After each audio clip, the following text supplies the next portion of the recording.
280. 280. So we can kind And of, we're not much before- of a straight uphill, we'll just go where our nav Yep. tells us. Hi, So Kim. I'll line up I have a at question for 280. Jason. I didn't hear you Pretty much say there. anything about the possibility of a carbonate cap on here, or did I push just forward? You can rotate up with me. I did say it, but I don't know if anyone heard it. I apologize. Sometimes I think I'm speaking to myself here. we can save it for during the dive. I guess the bottom Like- is site. So.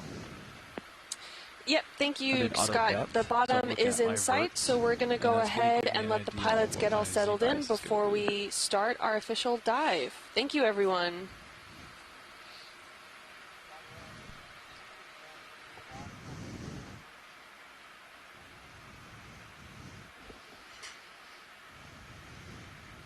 Could deploy my swing arms if you wanted.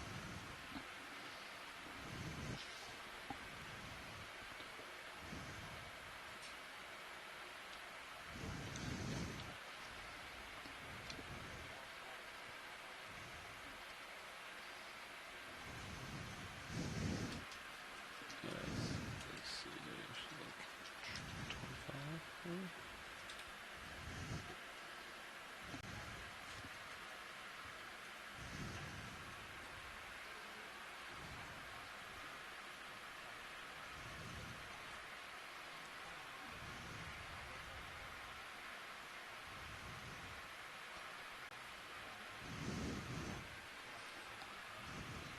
Getting my Z-bias dialed in.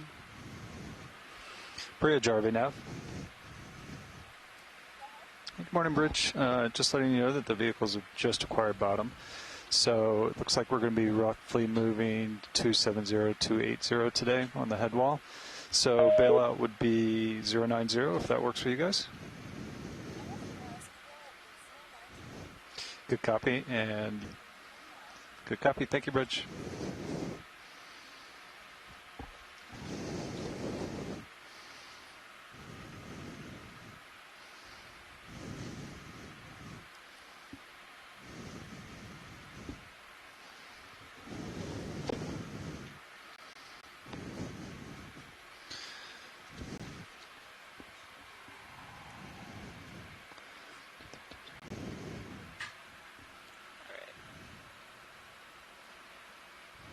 And your lowers. Do you mind if I move your, What is this? Yeah. Sure, take it. Just get the Z-bias dialed in here. So it's going to be 24.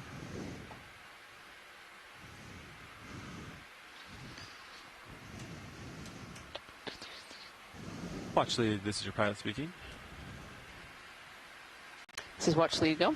Hey, we're just finishing our setup over here and getting ready to get started. Notice 2 urchins here. Would you like to zoom on those? Absolutely, that would be great. Let's start with that.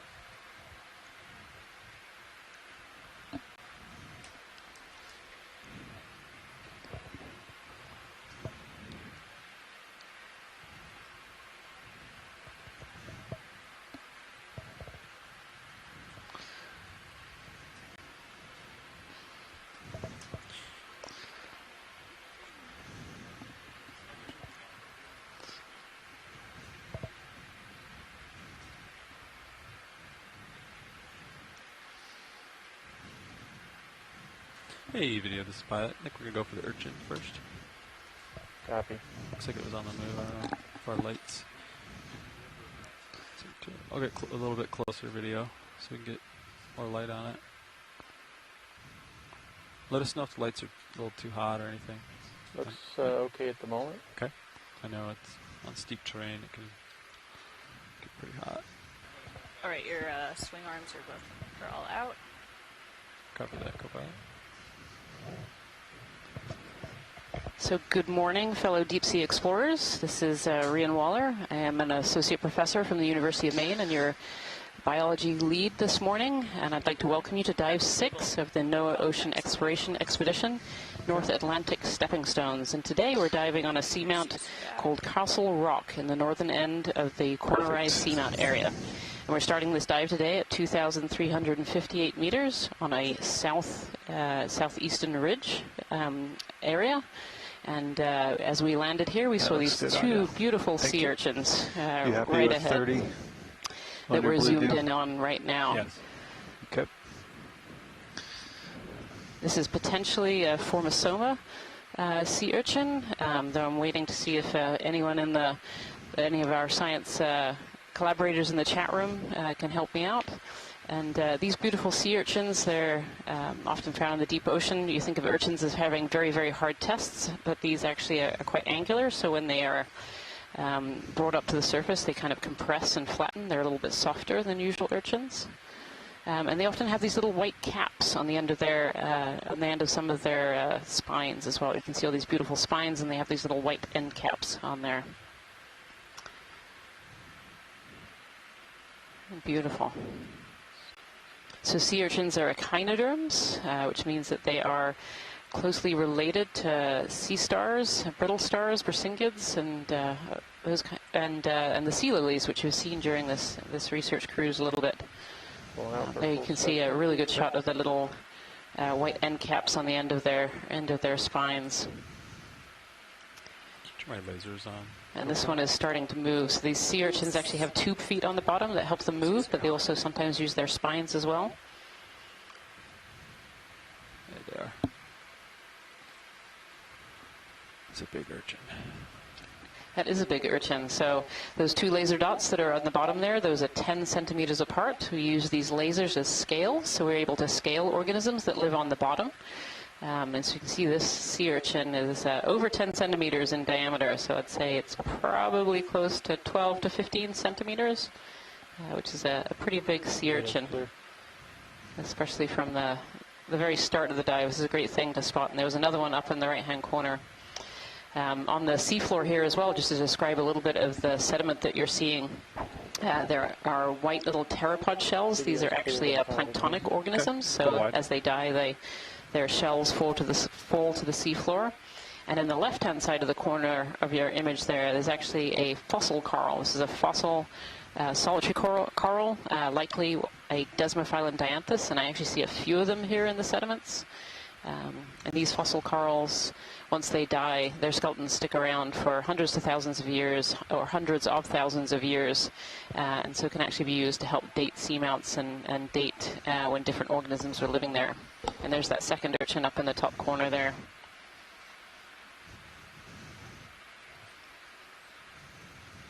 And here we can see a little bit of the terrain that we landed on today's dive in. Kind of this rocky area, maybe some lava pillows, and these little ponds of sediment in between. Can you snap zoom this white subject? Yeah, maybe a sponge. Let's see. I've never seen before.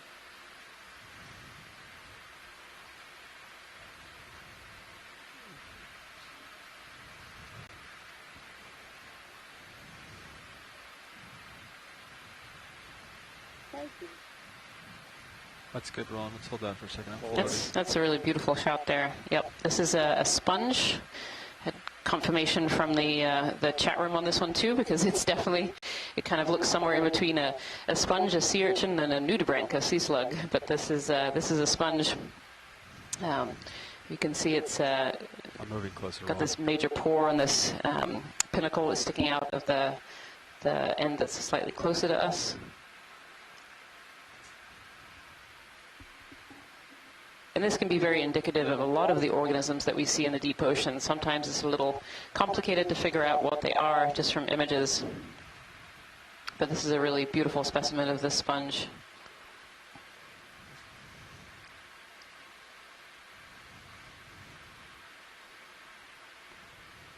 That's great, pilot. Thank you.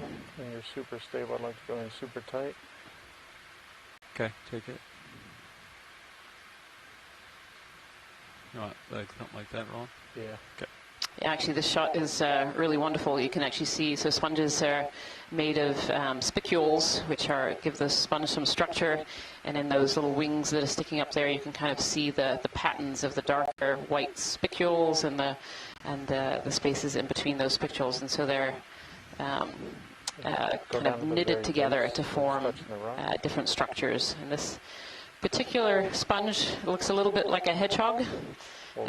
We actually don't know what the name of this sponge is, but it is something that has been seen before, not on this expedition, but yeah, it's just a beautiful, beautiful specimen. Full specimen. I'll get my lasers, co-pilot. So we get scale on this. Holding. Your lasers are on. I don't know if Okay.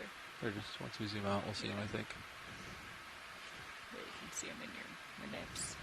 Got it. Yeah, it must be small enough that a bit zoomed in for the lasers. There we are.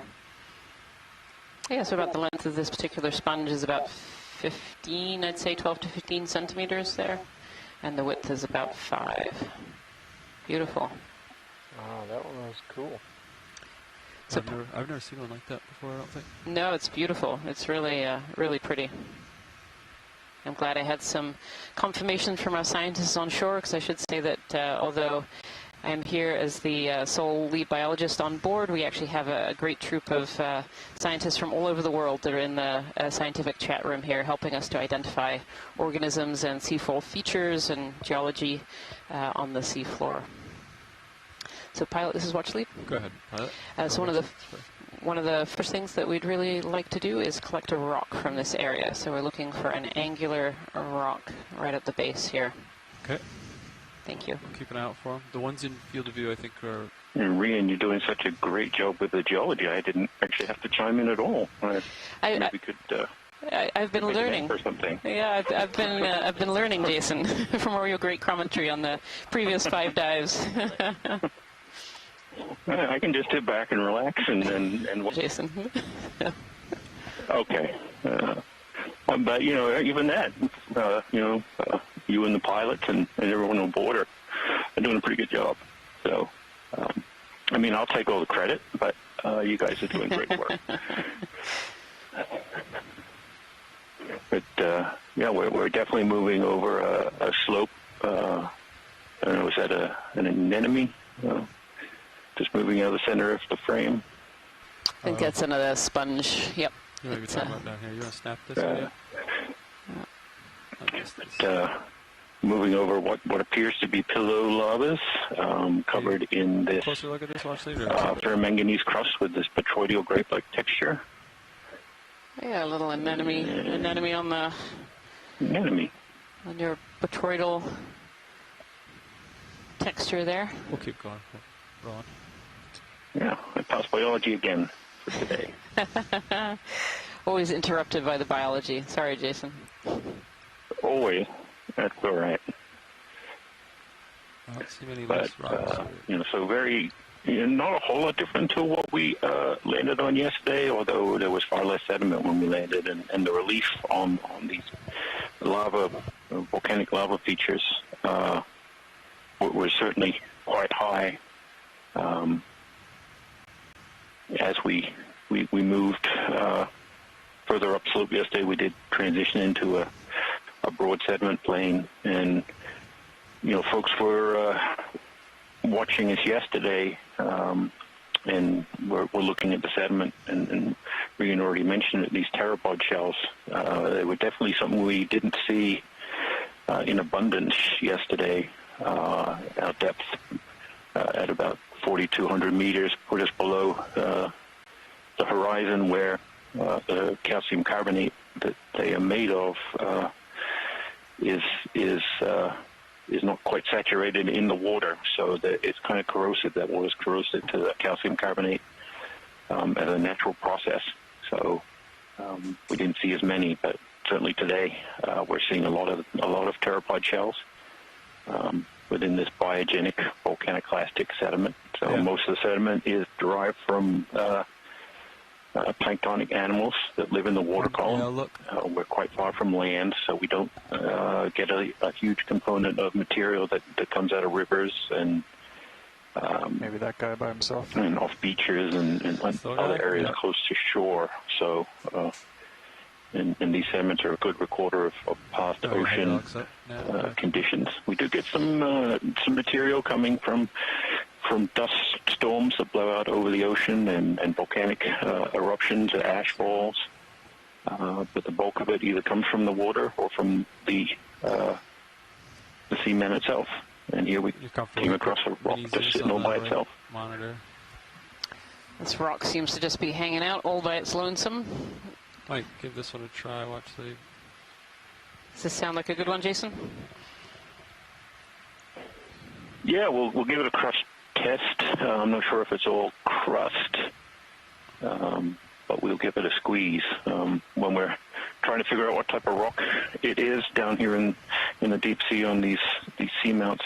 The volcanic rocks tend to be much harder, where these ferromanganese crusts are quite brittle and friable. So when we squeeze them with a manipulator, they tend to break quite easy if they are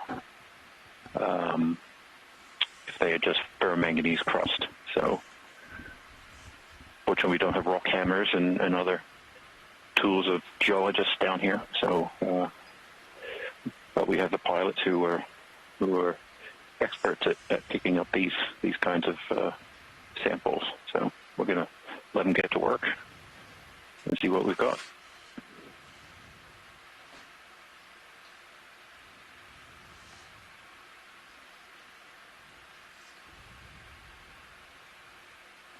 It's pretty steep here, so if I do my normal finger test, I'm concerned it will roll down the hill. So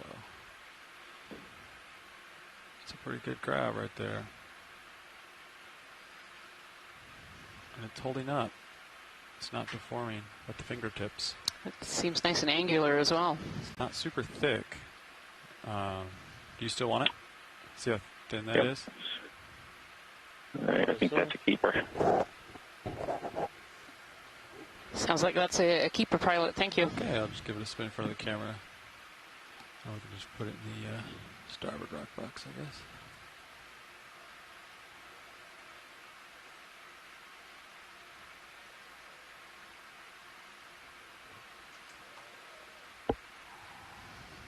Okay, you can bring starboard rock box in.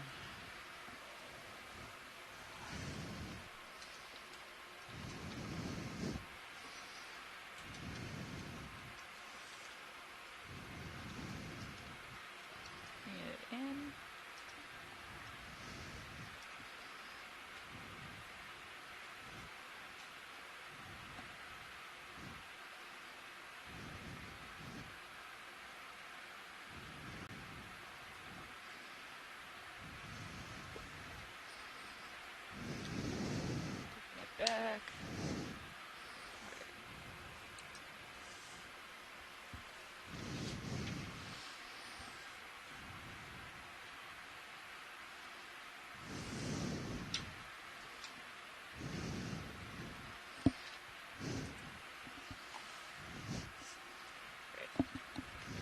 Back. So these samples we collect, the rock samples, will go back to the repository at Oregon State University and become available for scientists in the global community to request pieces for analysis. We're hoping that the samples we collect here in the Corner Rise allow us to determine the age of the seamount, understand something about the chemistry of the lavas that form the seamount, which then will hopefully tell us about the origin of this seamount chain and whether it's related to a hotspot or something else. And the biological samples are similarly collected and processed on the ship to be sent off to the Smithsonian. Bridge, we'd like to request the shipment, please. Range 15 meters, bearing 280 degrees, speed 0 samples to work on. A lot of what we see is sometimes brand new to science or something slightly different than we've seen before. So tends to be a lot of excitement about these samples and a lot of work to be done in identifying them and classifying them. Struck my curiosity. Another sponge, maybe? Yeah, the skeleton of a sponge potentially that's been left behind. Huh. It's almost exactly the same as its background. Same color. It's very, very well camouflaged there.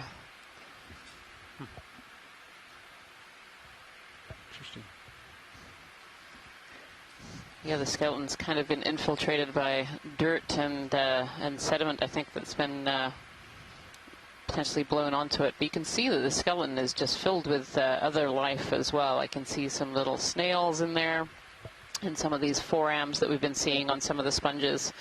So even when these organisms die, they still provide habitat for other species. There's a worm tube there at the bottom as well.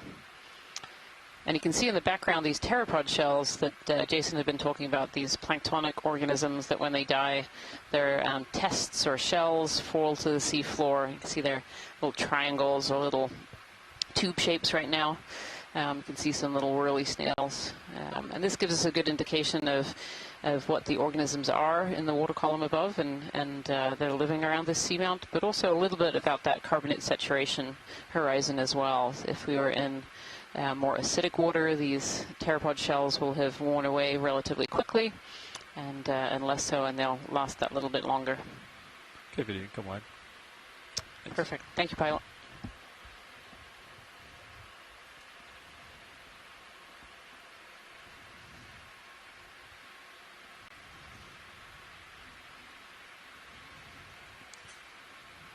Keep exploring here as we wait for the ship to move. And is that A vase sponge over there, long tall. I'm gonna snap this. Just curious. Yeah. It's a little star or not. Getting it ready. Yeah, you can snap it. What is that? Oh, there you go. Good eyes, pilot. What is that? This is a slime star. Ooh. Do you want a closer look? Do you want me to get closer to it? Sure, that would be great. Come out, video. I gotta get in here real quick.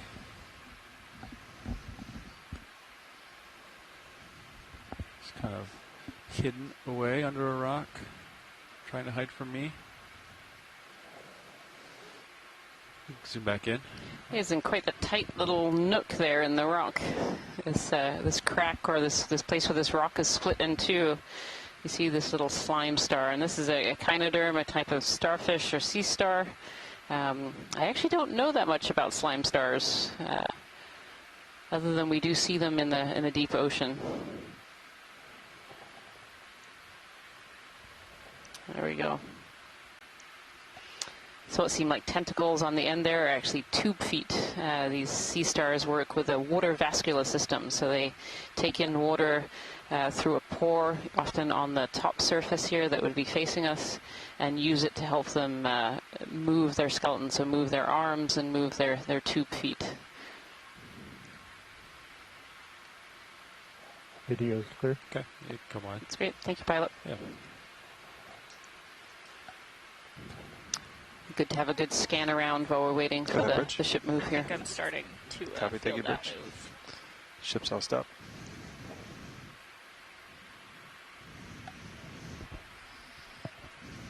Well, steady. You want to snag a view of this one, Roll? It's tube sponge.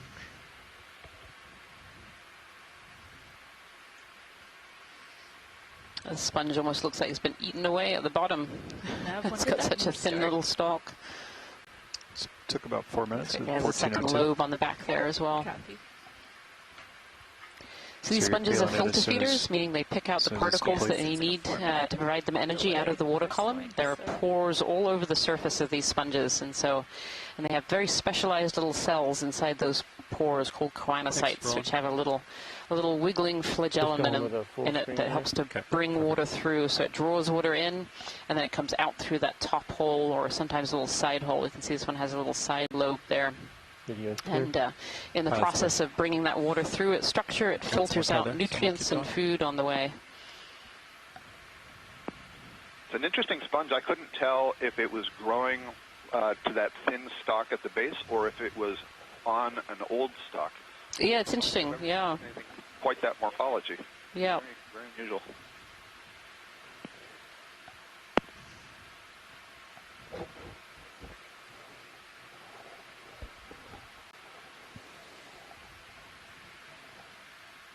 Onward and upward. I'm going to pull up a little bit if that's okay. Yeah. So if we continue to move up slope, we're seeing these pillow like lava textures here. Everything, as we've seen before, is covered in this ferromanganese crust. And here looks like a great sample to collect. Just off the center. You wish. I don't think we have room for that one. Something hanging off the right-hand side of that rock. Yeah, that I'm sure we'll find a volcanic rock in there somewhere. right. I don't think there's a rock solid big enough to cut that one, Jason.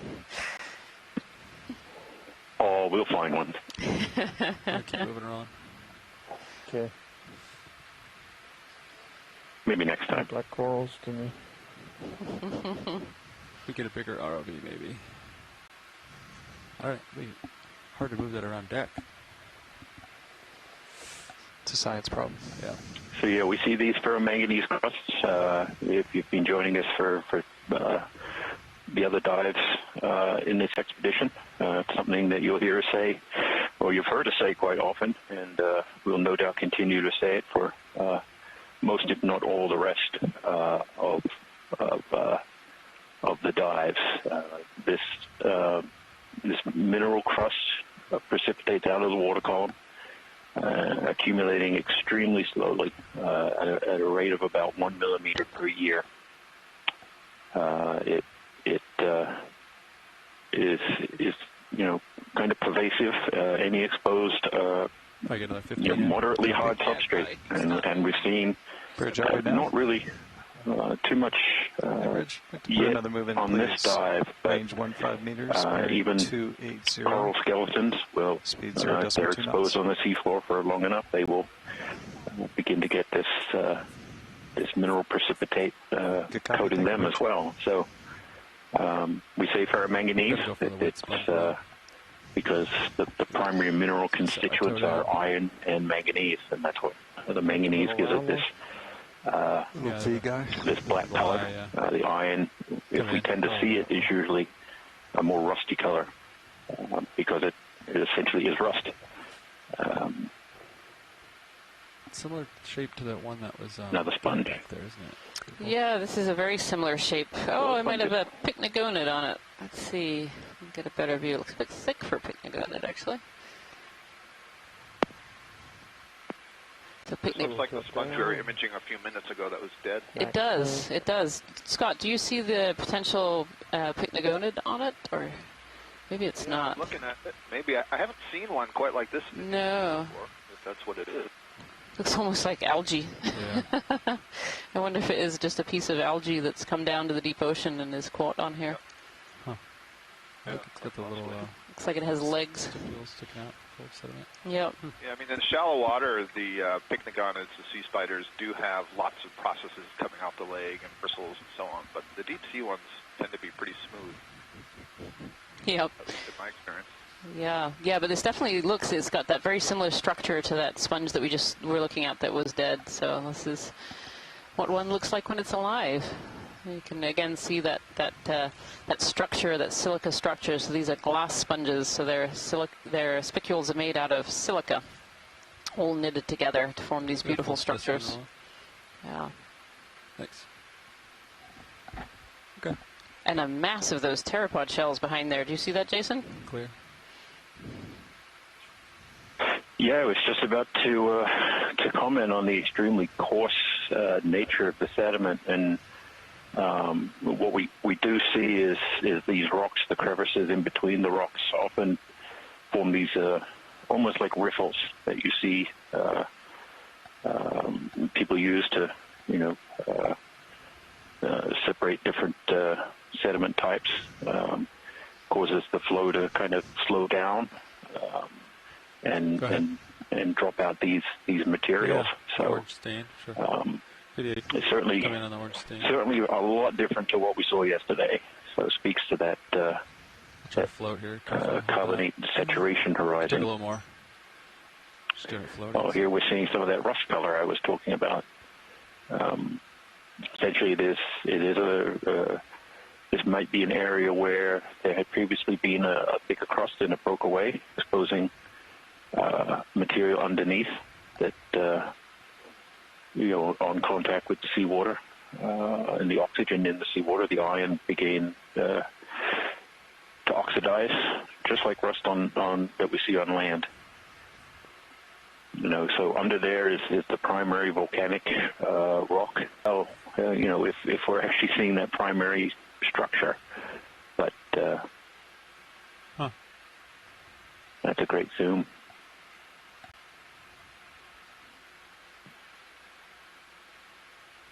Okay. It's a really, really complex interplay of ocean chemistry and the substrate, forming these really pervasive crusts, and we can see it. All these bubbly grape-like textures are these crusts, and they're excellent recorders of changes in or large-scale changes in water chemistry over time. They also are, contain a lot of different minerals. More than just the iron and the manganese. Yeah. And they appear to form great places for a lot of these sessile organisms to land and grow. All right, ship should just be about all stop. Yep. Yeah, I'll go for the crinoid looking subject. Looks like possibly a crinoid here on the side of the rock and a sponge below it. Good. Yeah, a crinoid. So this is a crinoid without a stalk. We've seen a couple of stalked crinoids. We've seen a few of these ones without stalks too. I think the stalked crinoid from the other crinoid without a stalk. They have instead little legs that help hold them onto the surface. They're again relatives of the sea stars and urchins. They belong to the Echinodermata. And they have all these pinnules going down their arms there. Yeah, they're this little guy caught my eye. Busy there picking particles out of the water. We can see that there's a lot of particles in this water. Snap it. You see the worm on the rock? And yeah, there's upper left. one of these stalked sponges here. It's kind of difficult to get a grasp of his geometry. It just looks like a ball, doesn't it? I'm going to keep pulling up as I swing closer. Sounds good. You can come out, rolling out It's here. a type of euplectellid, potentially. There's something else on the rock. Yeah, that circle, upper left. Yeah, potentially another sponge up in that upper left, if that's where you're looking, pilot. Let's look at the circle. You can snap it, rolling. Yeah. What's that? Oh. Oh, it's a pteropod or something.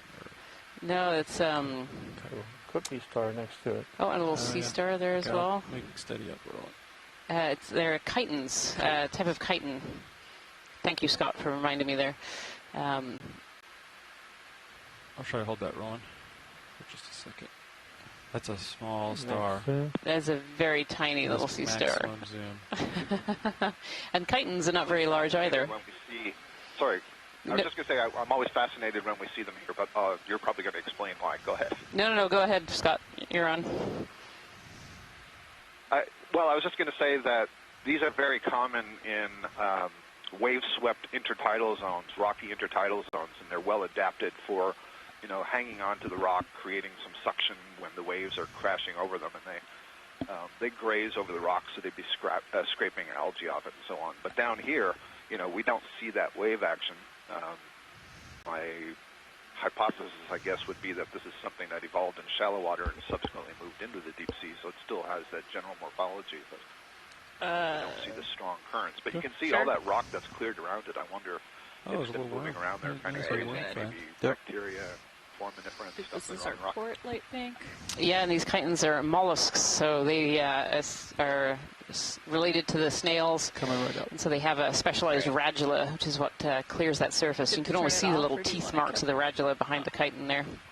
And yeah, there's a little polychaete worm here as well. It's always amazing when you really zoom into areas and get a really good look, and that's one of the huge benefits of the D2 system. It just has such good cameras that we can zoom right in and see this this tiny polychaete on the left-hand side that's crawling along the rock here. Here it goes. I mean, this polychaete is probably only a few centimeters long, and here we are being able to look at it at 2,300 meters depth in the seafloor. Yeah, and actually that's a really good view. You can see those teeth mark of the chitons. So they have this specialized radula, which is a tooth that helps them scrape rocks specifically and be able to get all that bacteria and in the upper surface algae and things like that on the rock. You can see its trail. I'll try to grab a fish. That's really nice. Thank you so much, pilot. Yeah. Yeah.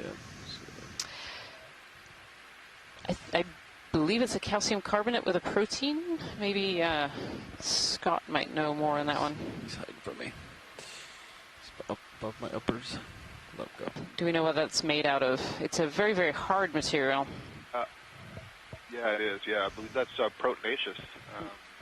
Maybe my student James Aubrey worked on Mollusk Explorer's master's degree. Maybe he could add some stuff in the chat about it.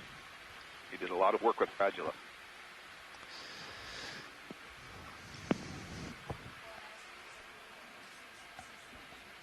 Pilots want another 15. Yeah. Yep. Good for it. Want to keep moving. Bridge RV down. 0. Speed 0.2 knots.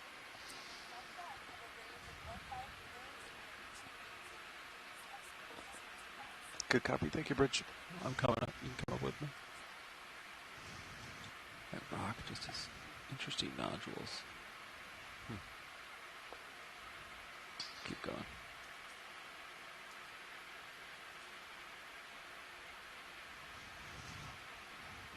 Onward and upward.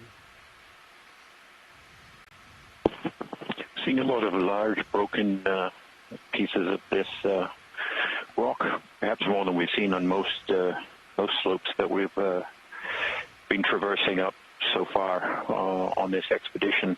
One of the things we noted with the bathymetry that the mapping team did a great job of collecting overnight was the eastern side of the seamount is particularly smooth at a broad scale. Obviously, when we look at it with D2's cameras, it doesn't look smooth, but that kind of watch later, are we now? Lack of relief that we would see on the bathymetry maps sometimes indicates that the flanks of the seamount may have been eroding no worries. quite Just extensively. wanted to confirm sound started continuously, today, so we don't actually see we're on this our way to waypoint 2, about 350 rugged meters. terrain. Waypoint 3 these is at the top arms, of the mound here. Is that a hard target for you guys here? We want to make sure we make that, or debris is channels that we not often see. a science objective today? Interesting as we continue up, whether we see a lot of this displaced material. Good copy. Thank you. And Well, ultimately, some areas where things appear to be more massive and in place. 1420. Great, thank you. You're welcome. Okay, video, you can come in. Another desmophyllum skeleton there.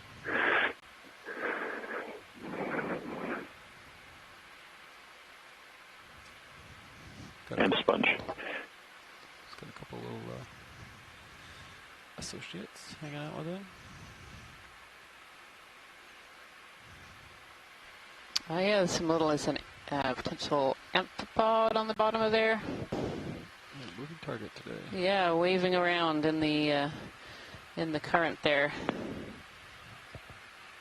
You can see really clearly on the lower one, amphipod eyes. Yeah, I think they're both amphipods. You're just looking at a different angle. The upper one is you're looking at the dorsal side, the back side, and the lower one you're seeing its ventral and face view.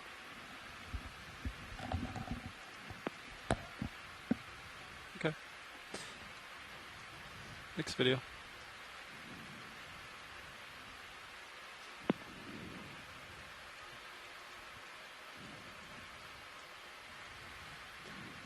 Okay.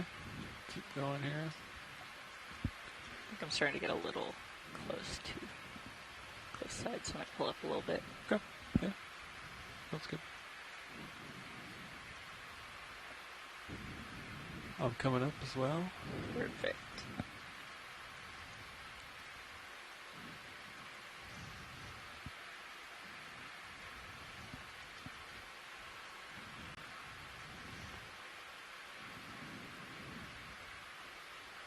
Gonna scout to my port with my sonar system. Pretty hard return on Sirio, so I'm just gonna check it out. Yeah, normal slope. Okay.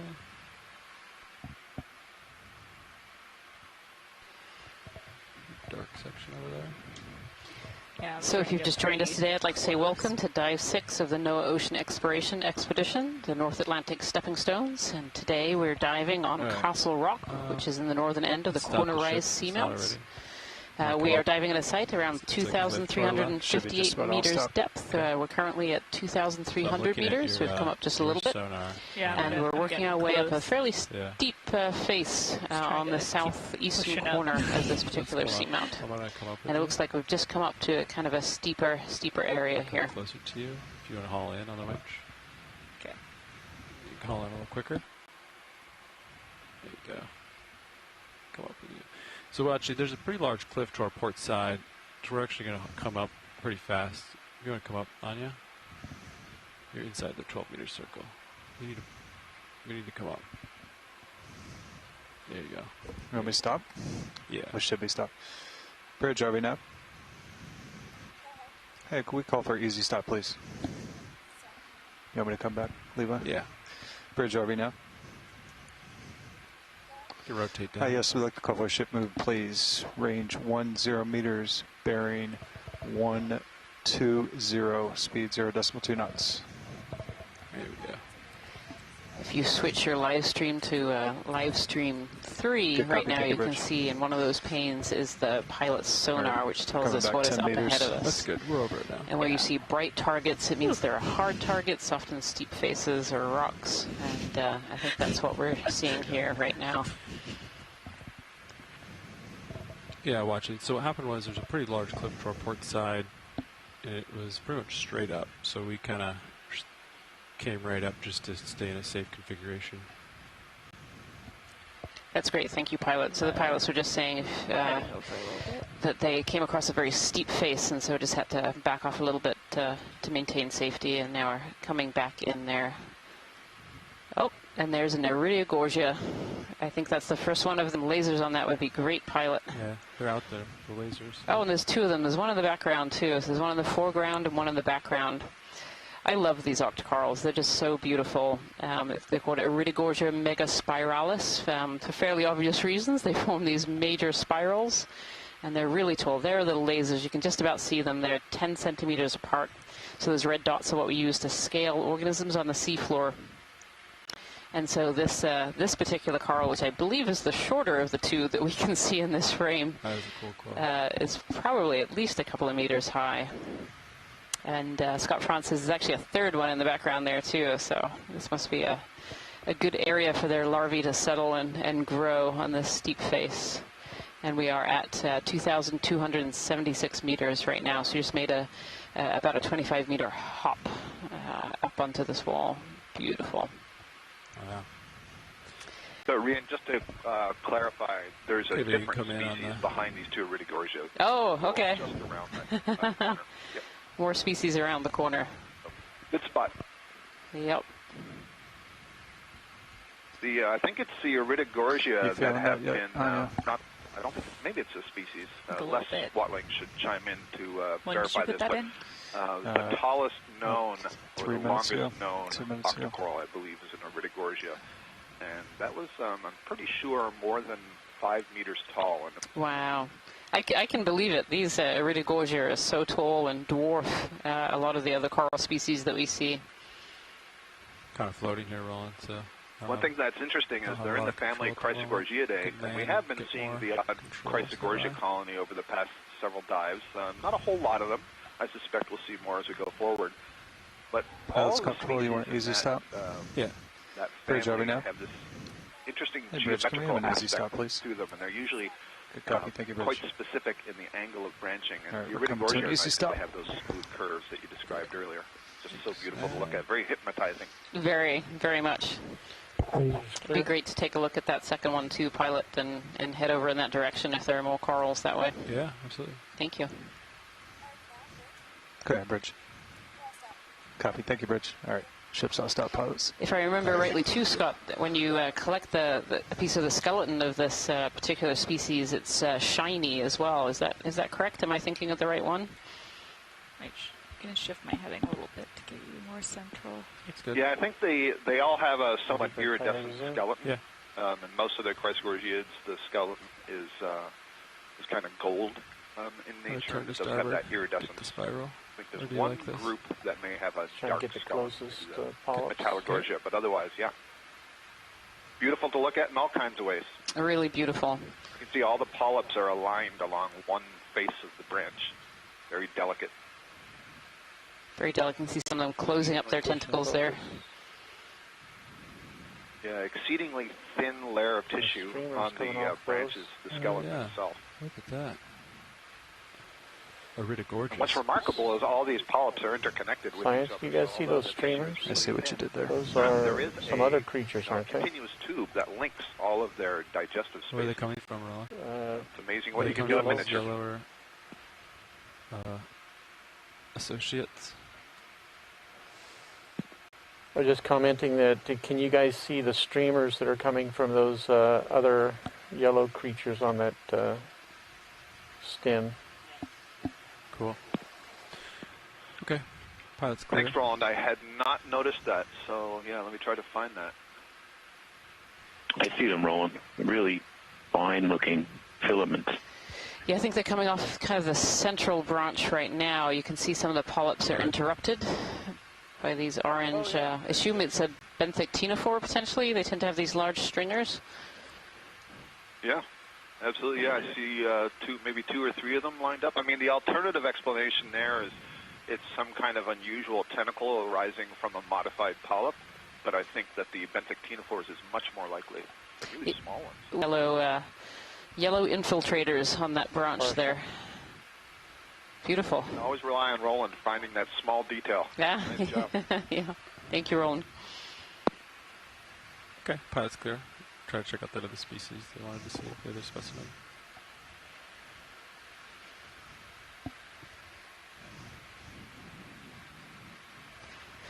Yeah, it actually looks like there might be another one down at the base of this one, potentially as well.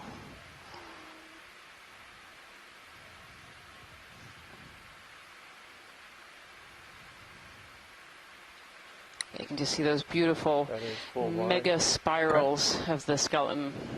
Very different from anything we've seen so far in this expedition, where the corals are either these beautiful fan shapes or straight up and down whip corals. These are Iridogorgia mega spiralis.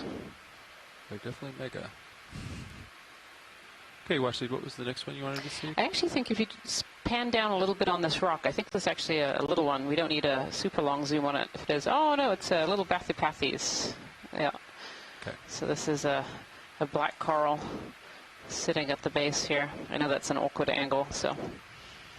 There's another kind of that one too. Oh, and a little crinoid. Yeah. There's all kinds of things on this rock. Yeah. Cool. This is must be a productive area where there must be a lot of food in the water to be able to sustain these different coral species. Well, maybe not a lot, but more than other areas. Give you a pirouette, Roland. Copy Is pirouette. this a good distance? Yep, just in colors. As I saddle over to the other colony.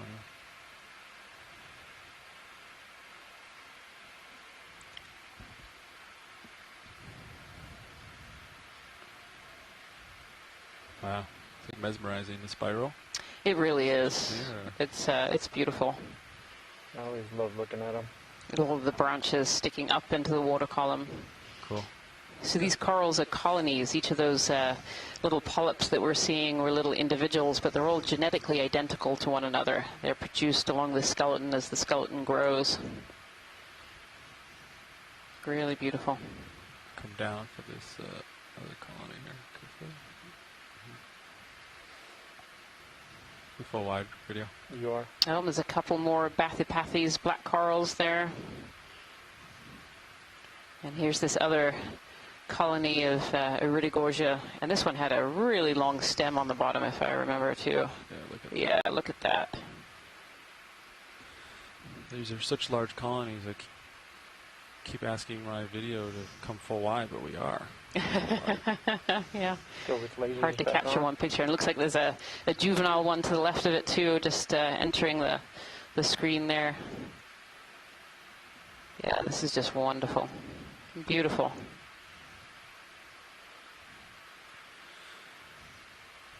Okay, just gonna do some. Yeah, and then we have a different species down here. I'm not sure if this is a bamboo or primnoid. Well, if we can take a zoom on this one whenever you're ready. Yeah. And some sponges there as well. I see more of these yellow crinoids that we've been seeing a little bit through this dive. Oh, and on the wall face too, there are actually these fossil cup corals. You can see there. Coming partial video. Little downward facing triangles gives them away.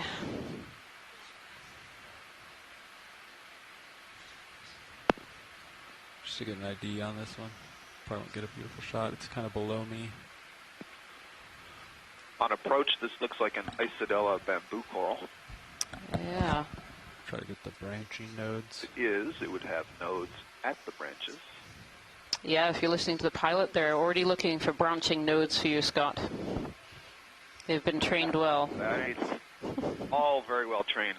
Wonderful. I got you, Scott. I haven't seen the nodes. It's hard to tell. Hey, it's only if they want to know the name. If they just want bamboo Roland, coral, we I can just turned move on. the serious face on just so we could have Beautiful. more light on You know, this feature. it's interesting. I don't see tissue is kind of nodes. thick. Yeah, the tissue is relatively thick. It's opaque. Oh, there's one. There's a lot of Yeah, you that know, one at like the bottom. sclerites in there, making it hard to see. Yeah, I see. There's one. So I can't tell if that's at the node or just below. It looks like the branches are coming just after. Yeah, just after, just above. I see 3 in this image, 4 in this image. Yeah, and they're all just above that node. And what we're talking about here are these black areas on this coral skeleton. This is what gives the bamboo coral its name, makes it look a little like bamboo. So the main coral skeleton is made out of a calcium carbonate, and then it has these proteinaceous, these black nodes at different areas along the coral skeleton. And they're actually used for taxonomy. So I So retract my. Okay, thanks, video. go ahead, Scott. Yep, no problem. I retract my identification of Isidella. This is not an Isidella. Ah, okay.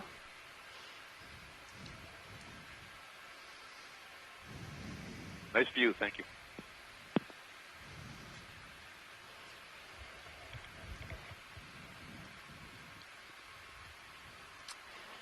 Looks like, is this a crinoid hanging out on this sponge or a Bersingid?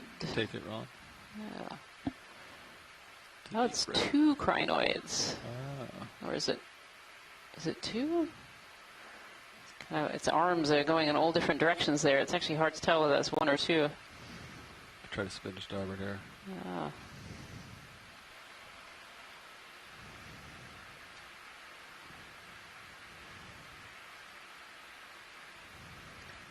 I think it might just be 1, just with a jumble of arms blowing in the current there. Thank you. It looks like there's another stalkless one below as well of a different species. You can see there's different colors and slightly thinner arms. Thanks, video. Thank you.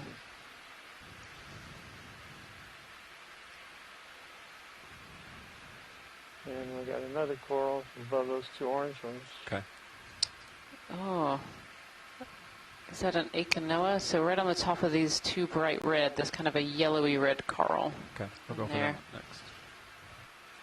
So by rolling, I can get a left toe down, and then I can get a better shot for you. Yep, as close as you get to it. Looks like it's very small polyps.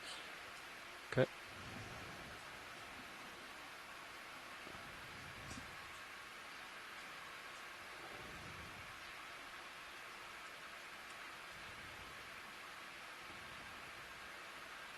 Okay, take it.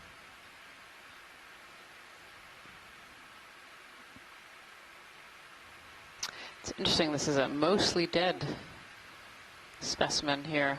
It's got a brittle star up in the top corner. Start with the polyps, then we'll go to brittle. I can see little amphipods in the skeleton too. We're looking out for a predator to see what might be eating this Chrysogorgia. Got any more zoom? That's max. Axiom, copy. Hold this for a second, and then we can move up to the brittle. Is that a brittle, is that a star there left of This is a really good example, actually, of that shiny skeleton. You can see it has just a little bit of iridescence to it where the polyps are missing. Exactly. Quite a few of these. I see Chris Kelly's on the line. I'm wondering, I don't recall ever seeing a sea star on a Chrysogorgia. There's something very center of the screen. Too small to but really aplicopteran worms would Right. be more likely, I think, as something that would be stripping all the live tissue off of it. I don't know. Schmitz.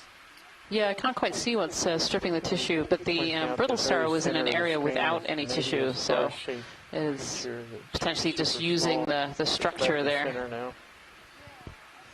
Yeah, that's what I would predict. I think these Chrysogorgia are pretty good at producing the secondary chemicals that are noxious. Oh, it's a brittle. Other things don't settle on them all that much. What are we going for, pilot? So when there is no tissue, then things will take advantage of the matrix of the skeleton. Yep, absolutely. Aplicopteran worm. It's aplicopteran worm-like. Worm-like, that's right. Worm-like mollusks. Yeah, and there's a crinoid up in here as well.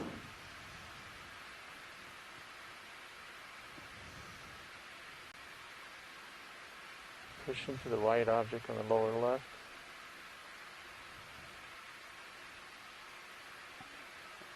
Oh, another one of those packets. It's a very small one, yeah. Keep going, Ron.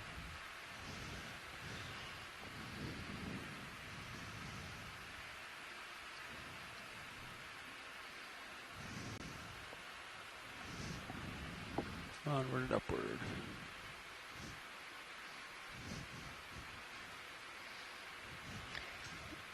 So we've really changed the seafloor morphology here, where we came from those pillow boulders with the sediment, and now we're kind of on this steep face, and already we've found three species of coral on this face.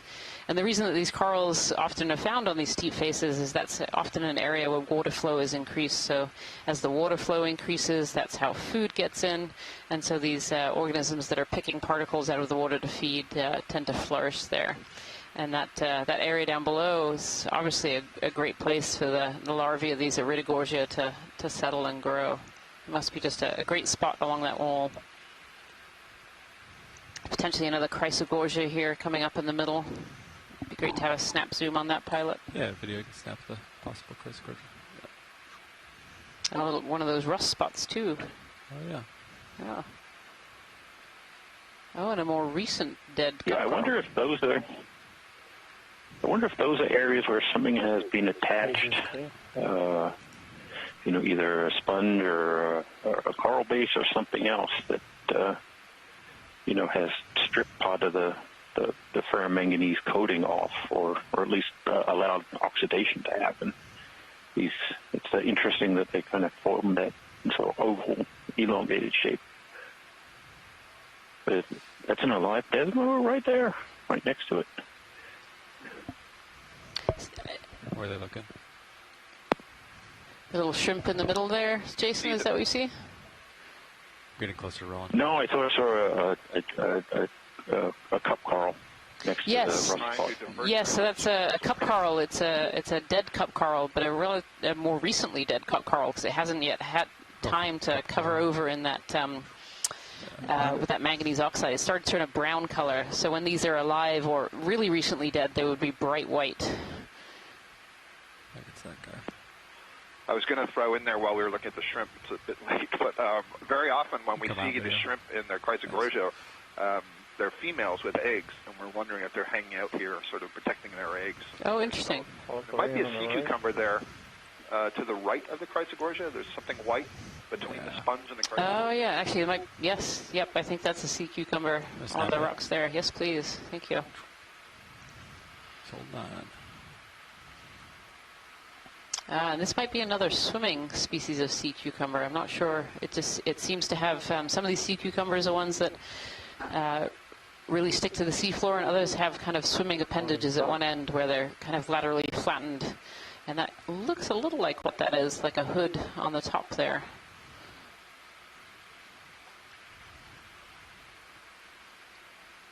You can see the tube feet there, slightly off of the rock. Toe slipped a little bit. Yeah. Back with you. So these sea cucumbers ingest sediment, and that sediment, they get all the nutrients out of that sediment by having a very long gut system. And as the sediment moves through that gut, it pulls out all of the good nutrients and good food, and then the waste comes out the other end. I think this might be an L-pitted type of sea cucumber from Christopher Kelly, which are a type of swimming sea cucumber, potentially. Not swimming today, hanging out on the seafloor, maybe getting a snack. Up on the upper left, is that a sea urchin, that bulbous thing, or is that a sponge? On that dead sponge stalk. It looks like another sponge, potentially, but we should maybe have a quick snap zoom on the dead. Video come in on the... Yeah, it looks like an interesting sea star, too. Yeah. So this is another Brisingid. And there's another coral skeleton right in the middle, and that one very distinctively looks like a Desmophyllum dianthus. I don't know, can we get in any closer there, or are we at full? 1 second. I potentially see a little bit of red tissue in there. It's probably not reacting very well to having that sea star, and I think that's a sponge on the top there.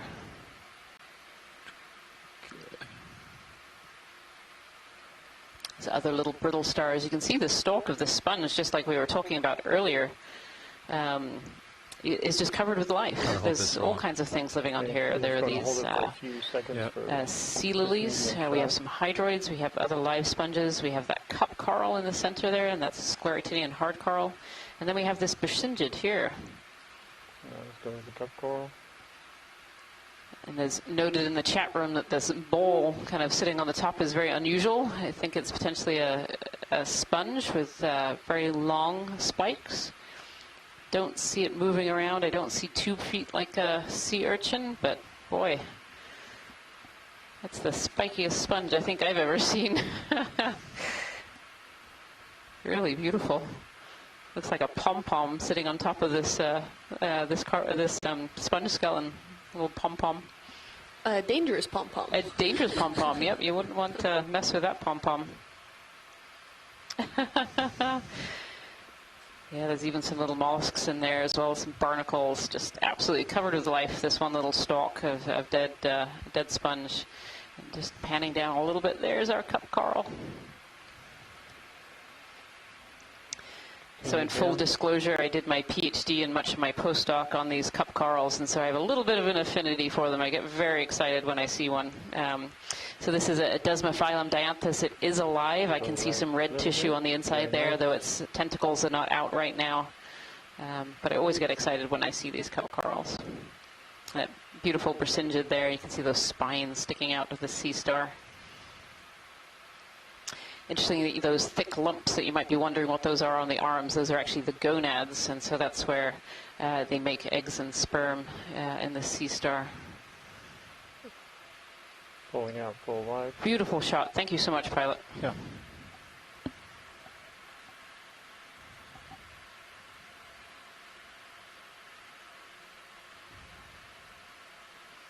You ready for a move? Go pilot.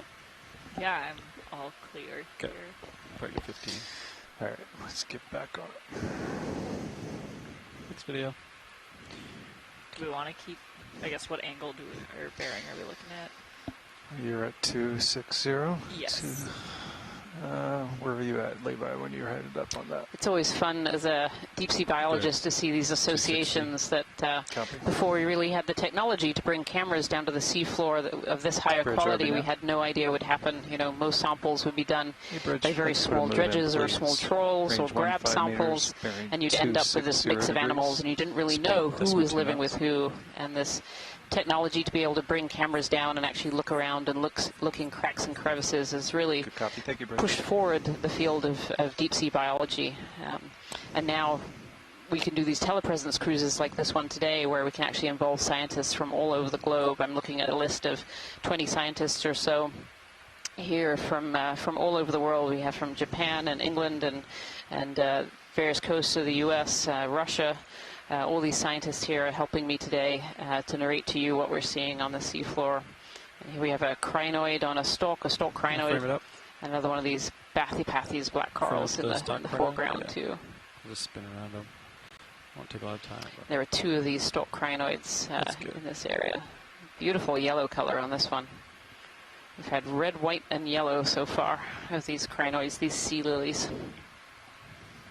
The truffula trees. Okay, we'll let it go. Video.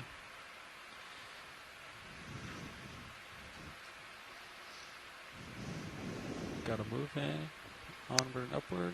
Move us in. The black coral. It looks a little like we're coming off of the steep face now and getting a little bit less of a slope here. But we're still seeing some of these corals. I see another bathypathes black coral there. Oh, and here are some sponges. Exploratory search here for safety. Look at that. What do we have up there? It's a big sponge. That is a big sponge. There it is,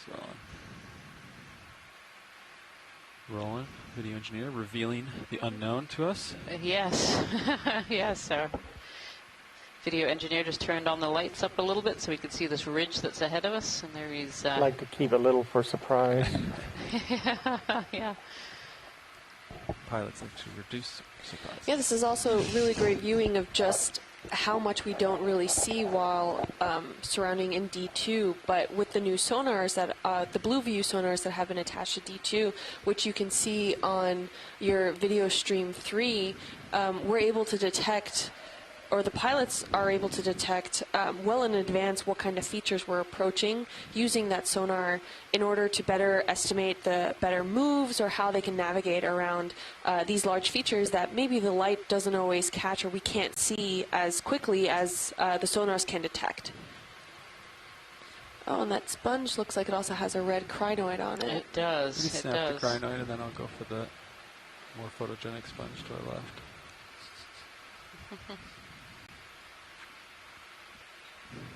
Yeah. This crinoid actually looks like it has a bit of a barnacle on it too. On that bottom quadrant. Yeah, and something broke off part of its arms. A little squat lobster there.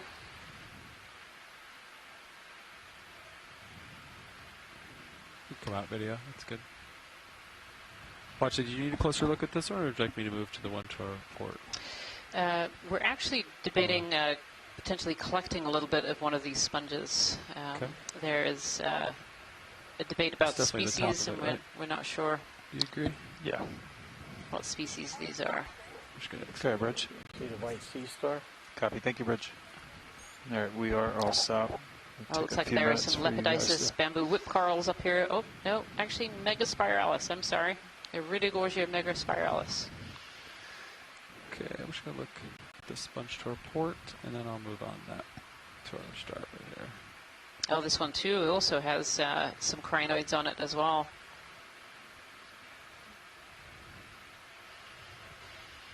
Interesting geology here too. It's like pillowy, and then kind of rugged on this face. Like it may have broke away or something. For those on that can't hear the pilot just stated that the geology seems to be changing, and that's actually quite right. What we're seeing here is that on top there's like a pillow lava feature where we're going up this very steep slope at the moment, and you're seeing some botryoidal material, and that actually forms from the ferromanganese encrusting over potentially millions of years, depending on the thick. Yeah, there's an interesting kind of line.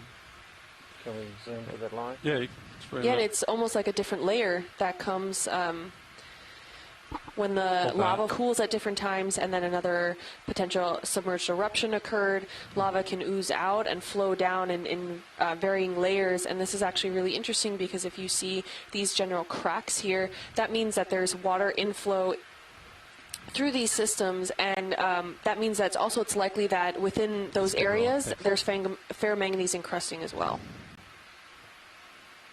Thank you, pilot. Yeah. I'm going to frame up the... Actually, it's pretty well framed up, but... Just hold that for a second.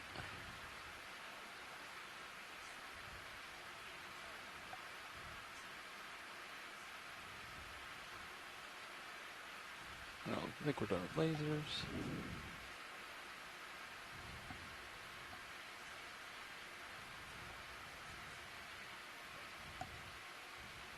Very interesting morphology on this one. I might just go pirouette and keep moving, Ron. How do you? Yep. Does that sound good? Following you. It's just partial. Just come to port. Quarter spin here.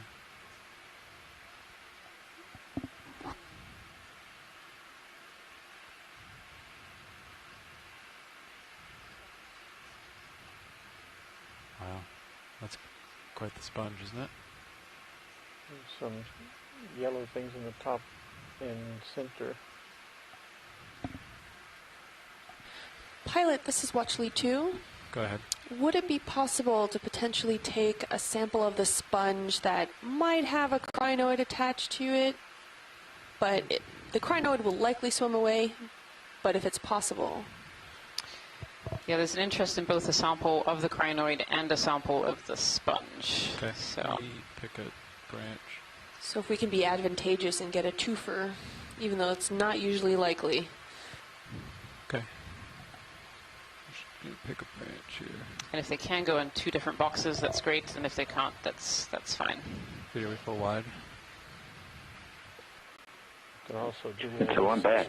crinoid. Yeah, Looking at the video, what we might be seeing here, and Kim was spot on. We're definitely seeing some flow layering, and what we may actually be seeing on this more vertical face is the flow front.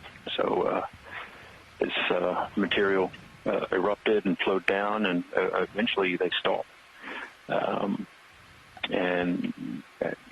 When it stops, it kind of forms this wall, this front of the flows. So, the other possibility is, where we've cut down a section through the volcanic flows. Part of the seamount flank here has broken off and fallen down slope as a debris flow or a little landslide.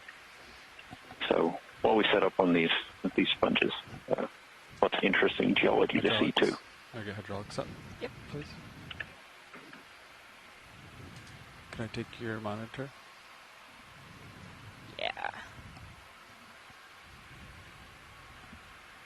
It's either one in the back. Take the one in the back. And then to draw out in this situation, what you can do is starboard wing inboard, and that might buy you a little more draw out. And if we still hit the side, then I can take off while having it and do kind of a floating stow. Copy. Potentially. So, just be ready for that. Okay, looks like you have hydraulics up. I might turn the RPMs up to 1400. And then, because there's a crinoid, probably do port side. So if you want to get ready for a port bio box action.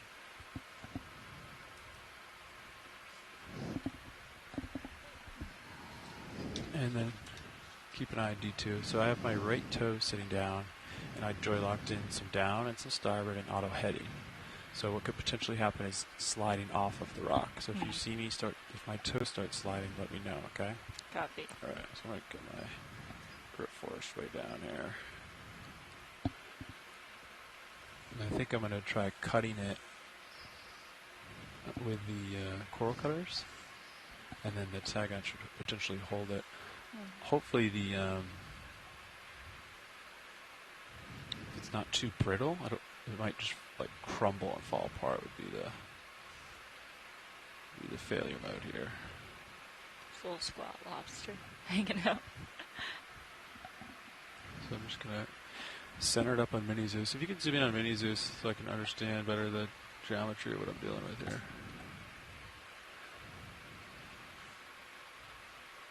So we'll see how far down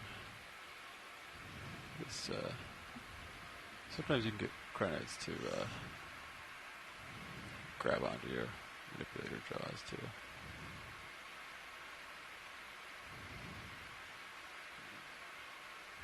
Looks a little too thick past the fingertips. I think I can. It might end up ripping or tearing part of it, but we'll see.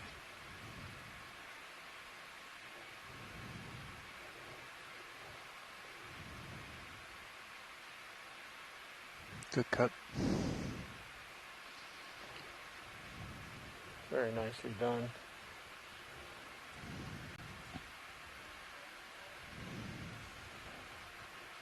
Zoom out, please.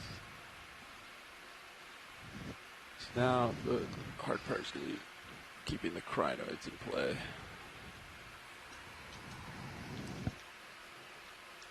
So if you could starboard wing inboard. Yep. So it's starting to tear out of my jaws. So what I'm going to do is I'm just going to bring it very carefully over where I think the bio box is going to be. You said starboard, or did you mean port? So she's bringing the starboard wing inboard, so that way we can draw out in this position. I see. So I'm just going to, if you could see there very carefully. All right. Want you to extend the drawer? Yeah, please. Yeah, let me-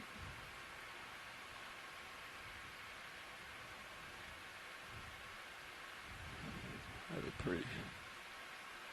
So what you need to do is you need to retract the drawer, extend the port bio pin, and then extend the drawer, and then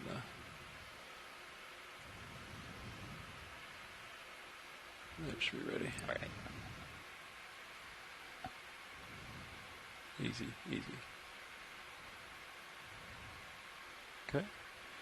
Actually, I think they might end up in the same box, but we'll see. It's good. It's good. That is really no problem if that happens. Okay. Really doesn't float too much on me. Seems pretty light and airy. Just gonna try to. I think it's coming off. Might have to knock it in. Yeah, it came off.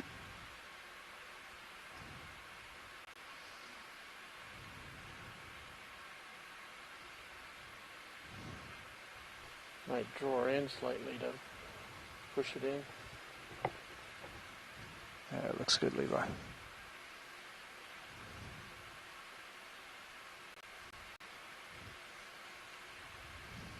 Nice job.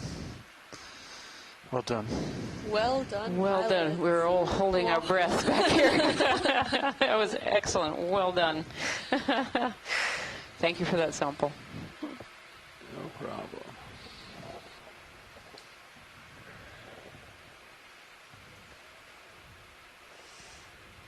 Okay. Bring the wing back outboard.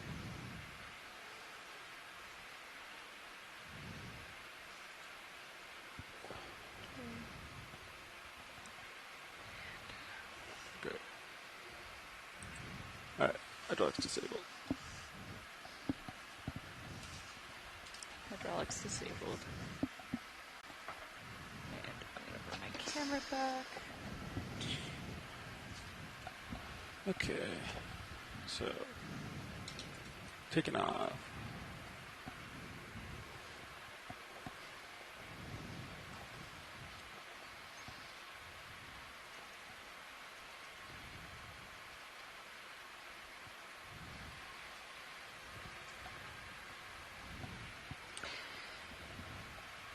After that really excellent sample collection, there's been some discussion in the chat room about why these feather stars didn't swim away. You know, very often we see feather stars swimming through the water column.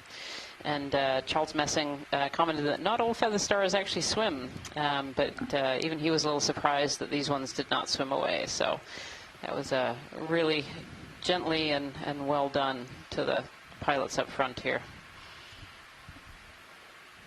We're seeing a Ridogorgia megaspiralis in front of us, and actually the base of this one has been colonized over. See some hydroids and potentially some barnacles and things covering the base of this one. So this looks like the top pilots. Looks like we're seeing them right over the top now. Okay. We see again they've taken advantage of this more vertical wall where either material has eroded off or fallen off as part of a small collapse, or we see formation of a flow front in the vertical wall. So Just a bearing to the next it's every the animals We're still take looking at advantage and get out into the 285, flowing something current. like that. and sediment can't accumulate here as well as on the flatter upper surfaces. So conducive environment for longer term growth.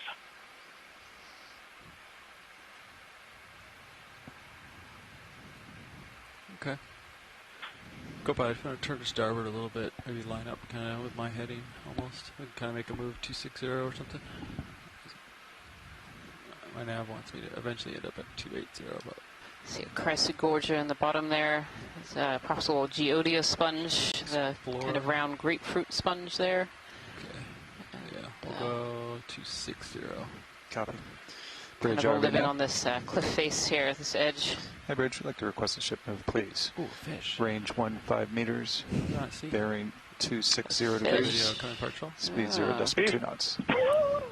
Oh, very slow moving fish. Well done. Good copy. Thank you, Bridge. Just gonna Excellent. splash them and then we'll. Okay, got it. Video. So this is a halosaur So you won't give me? from Christopher take more, Kelly. you can take more zoom.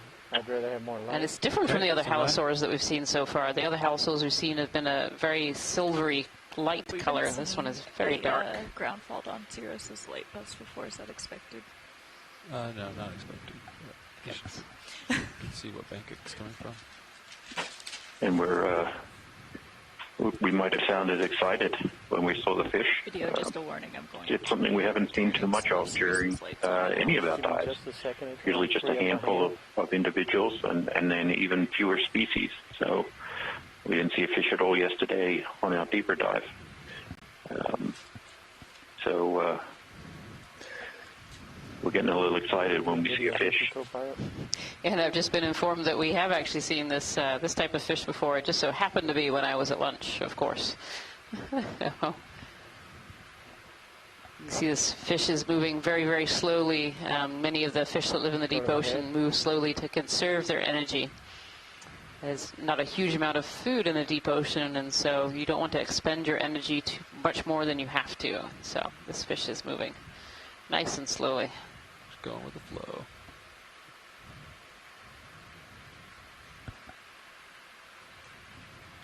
Seems to be on the mids. Okay. Video's clear. Okay. Looks almost like it has a little parasite on one fin there. Next video.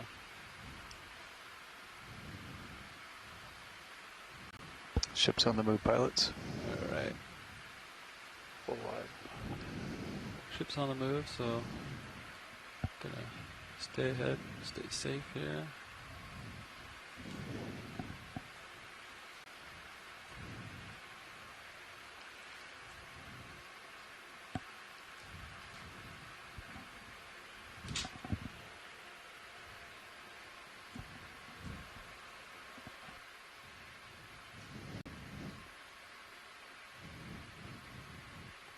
Coming up, go pilot a little bit. Go with me.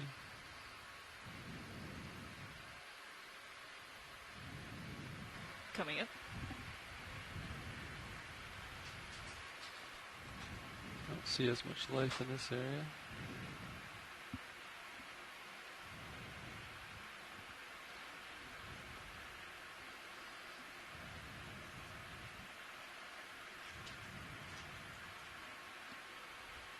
Just one black coral.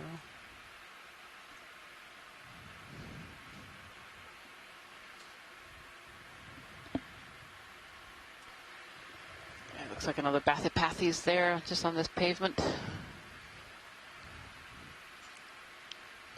Seen a few of these so far on this dive. And these are actually black corals, and they're named black corals because of their skeleton. Because obviously, as you can see, this one is orange. It's not black, but it's All right, ships all skeleton stop, pilots. of these Okay. black corals is a very dark, deep, pearlescent black color. And so they're named for their skeletons and Take then the overall zoom if you want, morphology. Ron. I don't know if we've zoomed in on the black one yet. Take it. Zoom is not responded.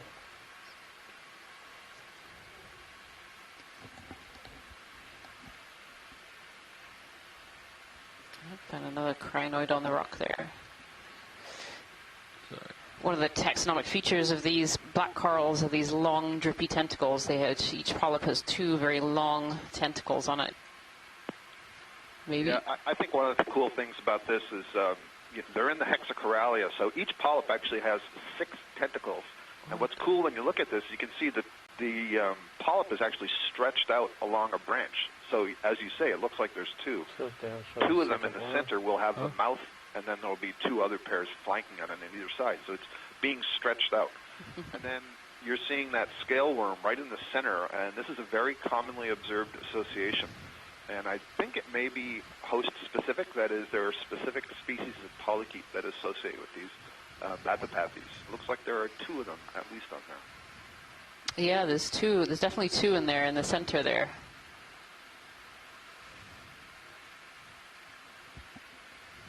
Full screen.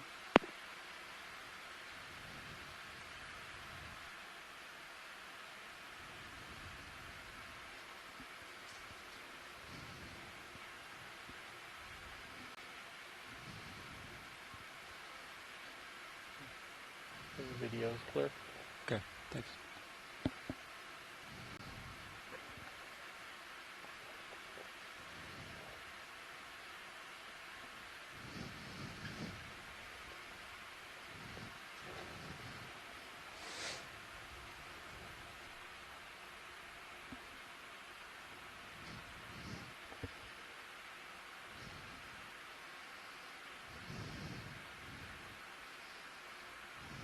Yeah, video, you wanna see, show me what's in the darkness? The fish at the bottom. Okay.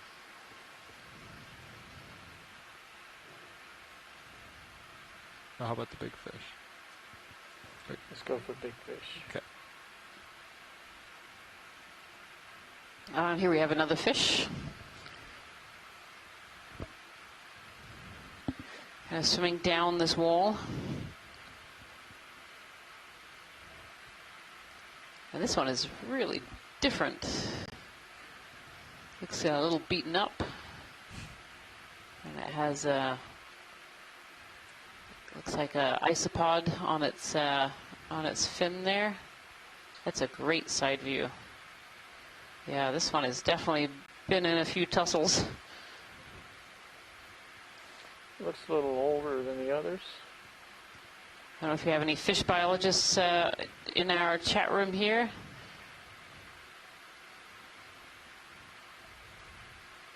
He's going to be going.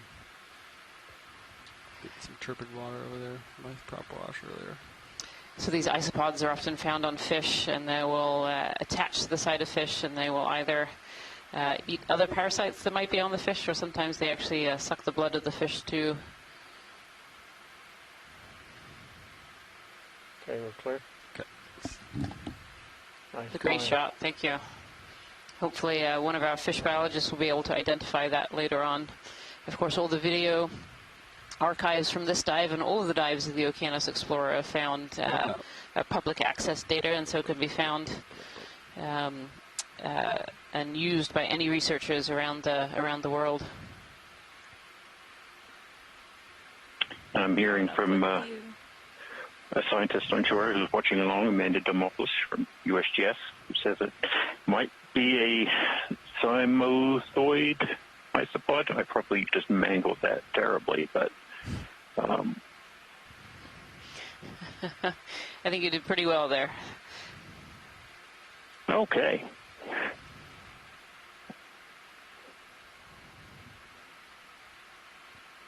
Another anemone there. Looks like just going down the bottom of the screen. Yeah, all closed up. Another one of these sponges that we sampled a little earlier. This actually might be a great ledge to zoom in on, Pilot, just to have a look and see if those are fossilized cup corals there. Yeah, video. Let's zoom in partial. There's something kind of red on the lower. And here it definitely looks like we've got some sheet flow morphology. These kind of layered structure to the rock.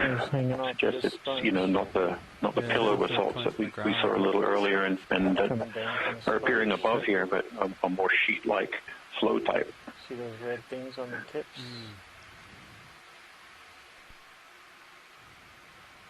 Go up. Coming up. Yeah, more of these tentacles from these benthic ctenophores. Absolutely covered in them, this particular sponge. So they're kind of a a slightly different white with this red center there. These are the benthic ctenophores.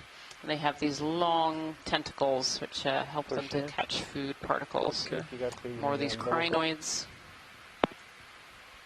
Beautiful. This is obviously a good place to put in a fishing line. Definitely. A lot of them fishing. You can zoom out a little bit. I'm going to have to maneuver a little bit, Roland. Yeah. We'll call it clear. Okay. Quite a bit of marine snow here. Again, a little bit over to the right-hand side there was an anemone, if we're not too far over it. Just have a quick zoom there. And these ledge of potential fossil corals here. Okay. You guide me to the anemone? Sorry. It's actually all closed up. You can't see the tentacles. It looks almost like a sponge. It's kind of a pink color. Okay. No, that's an anemone. That's like, okay. Because like, how do you not see that? Yep. Okay, you can frame it up. How did I even realize? Hide in plain sight. Yeah. Of course, now we'll find it's a sponge instead, which actually might be. There we go. That's why it's good to zoom on these things. Yeah, I think that's actually a sponge. That's not an anemone. Okay. Just a very interesting color. You know, Yeah, usually the sponges are whites, yellows, creams. For that one's kind of a pinky color. Perfect. Thank you so much, pilot. Yeah. I prop wash. Hit it a little bit. Pretty light. It's called feeding the locals. If we want, we could probably put another move in. Let me get above this real quick. And then we'll do that. Perfect. Coming up on the top of this platform here, I can see lots of pillows again. Jason? Yeah, we can do that. You want to do 280? That sounds great. Yeah, it seems like these upper surfaces have these pillows. Bridge, would like to request another ship, please. Lava Range textures are 15 really meters, somewhat diagnostic of 280 degrees, the construction of the seamount. You know, they don't all come out as a single eruptive event. Good copy. Thank you, Bridge. It's built up over long periods of time, and during that process,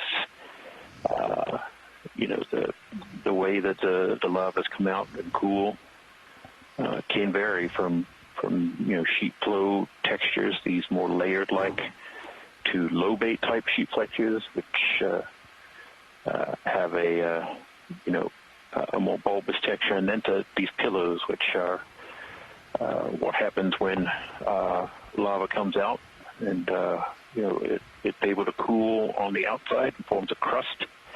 The inside remains molten and is able to inflate, and eventually will cool on the inside too. Cucumber here. And we're left behind with that. Taking a break. Yeah. Oh, look at that, another sea cucumber. The sea cucumber. We've actually seen a few of these in our previous dives. There's actually a little xenophyophore in front of it, and in the bottom left-hand corner, a little bit lower there, you can also see these are fecal trails. So these are trails potentially left by this sea cucumber.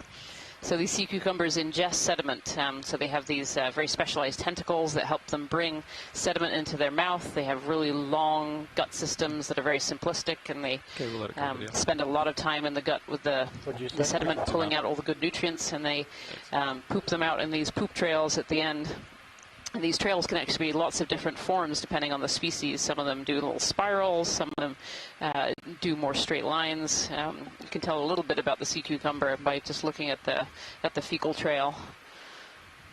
And this was not a swimming sea cucumber, so we saw one that was a potential swimmer earlier, but this one is one that stays very much benthic.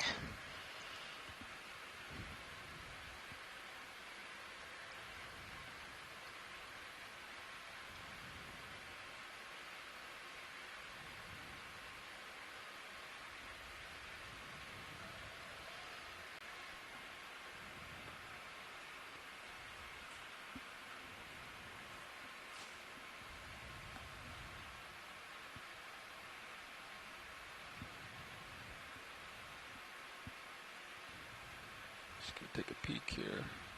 Getting back into a little bit more sediment before we, transition back into seems like a bit of a steeper slope. Folks are able to switch over to camera 3, the live stream there. The sonar on D2 gives us a bit of a picture of what's up ahead. We can see lots of returns coming back from these exposed rock outcrops, showing that the seafloor ahead is there's a big zoom on it if you switch over to camera 3. I like to think of it as seeing into the future. Yeah, very much seeing into the future. We're going to come up and see.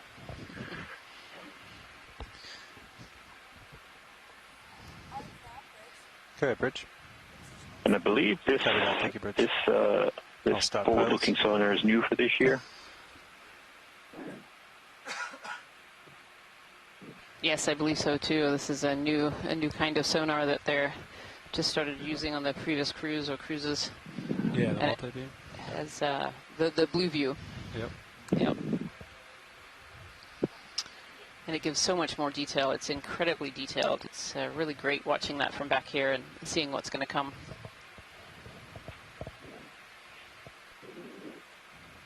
This sponge.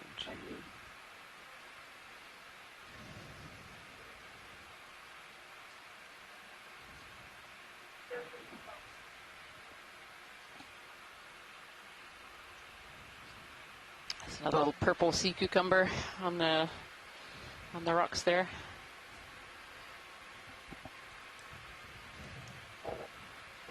Tend to see sea cucumbers in areas that have a bit more of sediment cover because it's sort of the sediment that they we'll get both the cucumber and that they eat. It would be better if you got real close to the coral, to the small polyps. Okay. Oh, and our first metallogorgia as well in the background there. Our first metallogorgia. I know These are the ones with the kind of lifelong associate? With brittle star, yep, in the center. Yep, they grow up on this long stick. I know Scott's ears will have pricked up as soon as I mentioned the word metallogorgia. Get it to the camera. Okay. Get you nice and close for one. They most absolutely did. And this one, Scott, might looks a little like it might be one of the juveniles with more of the branches going down the stalks. Just need the close-up to confirm that. Okay, you can come in rolling. Yeah. If it is, it's certainly getting on towards its late teen years. And I would say, the things we're seeing a little bit more characteristic of what we know from the New England seamounts to the west. Yeah, Rian, I absolutely agree with you. So typically what we would refer to as the full adult stage, just a terminology, of this metallogorgia would have only branches up at the top where you see the highly coiled arms of that brittle star, and no branches. They shed the branches going all the way down the stem. And this still has those side branches, so I agree with you.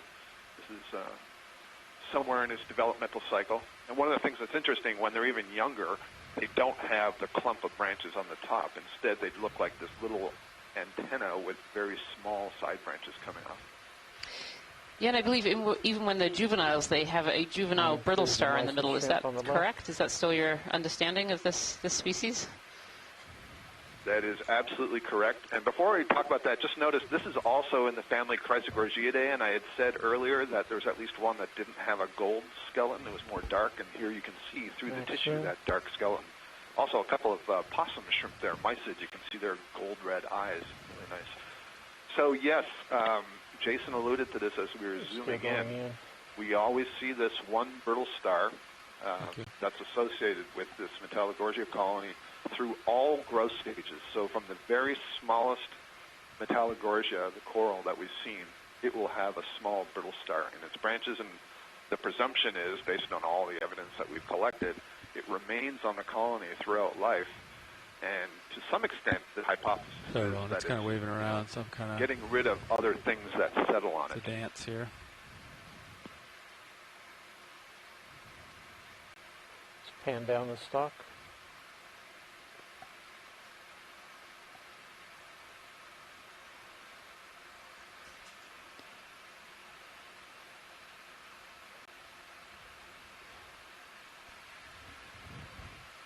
you can see quite nicely, this brittle star has its arms out into the current. So these brittle stars like to be up into the water current to be able to get food, good food resources. The further up off of the bottom you get just a little bit and into some faster current. Okay. Keep going. Thank you, pilots. Yeah.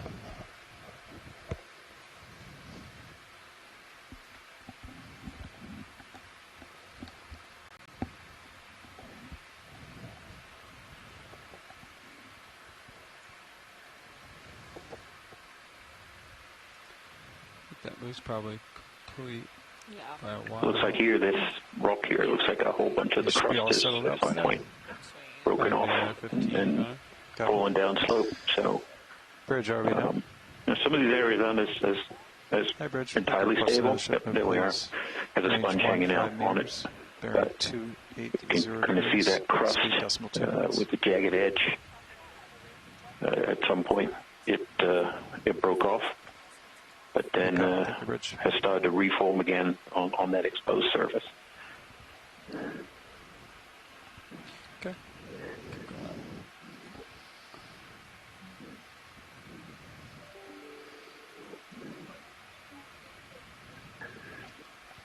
Alright, go up to those. Looks almost like we're coming up a ridge feature with it dropping off to the right-hand side here. Yeah, I can explore that. It's interesting. Yeah, we should see this Maybe a little some bit sponges and some steeper, corals up ahead just as a well. little to your starboard side. Okay. As you come forward a little bit. Just gonna saddle over so I can see the. I think we can see some more of these stalked crinoids. There's certainly been a lot of these crinoids and several different species as well on this dive so far.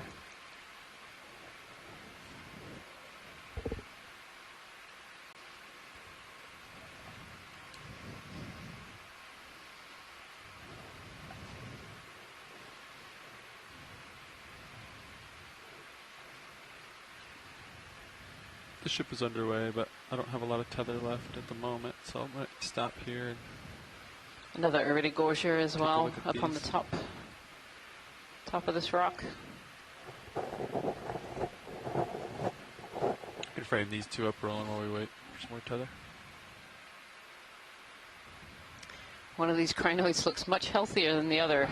The one on the left definitely seems to be nice and full and feathery, like it's named the Feather Star, and the one on the right looks a little bit more ragged, like it's been through something. That spider egg, but I could Does that mean it's more tasty?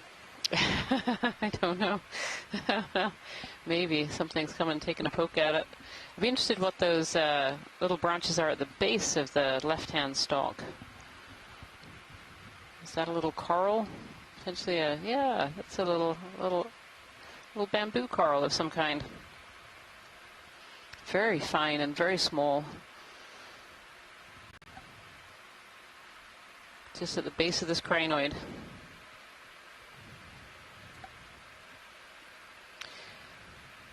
We have some interest in looking at the crinoid that doesn't look so well. Pilots, if that's possible. yeah.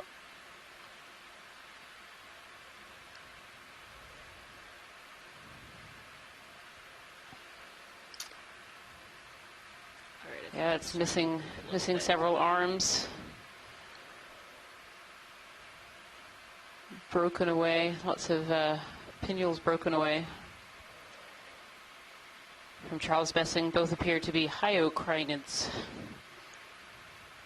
I don't know if this is a predation event, something has come along and tried to eat this sea star, or whether something has just bumped into it and broken. Some of these arms can be really fragile on these crinoids. It's really curious seeing they're both so close together and yet looking so dramatically different. Next video. We'll keep moving. I have a little more tether now.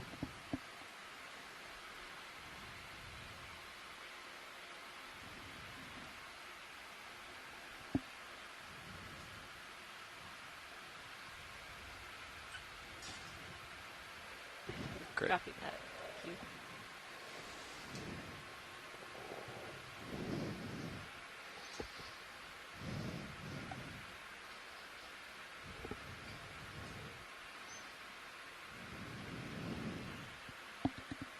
can see that these filter feeding and suspensions feeding organisms really like these edges where that flow is dropping off, can funnel water and make it go a little bit faster, which brings more food and nutrients in a little quicker. And so that's often the place where you find these filter feeders. Two more of these bathypathes, or potential bathypathes, black corals here. A sponge and a crinoid.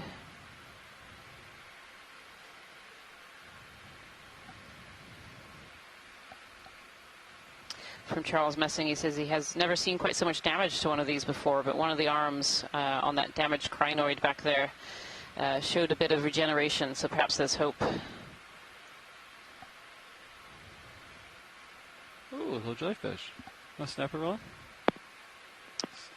Is it too late to get just a quick zoom on the crinoid we're passing over? I see a number of white balls on it. I'm wondering if they're little predatory snails. Yeah, we're just looking at a jelly. You'll catch up with the video here in just a second.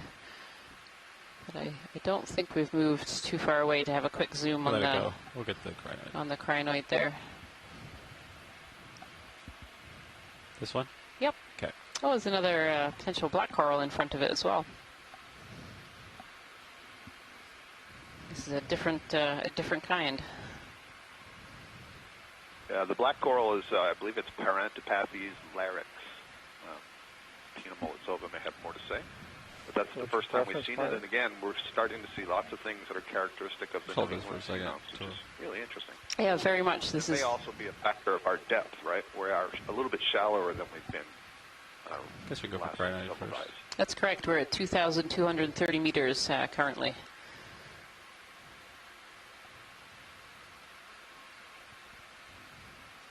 So just taking a closer look at this crinoid to see if we can figure out what these little yellow dots are, kind of at the base of the pinnules there. They actually look to be produced by the crinoid itself. They're egg masses?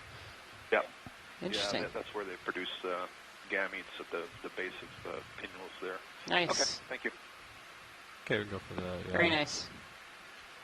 Thank you, pilot. That's beautiful. Yeah. Go for the other coral, maybe. Roland? Your volume is getting too low. Oh, my volume? Yeah. I mean, I think I'm just talking pretty quietly. I can increase my volume. Roland? Come back in if you wanted to get this coral. As Scott was saying, this is a Parantipathes. Parantipathes. And this one potentially has some eggs in it as well.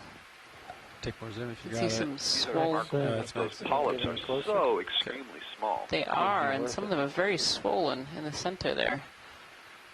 Well, actually, did you need a closer look at this? I can resituate and get closer, but right now we're at max zoom. If we can, that would be great. Just have a little closer look. Yeah. Yeah.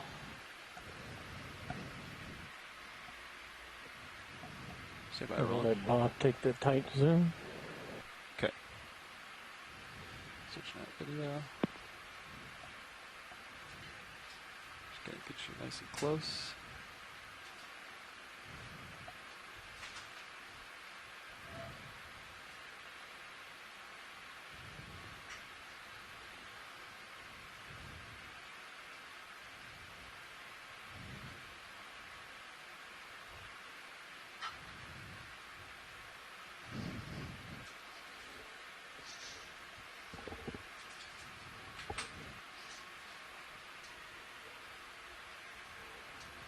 Okay, let's see. Maybe I'll go with the black background. Video, you can come in. We're going for this coral here. Try to get really tight on it. Want to see the detail? I can center you up here. Hold on. This particular species of black coral is really fine, really small polyps. Yeah, look at that. Beautiful.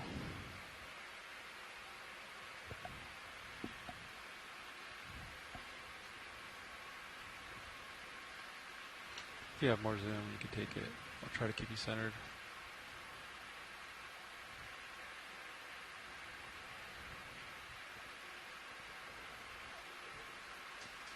Yeah, beautiful. Sorry, it's a little bit of awkward position for me, so I'm moving a little bit. Yeah. I'll try to hold that. That might be my best shot. Wonderful.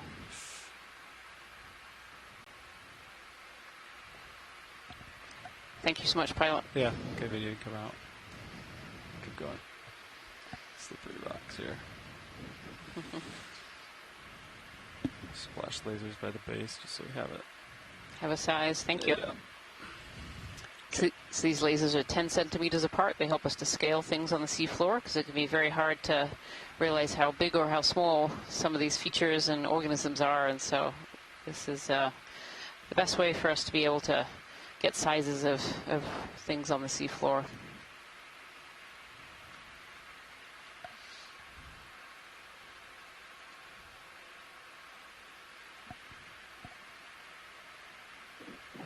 So Liz Watling, one of our biology experts on shore, has noted that we're definitely starting to see all the common species identified on other seamounts in the area, both previous dives on the Corner Rise and the New England seamounts.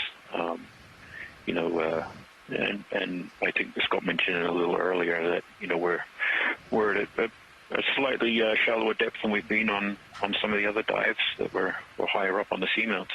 So, the salinity of the water and the temperature conditions, obviously the food availability and appropriate substrate for attaching to, all seem to be here to continue to add observations to what have been done before. Hold that. It's a little guy. See the lasers there. That's great, pilot. Thank you. Yeah, baby, come away. We'll keep going. Do we want to put another ship move in? It's definitely been an abundance of crinoids during this dive, which has been great to see.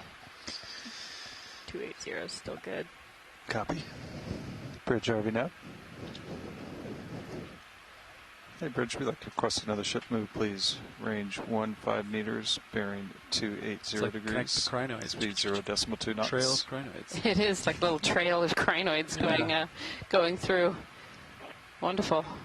It is. They're following what might be like a lava flow that we've seen from these elongated pillows and other things that kind of point down slope have given the appearance that we're climbing up a lava flow, and the crinoids are taking advantage of this slightly elevated ridge here, getting up high in the water column and grabbing the food. We should see this steepen up a little bit as we There was definitely something on that crinoid we just passed on lower right.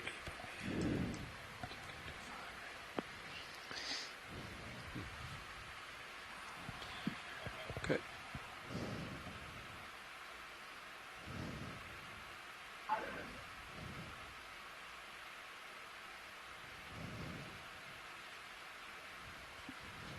We just do a little exploratory. I think there was a little fish that swam by there. And he's gone. And then I'm going to look to my starboard. There it goes. ROV safety here. Check out my blue view. I don't know if anyone was able to capture what that one might have been. It was moving pretty quickly. Okay. Keep going up this ridge. Here's a really good view of kind of the wider environment that we go up. Sometimes it's hard to capture that full landscape view of what we're seeing, when we're focused on the camera one main 5 camera. But you can definitely switch over to stream 2, which is the Sirius view, which is a little camera platform sitting above D2. It gives you a wider view of the area, and kind of the different seafloor. Right now, it seems we are kind of moving up a more intact lava flow ridge. This bulbous nature of these pillows and other surface textures created by the lava cooling and continuing to flow underneath the crust. That's another one of these spiral corals off to the left. I'm going to use all the technical terms of spiral coral and crinoid.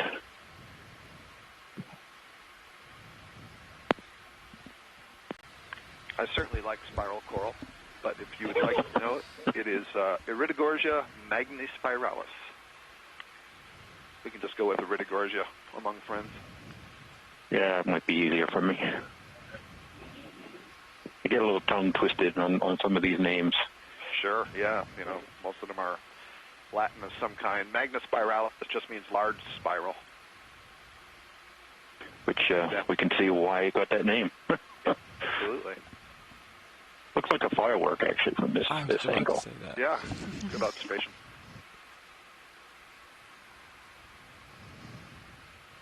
Thank you. I probably can't rename it firework coral, but... Well, I don't think Copy that. anybody's Thank you, Bridge. suggested a common name for it Ship yet, is so well stocked, put pilots. that out there. Oh, there we go.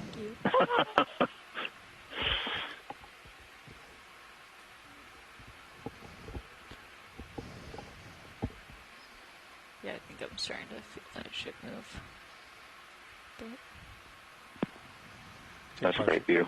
Right down the spiral. Take partial zoom. Snap it real quick, and then we'll keep going. Yeah, it's good. Hold that, hold that.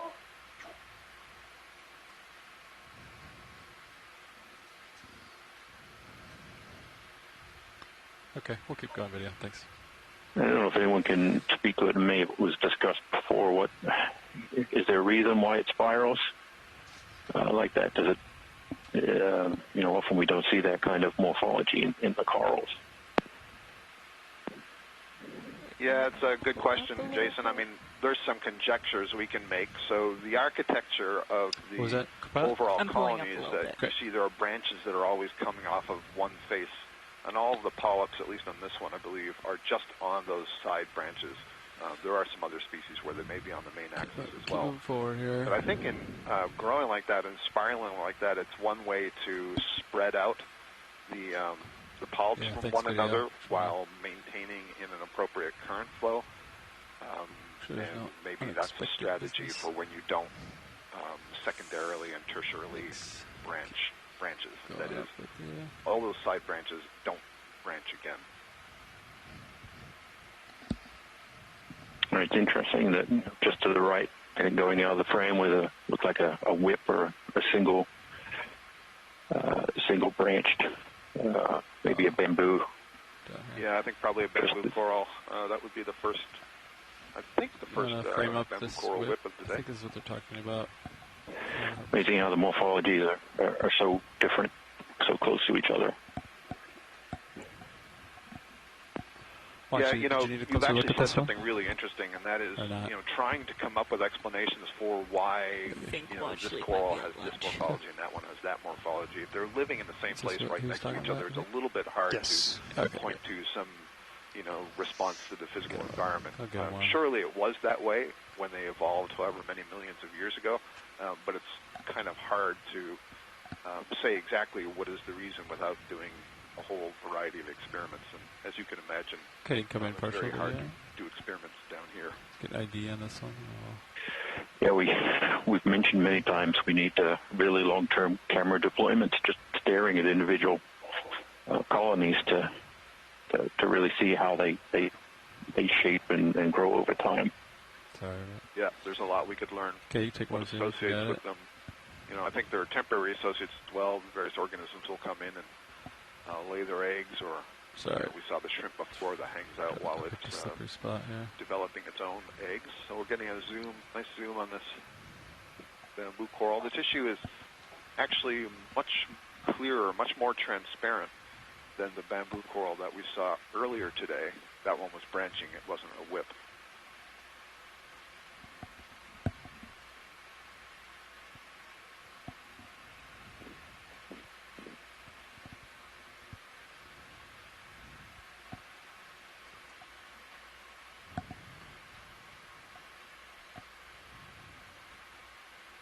I think I've stopped moving.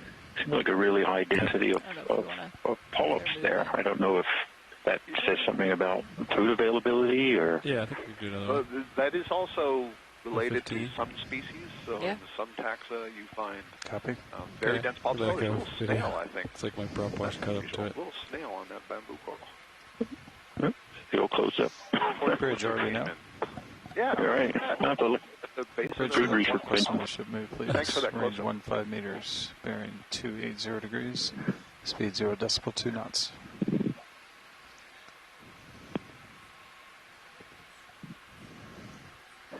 Good copy. Thank you, Bridge. So we're continuing up the slope of Castle Rock Seamount, if you're just joining us. Here, diving with the D2 ROV off the nose ship Okeanos Explorer. We started our dive today around 2,330 meters. We're at about 2,218 meters, moving up the eastern slope of Castle Rock, an unexplored seamount here in the Corner Rise Seamount Chain. It's the sixth dive of the North Atlantic Stepping Stones expedition, and our third dive now in the Corner Rise Seamounts. We had to change our plans at the beginning of the expedition due to some weather over both the New England and Corner Rise Seamounts, and we took a little swing to the south, but we're able to come back and get to visit the Corner Rise Seamounts, which are really quite limited in terms of exploration, both mapping and visual observations of these environments. So everything you're seeing now, along with us, is the first time it's been seen. So a lot of scientists on shore making observations of what we're seeing here. While we wait for some time. And quite an interesting variety of sponges here. I don't know if any of our sponge experts are here, but it certainly looks like a number of different species. Okay, you can take more zoom, try to get the shape of this one. Some squat lobsters. Some associates. Jason, do you know if that's the same sponge that we had just previously collected? Does it look the same? I'm not sure. It's a little As a amphipod. geologist, all sponges look the same to me. Yeah, that does look like a nice isopod on there, which How long looks has like it it's in been the there? same group. Maybe the cymathodes or the flabberliferants, where we saw one earlier on the side of a fish. Squat lobster. Oh, okay. Pilot, can we cascade down? There was a coral that was requested to have a zoom at the base of the sponge. Sure. You can zoom out a little bit, video. Let's try to find it.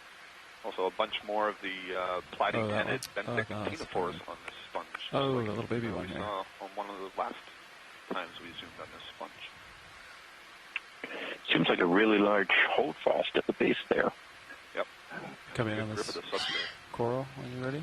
And it actually kind of has the shape we were seeing earlier on the rocks, these kind of rust-colored patches.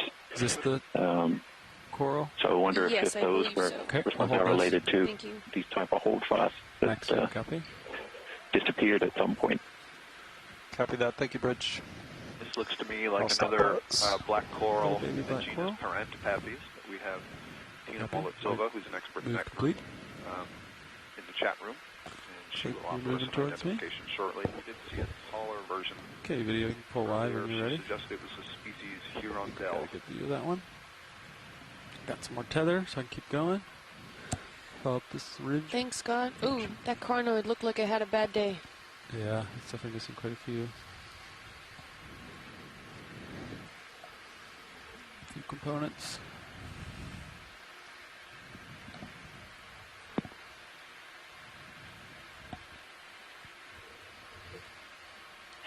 So our trail of crinoids continues after we got past that vertical section and have been climbing up this, looks like a ridge formed by an eruptive flow, whether it was one or many.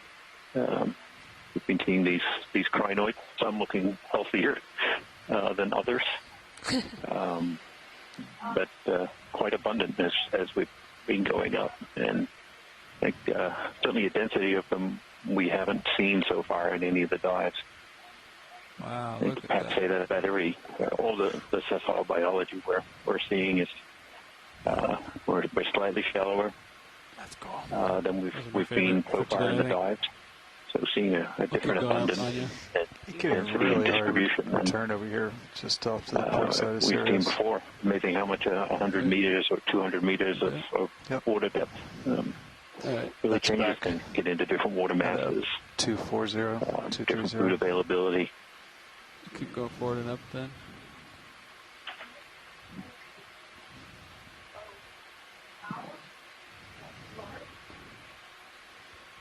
Can I see out into the darkness video? What do you got back there? Is that it? Okay. Yeah, a lot of these yellow crinoids seem Next to video. have the same get you back to the amount floor. of arms, so I'm only seeing 5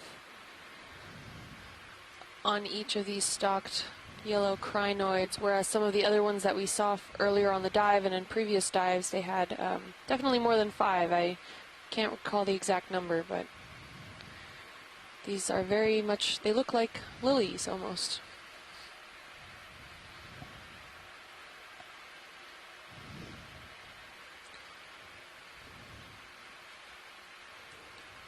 And there was a question about what potentially could cause such damage to some of these crinoids, and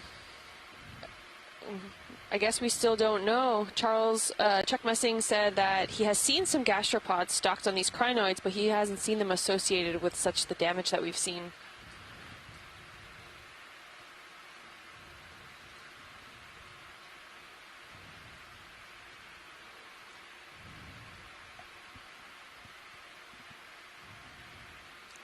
Nav, when did that ship move end? 3 minutes ago. All right. Just gonna saddle over, take the sponge out. And Chuck also just mentioned that all members of the Hyocrinidae have 5 unbranched arms, except for one species that's known from the East Pacific. Can we get a zoom in on that coral, please? Sure, absolutely. The Thank one you. in center, right by the lasers? Absolutely, yep. Okay, great. And then after that, maybe on the more vertical wall with those, maybe have desmophyllum hanging on it. So zoom in. in over here, I do would this like one to see floating those. there. Good eye, Jason. Could hold that for a second. Slowly bring you to center.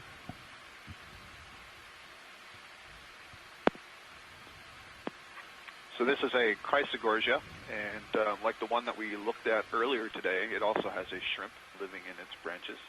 I don't see that shrimp is carrying eggs, at least not yet.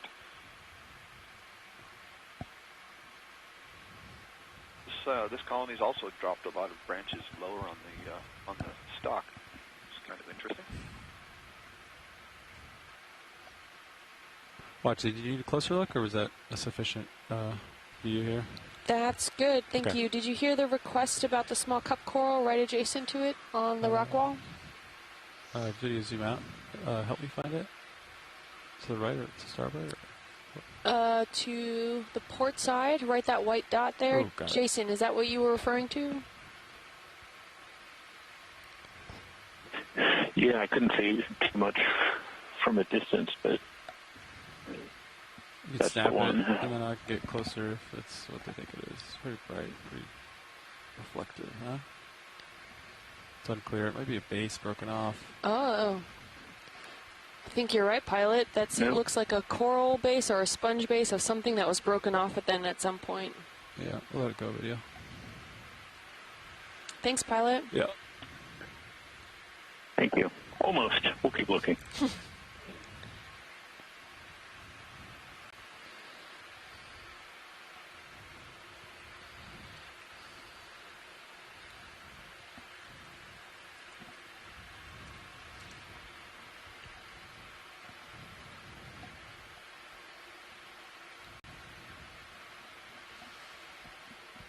Just going to explore to our port, take a look at my sonar. Sirius is pretty hard to return over here, so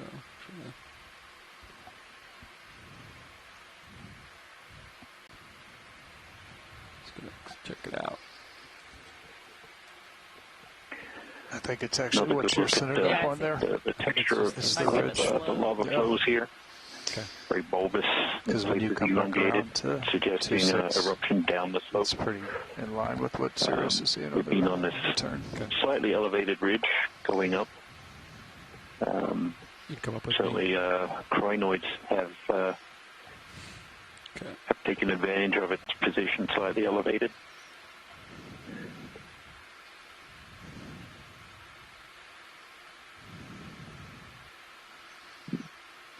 Probably get another move in. Copy that. Perhaps flattening out a little bit, seeing a bit more sediment cover. It's amazing how much Bridge, just a very small please range 1 change to in the 5 gradient meters, of the bearing slope can 280 degrees, allow speed these 0 sediments decimal to 2 start knots. accumulating.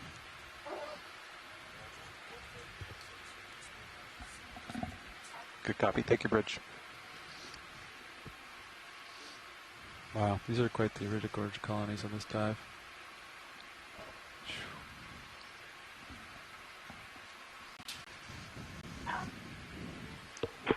Or the newly common named firework coral. Yeah.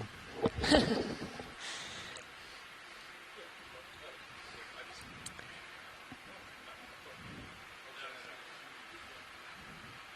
gonna explore to the starboard here. Get a feel for how steep it is here.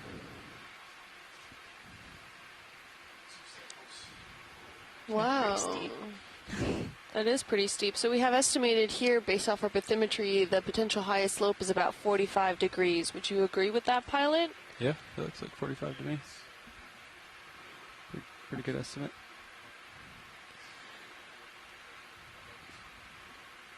Be a good hike. And Jason, it looks like some of the morphology is starting to change from more of that pillow lava feature, where it looks, I mean, dead ahead right now, slightly more sheeted. Suggesting something about the lava flow, how it evolves over time. Certainly, in places it can be used to identify, where the eruptive vent was. Maybe we're closing on that. We probably won't see that kind of feature. They tend to erase themselves over time as they erupt more material. But it does seem we're seeing less of these pillows and more of the sheety, layered sort of morphology. We continue to see quite thick ferromanganese crusts with this petroidal texture.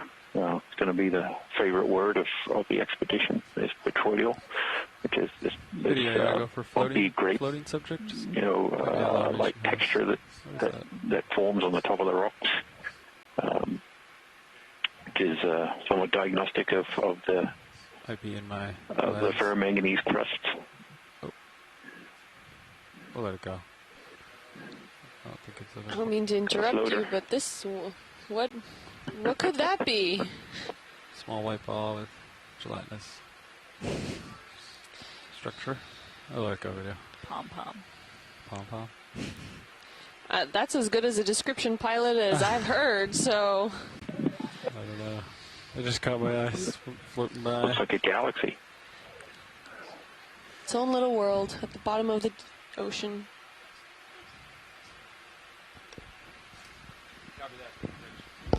Copy that. Thank you, Bridge. Got a little bit more tether now. I can kind of go up the hill. Got a pilot change coming up.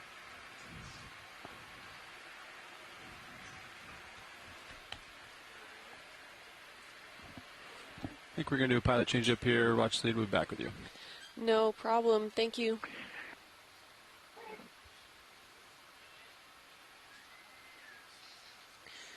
We can see a few more of those yellow-stalked crinoids around. There's a small sponge at the base of the right-hand quadrant there also. It's really interesting. I don't know, would you call it a high diversity of sponges that we've seen here? I've seen some sclerosponges and some varying different types here, but I can't say for sure if we'd call this a high diversity.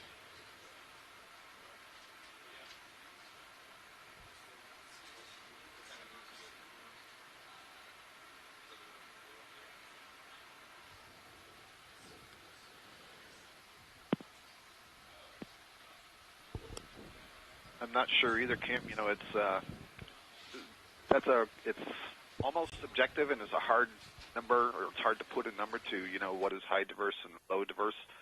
Certainly, we're seeing lots of different kinds of sponges today, but I don't know. I don't have data myself on what would be considered a high diverse area. What is the highest diversity that anybody's seen, for example, to be able to put that on a scale.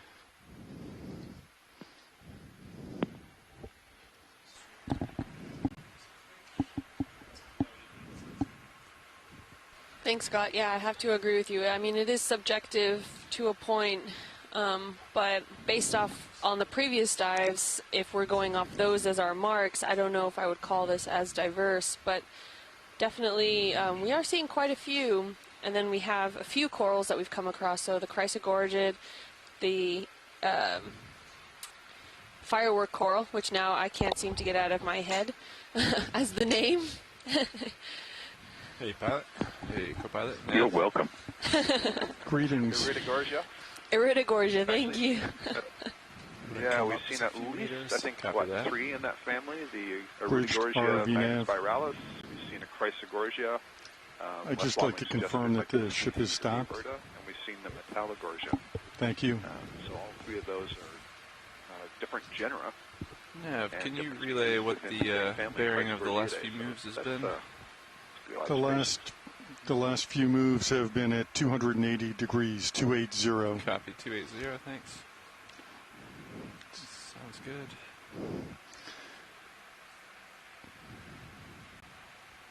Just gonna get a little lay of the land here. Sounds like they've been steadily working their way up this face here. Encountered the occasional... From these more sheet-type flows, the lower relief, to more bulbous textures, status of the ship? You know, perhaps indicating The ship is stopped. those pillar lavas that we've been talking about. When did it stop? You know, these seamounts are made up of 1559. countless numbers of Understood. Thank you. eruptive periods, so lots of overlapping, All right, Pat. So my camera's at about 45. you know, Copy that. volcanic For your flows that, 5. you know, unfortunately the abundant So ferromanganese comfortable crust with continuing. Was it the kind of can 280 hide direction?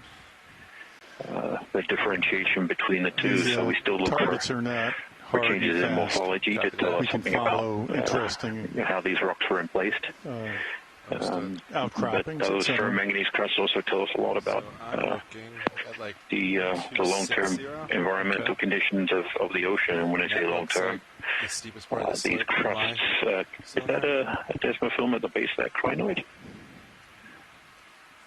Yeah, we could probably... Or another one of those holdfasts that we heading on Sirius.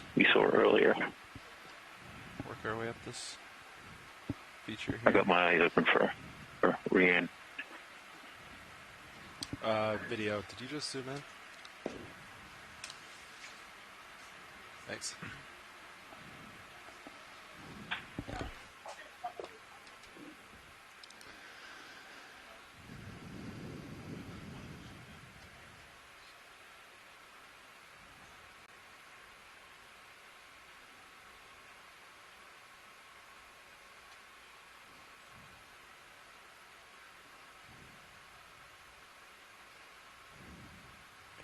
Lots of interesting geology here. These ferromanganese crusts sort of accumulate at pretty slow rates, on the order of 1 millimeter per million years. So, you know, where we see them being thicknesses of centimeters or more, you know, we start to really go back quite a long way in time. Every centimeter is 10 million years. So, if we have 5 centimeters of crust, it could be as much as 50 million years of precipitation of those minerals out of the water column. And as those water masses change over time, which they do, perhaps many times during that long time period, these crusts record a history of Jason? Of those changes. Sorry, Yep. sorry to interrupt. There was just a request right-hand to corner, look at copy. the edge of the crust where it looks broken off there. So before we left, I wanted to Oh, make sure okay. you saw that. All right, just so I think video. I that's think we're down to going to the go for right. a zoom on this broken crust down here. We if we just could. passed over. We can zoom now. Come in. Yep, right in front of us there. Thank you. So we have scientists onshore who are very interested in these crusts for multiple reasons, and we've been sampling a few as we've gone along.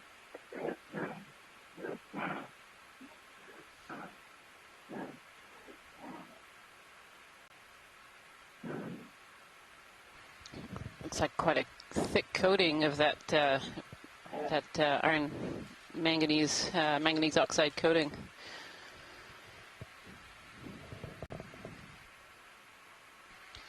Thank you, pilot. Good copy. Oh, could we have some lasers in there? Just as we, there we are. They're coming in. Yep. Good copy. Perfect. Just for a little reference there. That's it. Great. Thank you. You're welcome. You can come on that video. Thank you. Nicely done.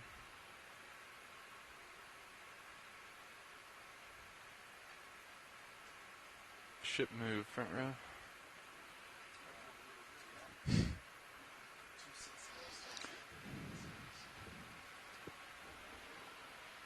Are you, I can't. sorry, I was muted. Is that better? Better. You want to go 260? This You fun said field That of looks pretty good on crinoids sonar. and sponges. If 15 Pilot's happy with meters? that. Yeah, would have Be previously. great to get That a, sounds good. 15. a zoom on the Sounds great. yellow sponge. I don't believe that's one that we've seen on this transect so far. Copy that. Watch lead, the one coming into center. Yes. Good copy. Yeah. You go for partial here video. bridge ROV nav. Thank you. I'd like to request a move, range 15 meters, bearing 260 Half degrees, these black coral at its base speed there. decimal 2 knots. It's fun in these little cracks in the rocks too. It looks like they're little pieces of bamboo coral skeleton. Good copy, thank you. So this yellow sponge is not one that we've seen yet. Yeah, this yellow sponge, I have no idea what it is, but, Rian, I think you'll recall that we saw numerous of these also on the New England Seamount. Yes, I believe so. West. So, Yep. yeah, so another piece of evidence that the community that we're looking at shares similarities with those western seamounts. Some nice barnacles there. Do we want to come in a little further? Watch lead. There actually there's some nice stalked barnacles over to the right. If you want to pan over a little bit, Copy that. this would be great to have a quick image Also, of. more of those sheared holdfasts that we were seeing. Yes, yeah, and then down in the cracks below, there were pieces of what looked like bamboo coral. Very distinct small Come in a little more pieces. video. These stalked barnacles. Beautiful. Yeah, so barnacles are actually crustaceans, and the kind of feather duster that you're seeing sticking out is actually their legs. So they're actually head down, so their legs stick out into the water column, and they grasp for food, picking food out of the water column. We very often get some really quite big species of these stalked barnacles in the deep ocean. Beautiful. Thank you, pilot. Welcome. Come on out video. Thank you.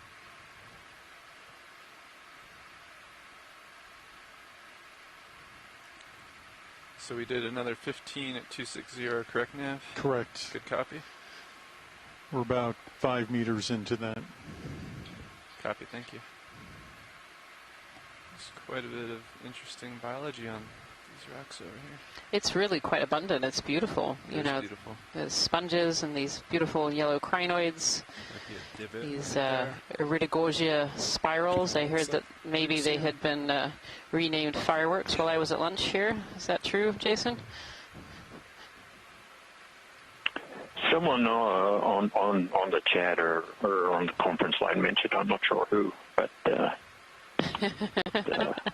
sounded like a great idea. Yep. Jason, you need to take more credit for that. I think it's a really good name. It's very evocative of when you look at it from the spiral down. Yeah, very much. I'll take all the credit for it. There's also a Chrysogorgia that was next to the Iridigorgia. Kind of sitting in between the two Iridigorgia there. I think I saw it as we went by. As we pan over to the left here a little bit, it might pop into view. Yep, there it is.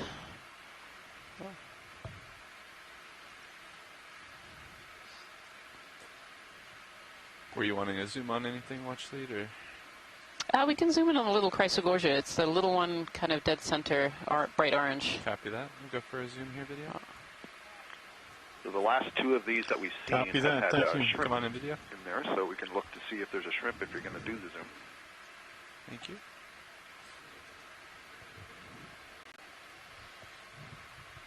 You go a little more. Is the shrimp on the ground there? Oh, right there. Yeah, I see it. Copy that. But I think what Scott was talking about is there might actually be a shrimp in the coral to the left. Oh, there's a little tiny baby crinoid. Look at that. Hanging out at the bottom of the sponge. This sponge looks quite similar to the one that we collected yesterday. It was an unknown species. Yep, and there's a shrimp in the middle there. And this Chrysogorgia coral, and as Scott was saying earlier, these shrimp are often females and loaded with eggs, and so they're probably protecting themselves and their young inside the middle of these corals. Beautiful. And I think I could see in there that purple color, and those may be the eggs being held by the swimmerettes, which are those swimming legs under the abdomen. Hard to tell. It's very hard to tell them inside there. You know, they really embed themselves in the middle of these corals to protect themselves. Yeah. Beautiful. Good place to be. Apparently, it's a good place to be. Yeah. Thank you, pilot. You're welcome. Come on in. I'll note also that a lot of those polyps on that Chrysogorgia colony look swollen at the base and kind of whitish. So I think lots of reproductive material in there, preparing gametes, sperm and egg. And so, there's also a sea cucumber just behind. Come out full wide. Little. Look in between the skids. There's some question about whether there's any seasonality. I think, Rian, you know plenty about this, and whether the reproductive cycle in the deep sea here is timed at all to the input of food that's come to the bottom. And so I'll leave that as a lead-in for you. Yeah, thank you, Scott. Yeah, so, when we first started thinking about the deep ocean back in the 1800s, it was assumed that the environment in the deep sea was all steady. It was all going to be cold and dark all year round. And what we now know is we actually do see some seasonality in the deep ocean. One of the ways that this can be driven is by phytoplankton blooms. So we get blooms up in the upper ocean, often in the spring or in the late fall. And as these blooms die, they're actually transported down to the deep ocean. It can take about a month for plankton material up in the upper ocean to reach down to about 1,000 meters or so in some areas of the world. And that large bloom actually is this large source of food for animals on the deep sea. And so that can cause things like the animals being able to reproduce seasonally, or being able to spread their young seasonally, spawn their young.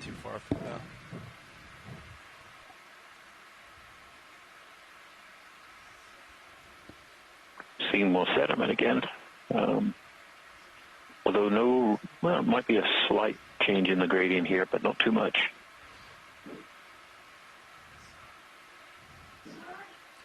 You see a lot of these stalk crinoids, so they're all sitting on probably substrate that's just below the surface. So. Move end.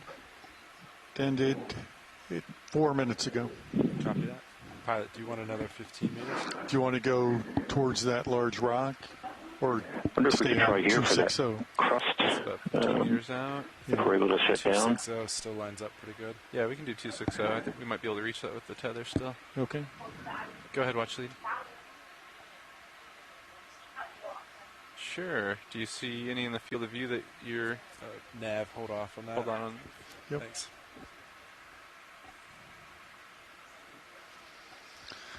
Copy. Standing by. See. So, or were you wanting to try to grab a piece of the crust you were saying, or? Okay. We can certainly try. I know we've had mixed results. Copy that. Yeah, stand by, Nav. We'll try to grab some of this crust and then we'll think about a move. Copy.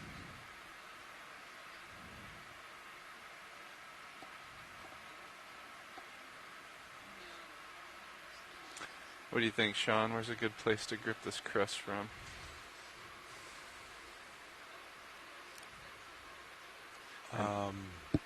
Boy, I don't know. I would just center it up. Yeah. And then just kind of tap it with the fingers and see if anything comes loose. Copy that. Yeah, I think that's the best you can do. Looks like we've got it almost between the skids here. Yeah, so the pilots are just looking here to see whether we can collect a sample of that ledge. It's mixed. Sometimes they come away pretty well. Sometimes they are firmly attached to the substrate, so they're going to have a go here to collect. Copy that, yeah.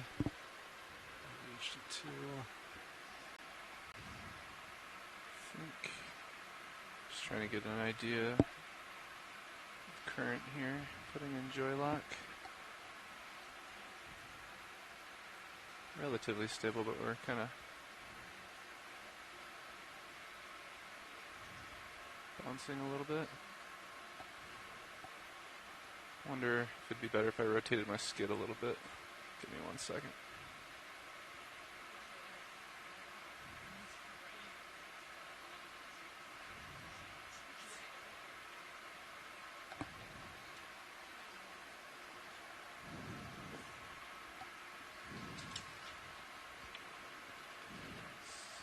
Seems relatively stable there. Yeah, looks good. All right. So the port side box is empty. Copy that. So I should probably... You want to poke it first, and then we'll open the box if we think... I would kind of poke the perimeter with the fingers, see if anything's loose. Okay, and then if you find something loose, then you could, depending on the size, you could go for the box, open the lid, or you could potentially use a suction sampler if it's small enough. Too small for the fingers.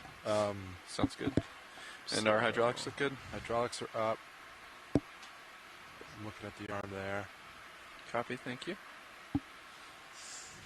Getting in position. Enabling the hydraulics. Arm is live. And indexing in. I was kind of follow you center with the... Copy that. Easiest.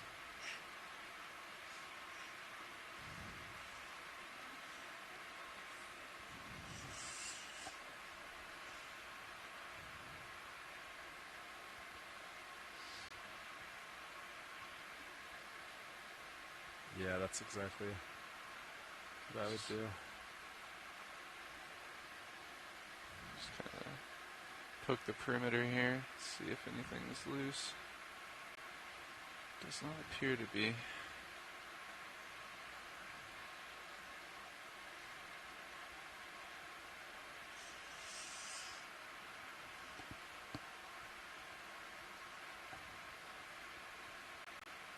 Yeah.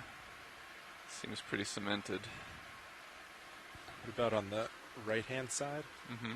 Does any of that look a little softer? I'm not sure. Yeah, it doesn't look like that's going anywhere. Yeah, unfortunately. We'll try to give this right side a little lift and see.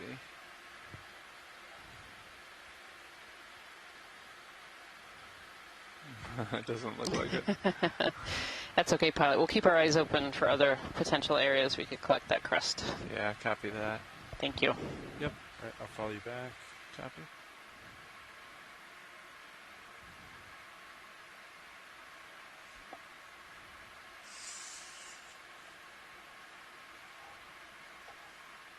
Look a little rotate there. Yeah, maybe just a little inboard. Copy that. Hair and yeah, looks great. Copy that. Indexing out. All right. Securing hydraulics. Hydraulics off. I just saw again to ramp up, enable, and it drops it down to 0. Yeah. Down to 400, right? Yeah. Yeah, I talked to Josh about that this morning. It sounds like that's kind of just the default config for it. Yeah. All right, I will put your mini Zeus back. Copy that. Yeah, if you see anything else that you'd like to try to poke watch, Lee, just let us know. That's great. Thank you so much. They're going to keep eyes open in the chat room for a suitable rock. Sounds great. I'll take my camera back. Thanks for the extra eyes. All right. I think we can probably get that ship moving now. Copy that. Thanks, Nav. Bridge ROV nav. Looks like there's some sediment for you here, Jason. Range 15 meters, bearing 260 degrees. Speed yeah, I ordered some while you were at lunch, so got some weakly developed ripples there. So good copy, thank you. You know, and a lot of these sediment plains we've seen so far, we haven't seen too many ripples be developed, which suggests that there isn't much of a sustained, current flow. Here it appears that at least weekly there's one developed that is sort of wrapping around the seamount, and that's perhaps where at a shallower depth than we've been on other dives, so closer towards the top of the seamount. We may be seeing more of this sustained current.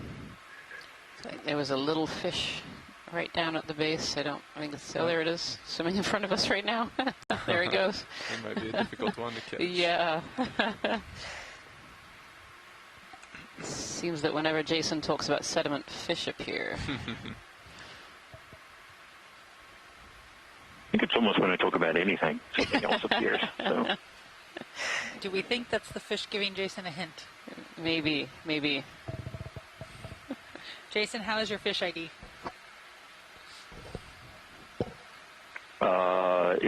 If it is a fish, I can get to the level of fish. Perfect. That is it. It's a really good thing that we have some fantastic scientists on our chat room joining us who do specialize in fish.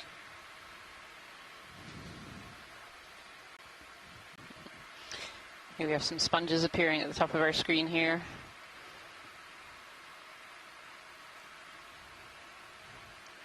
I'm going to rotate camera a little bit. Geodia, it looks like, in the center there. It's 3-0 right there. Thank you. I'm not quite sure what that one on the right is. It's got kind of two pinnacles staring at us. Would you like to zoom on it, watch it? That would be great. Thank you, pilot. Copy that. All right, video, we can go for maybe partial a here. Farreid sponge, potentially. Looks like it has something growing out of the top of it. Is it a barnacle, maybe? Maybe. Very nice. Yeah. You know, sometimes we zoom in and we still can't figure out what it is. I think it was potentially a coral stalk, and I wonder if those little zoanthids or something on there. That's fun. Yeah, we can go for a little more. I'll adjust the camera. Oh. Just on the edge there, pilot, but I still Copy got that. you, Yeah, little zoanthids. There we are. So it's a farreid sponge wrapped around an old coral skeleton, and with some of these zoanthids. Thank you, pilot. That's great. Yep, no problem. All right. Whenever you're ready, video, we can ease out. You can come on out, video. Thank you. See a little anemone tucked in behind the Geodia sponge there. Copy that. Thank you, Bridge. Beautiful. And some other sponges in the distance. This looks like definitely kind of a pillow boulder field. These little ponds of sediment in between. And each time we zoom in, we see lots of different organisms. Lots of these crinoids. Some bamboo coral. You saw one of my favorite corals earlier today. Gorgia. I could have guessed that one. Sounds like they're on the move. It is stunning. They Probably are. my favorite of all the corals. They're just so huge and enormous. Their presence kind of overarches everything around it. Oh, there we go. There's a fish. Do we want to go for a quick zoom on the fish? That would be great, Pilot. Quick Thank zoom you. through this video. Come on in.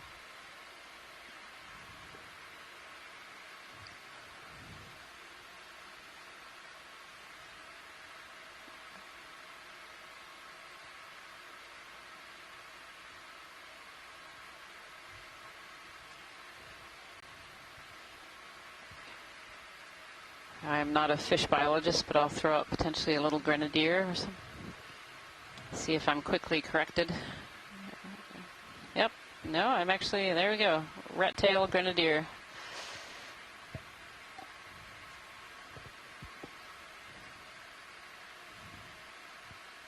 Again, that slow sinusoidal swimming, as we learned from Peter Oster.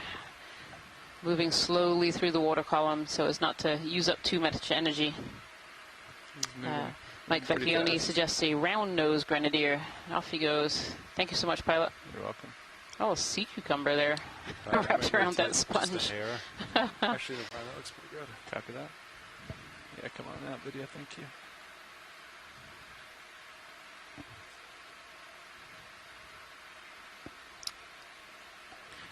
Oh, and the bottom right-hand corner. Go down again if you can. You might have another one of those swimming polychaetes. Where did it go? I think it, yep, almost central. Yep. Quick zoom. Thank you. Oh, it's actually crawling along the rocks there. Is that the same one we saw yesterday? Don't think so, no. It's parapodia, so the little projections on either side look very different. The ones yesterday had these almost big, almost like swim fins, and in all these rows swimming along, whereas this one definitely has more walking type legs. And I think that this is a scale worm of some kind. You can just see a few of the little scales on its back end, though it looks like it's lost some in the middle, and they do lose these scales when they get into fights or predation events. But it seems the scales work. Yes, yes, they can release the scales. Or I should say, that maybe they don't release them themselves, but they can be taken away and regrow. Oh, there he goes. Oh. Beautiful. Yep. Back into this little hole. Yeah. Thank you so much, Pilot. You're welcome. Come on out, video. I was sneakily also interested in this area because there are cup corals, fossilized cup corals growing on this ledge here as well, as we've seen throughout this dive in several areas. Though we haven't seen any accumulations in the sediment, which we're kind of hoping for to be able to get a collection.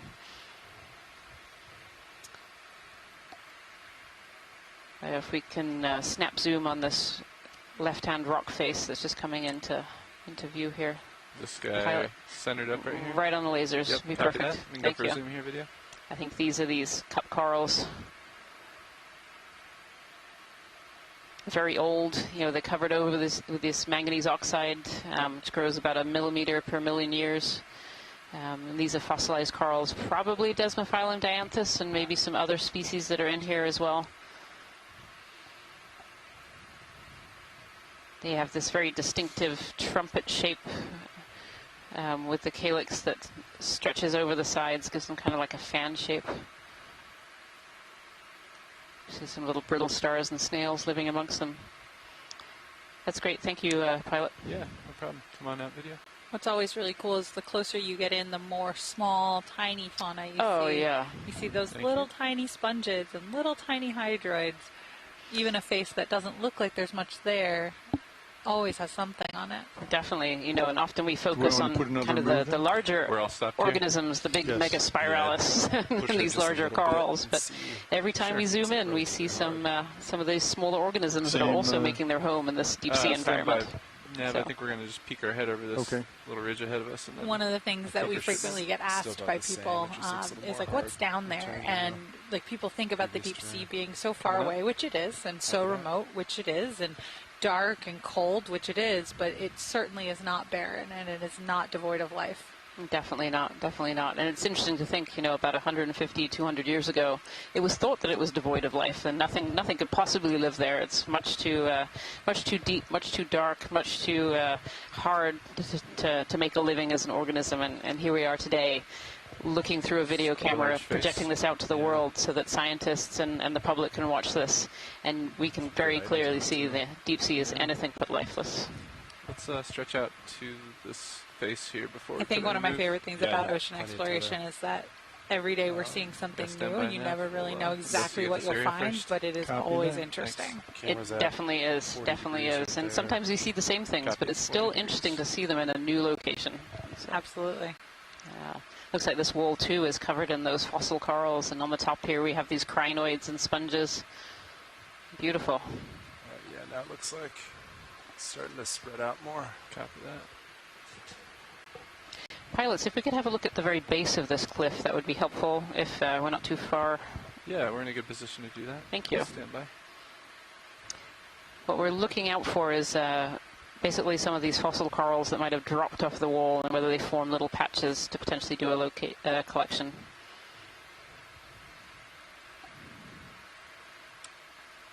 How's that watch lead? Would you like to descend and get a little closer to it, or? Yeah, if we could zoom in a little bit on the kind of right-hand quadrant, you can see not the rocks, but kind of the more broken up material. That might be some of these fossil corals. Copy that. And there's interest in these fossil corals because they can actually be dated. So we're able to use various paleoclimate techniques to be able to date some of these corals and find out when they were actually living here and when they were alive. And they also hold records of what the water masses were like when they were living as well. So we can actually get records of what the ocean looked like 10,000, 100,000 years ago. I think I see, if you go down into the sediment, pull out a little bit, there's some of these corals down here. Thank you. Yeah, there we go. Do you see what we're talking about, pilot, here? Yeah, these guys right there. Yeah. Yeah, so there's a request for some of these to collect. Copy that. And I'm not sure whether using the slurp hose is a scoop and scooping into a bio box, or... Would they be okay to be slurped in total for They themselves? could, yes, yeah, if they're loose enough and don't get clogged is the only concern. I think that would work. Take the nozzle and just kind of... Do you think that's a possibility, pilot? Yeah, I think we can. Conferring with co-pilot real quick. Thanks so much. Yeah, no problem. I think that would work. Okay. You can kind of loosen them up a little bit if you need to. Yeah. And if they're loose, yeah, I think they're just... Yeah, copy that. Do these do these particular ones we're looking at look good, or should we come wide and see if there's a more interesting looking one? These look really perfect. This is the right species. This is a desmophyllum. If it's not in the best place, we can certainly keep looking. Can we come on out, video? Let's take a look, and we'll see. I think this might be accessible, though. There's a whole bunch of them. Oh, wow. If you go a little bit further down central, there's a huge pile of them. That might be the pile might be ideal. A little further down, or what I'm pointing at straight ahead? Either one. Either one? Yeah, down there's a lot. Yeah, this looks like a pretty good stable position. Is Sirius in a good state right now? Yeah, I'm all stopped. Copy that. Looking at you 5-0, so it looks good. Copy that. Yeah, actually, I think we're going to just come down to this pile here and see what we can do. That's perfect. Thank you so much. No problem. Pilot, this is Watch 2. Go ahead, Watch 2. Hey, if you end up getting some sediment with it, that would be great, because that will be helpful for our geology characterization as well. Copy that. We'll see what we can do. Thank you. Yep. So I will put you on... Or if you can only get sediment, that's okay as well. Sediment without the coral, okay. Yeah, that's a good spot. Swing arms are clear. Looks good. Getting a little rotation. Let me lock in the joy locks here. Stand by. A little shifty. A little forward.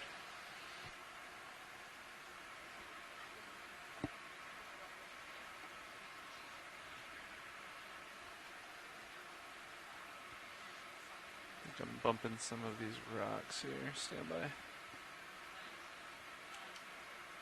That looks Somewhat stable there. A little bit of movement. I'm gonna come down just a meter or two. Copy that. Tether's nice and loose, but just in case. Put a lot more.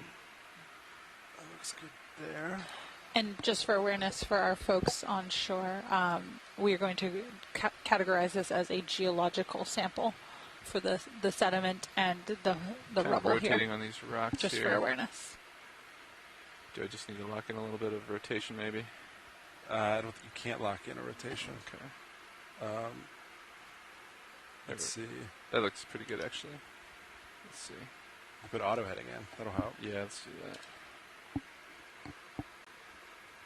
That's pretty good there. Yeah. Feel good about that. Yeah. All right. I will get.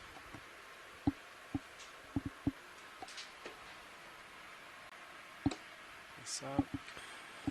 So, I think the drawer should extend no problem. Yep. It looks good. You can draw out and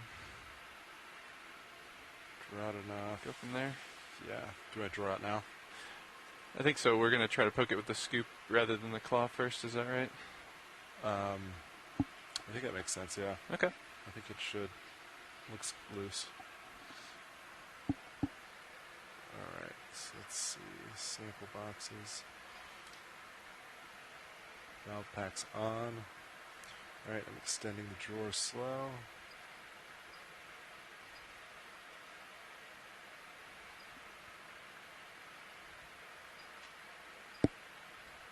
You know what, Pat? It just touched the drawer. So I think you might have to rotate a hair like this, so it's a little more flat. I think that toe is just touching. Rotate starboard or port. Sorry, to port a little bit. Okay, copy that. So just reposition like that, maybe. Pilot, this is Watchley. Go ahead, Watchley. I just have one quick question before you guys determine which chamber you're going to be putting the sample into. Do you know what mesh size you have on the suction sampler? We have 3 coarse, 1 no filter, and 1 fine. And I believe, what's the fine we have equipped, Sean? Is it 1,000? I believe so. It's 1,000? very, very fine. Yeah. Could we store this in the fine chamber, please? We can certainly give that a shot. Thank you. No problem. That is. That's 5. Let me look at it. Yeah, so then I think if you just shift now lateral a little bit to center that up. Copy lateral, starboard a hair. Copy that.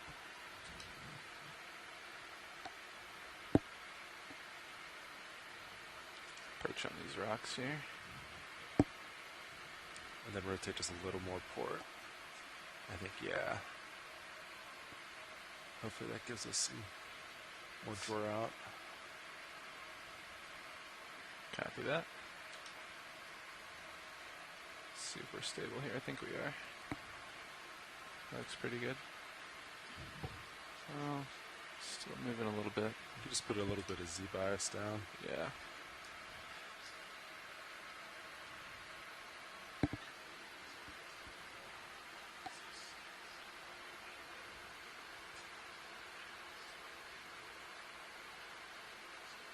Nope.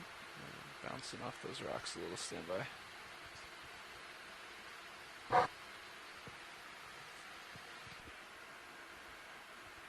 Yeah, keep coming up off the bottom. Stand by.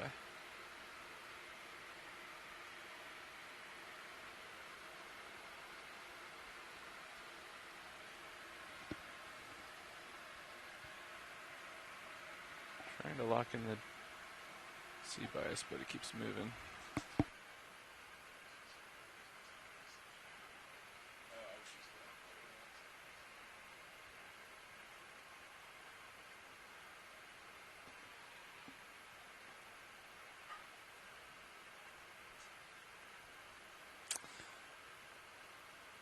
Yeah, I don't know.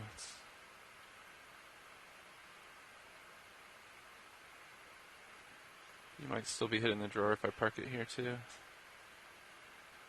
What do you think?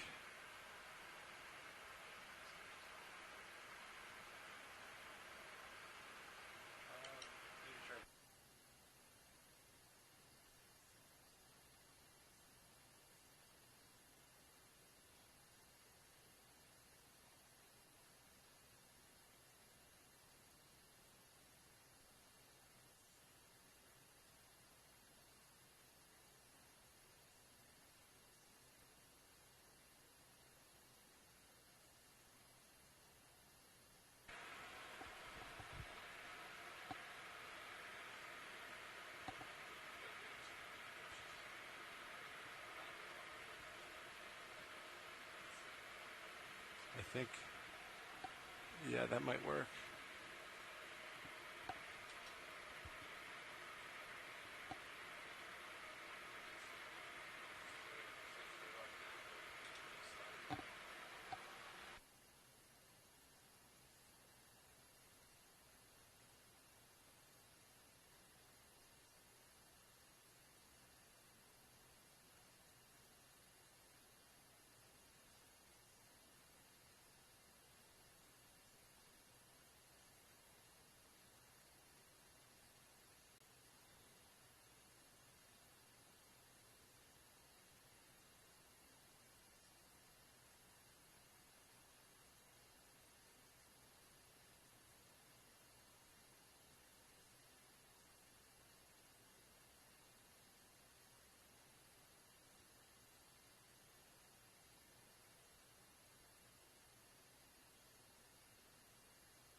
Okay.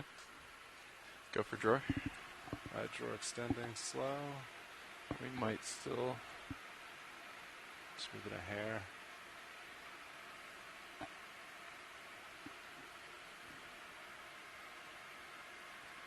Yeah, you're just slightly.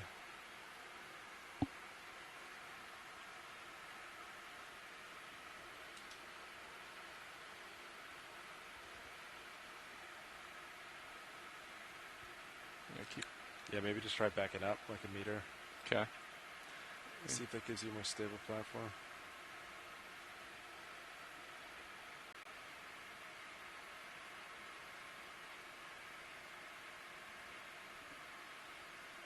Got 30 down.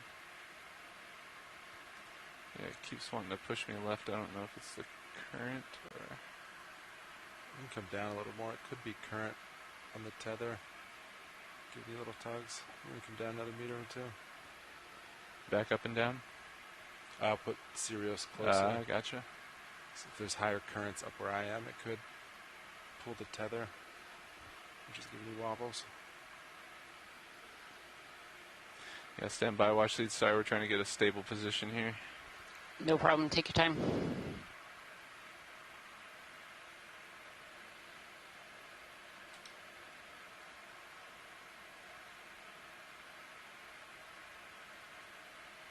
Yeah, it keeps drifting every time I do that. Stand by.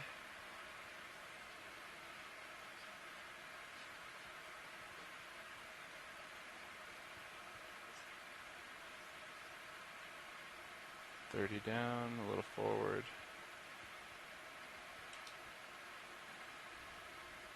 You could try giving it 35 if you need it. Yeah. Just doesn't want to seem to stay. I'll try a little bit more downward.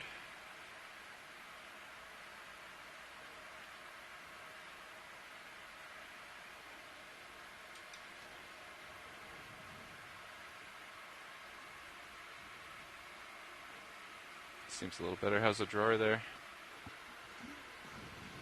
Looks stable. Yeah, let me try extending it.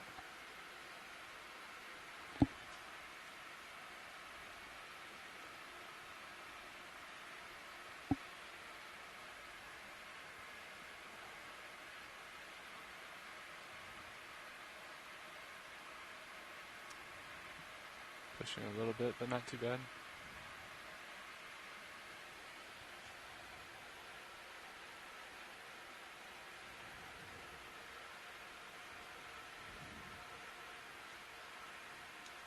Yeah, I think it's just... I think it's still this toe that's hitting. Yeah. Do you want me to try to rotate the port a little bit? Again? Yeah, right there. Just pushed you. Let me try a little rotation again.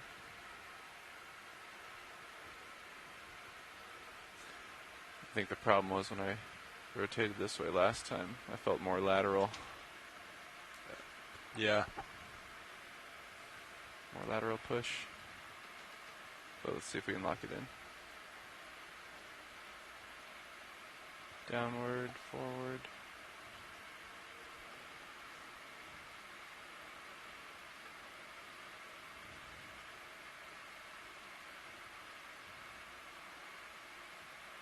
So that's about the same amount of lock. Let's see if it drifts. Yeah, it keeps rotating, see? But you might have enough room to get the drawer out there. Yeah, let me try. Let's try it.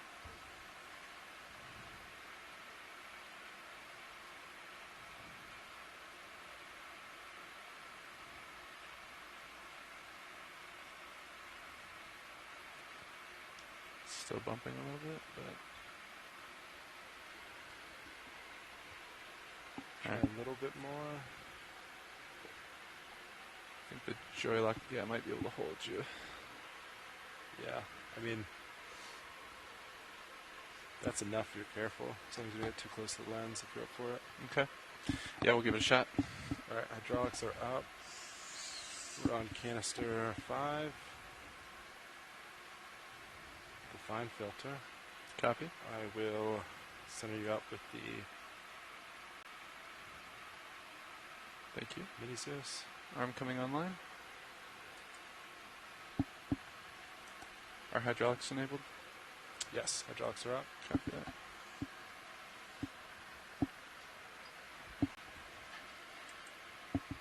Arm online. Copy. And I just kind of follow you to the center of the nozzle. Copy that.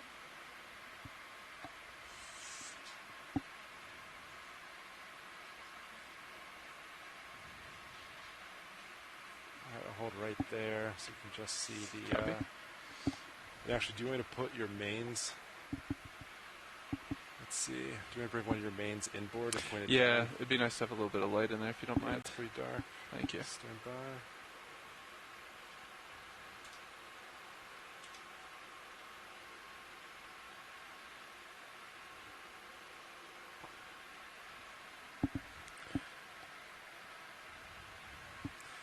And is there a desired grip force for grabbing the So you like 5 or 6. 5 or 6, copy. 4 is usually a little too light. Okay. Alright, that's inboard. That should give you a little better lighting there. Copy that.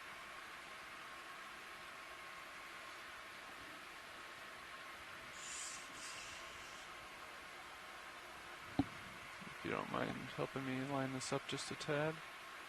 Yeah. So the best thing you could do is like straighten your forearm out. Mm-hmm. So right now you're a little forward, so just back it, the forearm down like that a hair. Copy that. Let me get it away a little bit. Yeah, and then easiest thing, straighten up like that and just kind of come down on it. Copy that. Make your joints nice and straight there.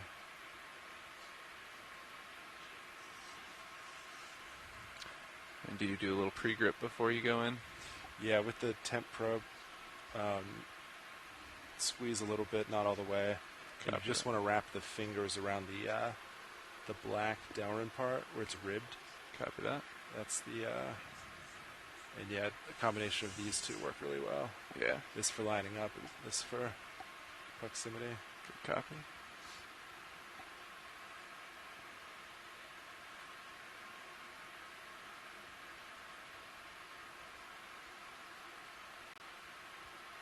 Looks like that's pretty lined up.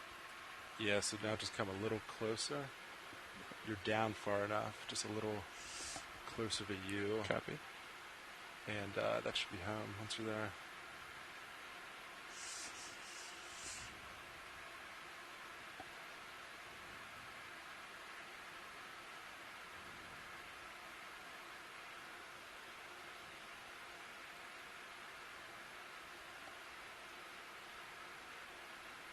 Yeah. Right. Lock that in. Locked in. Alright. So now what you want to do is just pull it straight out without Copy. putting too much of a bend in, and then I'll retract the drawer.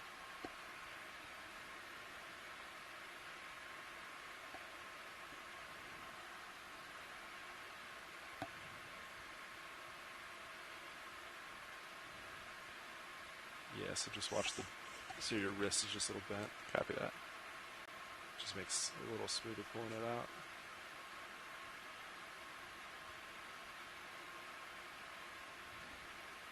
And just come a little bit to starboard there to straighten it. Yeah, it's looking good. I'm going to track the drawer.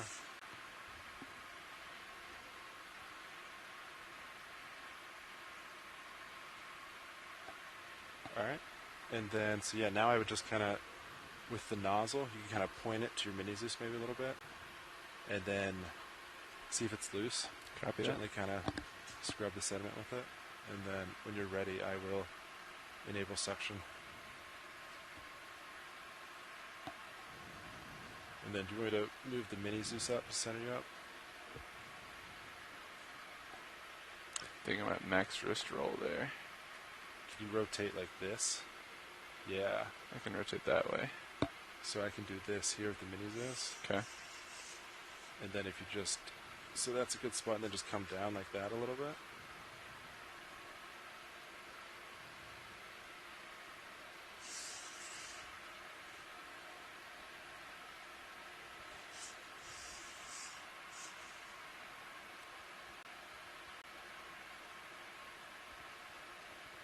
Yes, that's a nice view because you can see the tip with both cameras like that.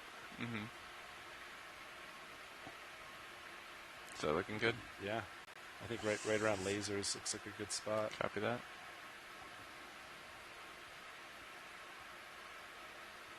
We'll just give it a poke first. Yeah. And you can rotate your wrist like that. Actually, it looks great. I will enable suction. Copy that.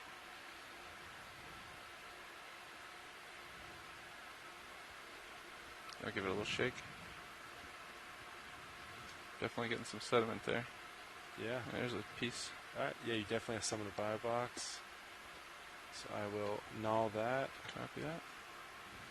That looks good. Got some sediment and other items in there. Looks good. So now it's just the reverse. You can come up a little bit, get it level. Your nip cam's real good there. Copy that. And straighten it out a little bit with your wrist. Go like this.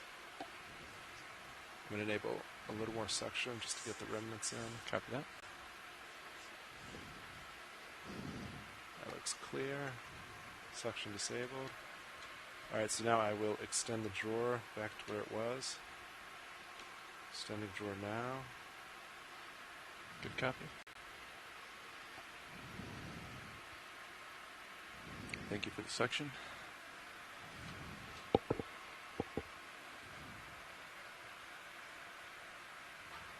Alright, stop there, and yeah, just reverse.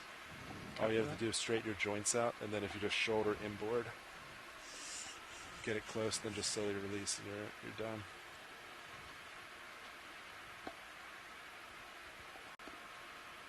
So pause right there.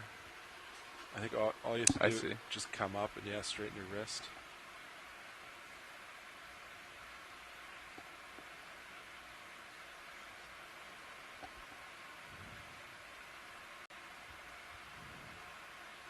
How's that looking? Yeah, straighten your wrist a little more.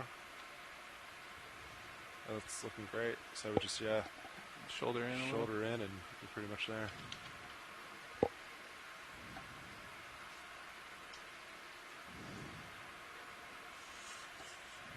So that's pretty good. You can straighten your wrist a little bit, but you're in enough shoulder-wise. ROV nav. Maybe just come up a hair. See your manip cam how it's a little down.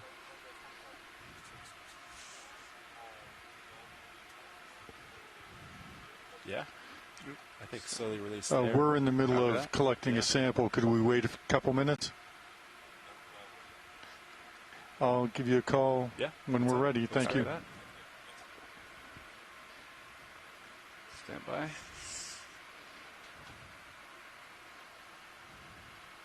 Alright, retracting drawer. Thank you. Nicely done. Thank you. Thanks for the help. Nice job, Thank you, pilot. That was great. Level center. Or I'll follow you over at the middle. Could I ask which suction basket that went into? C5. C5. Thank you. Yes. And that is the fine filter, just for reference. Perfect. Thank you.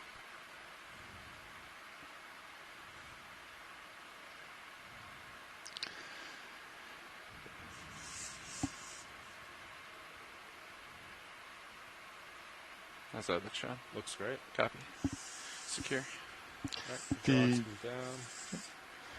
The bridge was requesting to change heading to 225. If now is a good nav.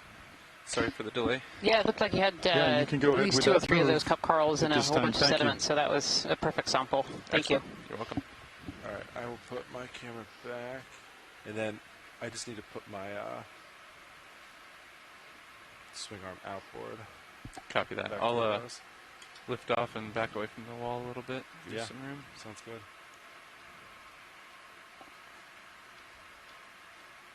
Coming up.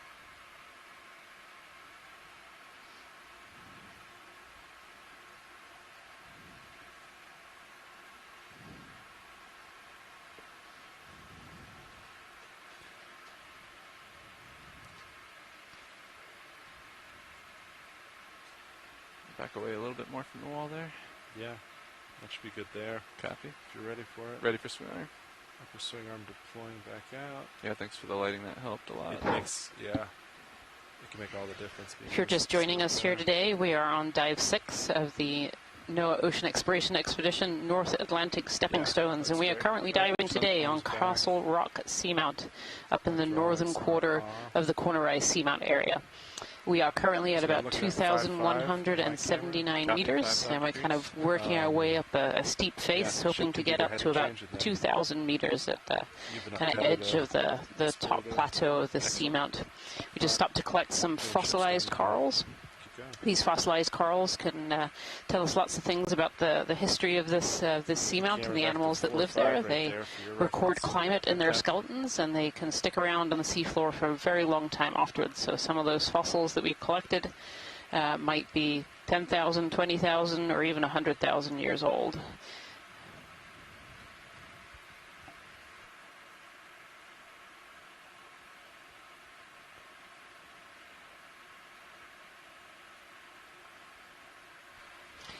As we go up this pillow lava field here, this is very similar to the habitats that we've been seeing through this little portion of the dive. There are these beautiful stalked yellow crinoids, a few different species of sponge here, and I can see some chrysogorgia as well, which is a soft coral and octocoral. There's some black coral here as well on this rock that's right in front of us on this big pillow.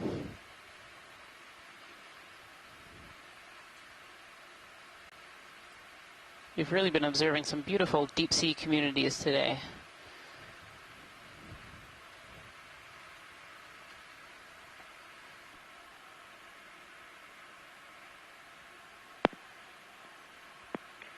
I guess, Rian, maybe you have a better view. The brownish branching thing on the back side of that rock, is that just a dead sponge? That's a dead coral framework, Scott. Yep. Thank you. Yeah, it looks like an old octocoral of some kind that is now covered over in that ferromanganese coating.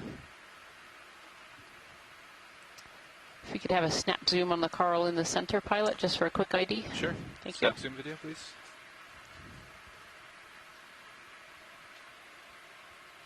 Was it this one here, watch lead, or north of here? Up left? Up, there right it is. there. Yep, right there. Gotcha. That was a sponge. Okay, come on in.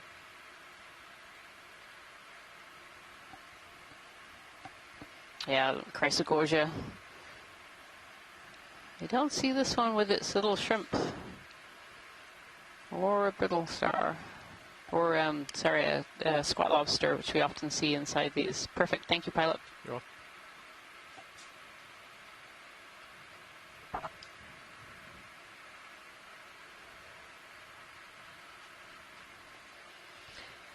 Some of these very elkhorn-shaped sponges, which we collected a little bit of earlier, because that's an unknown sponge, though it is seen fairly commonly in this area.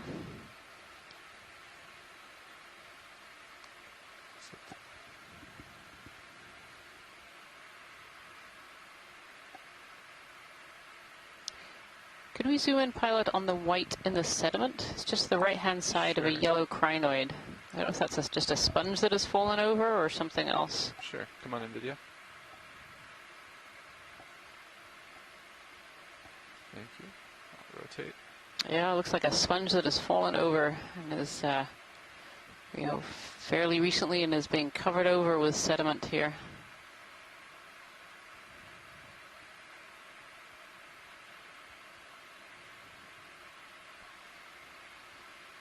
Thank you, pilot. You're welcome.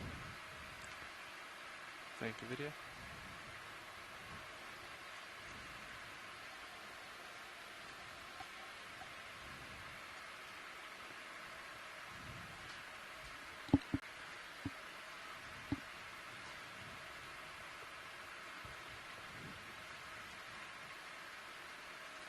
Looks like we have another minute or so before the ship completes its heading change. Yeah. I think once they're done, maybe one more move at this direction. Okay. And then it might start curving that way. I'm not sure. What bearing is that? Pilot watch lead. Go ahead, watch lead. I'm wondering if this pillow that's collapsed here, whether this is a good edge to try and break a break a rock. We can certainly give it a poke. See if that might come loose. Copy that. Yeah, stand by. We're looking west. It's always hard to tell, but it looks more fragile than the one we tried earlier. Yeah, what do you think, co-pilot? Where's a good spot to sit down here? Maybe on the left side? Don't want to land on the sponge there. Right around there looks pretty good. Copy that.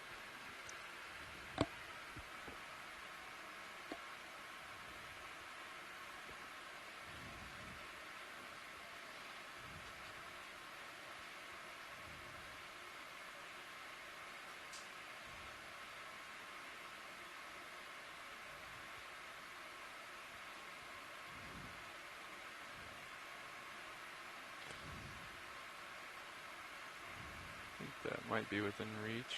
Hard to tell. Yeah, I think you got that. Copy.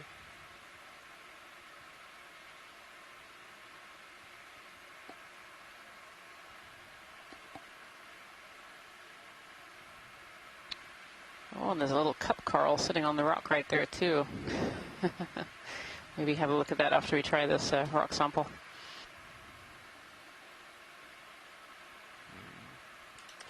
Stand by.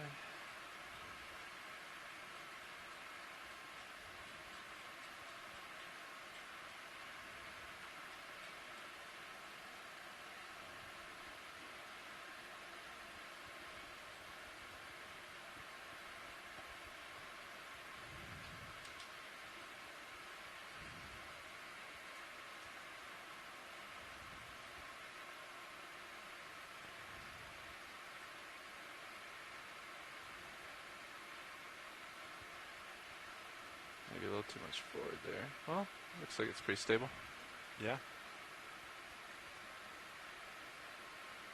Still moving just slightly. Stand by.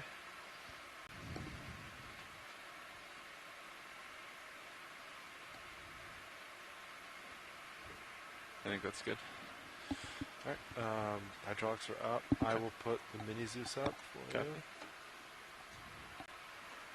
I'll look at the craft. Thank you. Yeah, I think you're ready. Thank you, co-pilot. Stand by. Arm coming on. Bridge ROV nav. Indexing in. 3, Are 2, we 1. close to completing that heading change? Copy that, thank you. The ship should be stable now. Copy thanks, that. Nav. Just going to center up with the mini Zeus. Copy that. Holding there. Just going to go down into this hole here and we can probe around the rim here. Yeah, there's a suggestion it might be worth trying to grab a piece and try and twist it off or pull it up and see if it comes. Yeah, unfortunately, Watchley, it's one of the things Craft strongly discourages with the robotic arm is to grab rock of unknown hardness and durability and try to twist it. That's one of the things that could really damage the arm, so we avoid that usually. So the best we can do is kind of tap it with still a lot amount of force, but we're not using the jaws to potentially try to squeeze something that's not going to come loose. Did you copy that watch lead? I did not, sorry. Oh, sorry, watch lead. I'll say this again, I didn't have you latched. Craft that manufactured this arm actually discourages squeezing, for example, rocks like this of unknown hardness and durability. That's one of the things that could really damage the arm. So the best we can do in a situation like this is just apply, it's still a lot of force on it with the fingers, but we typically avoid using the claws to close on rock like this in any type of twisting. That's one of the things that could really damage the arm. Yeah, it looks like this might be pretty rigid as well, unfortunately.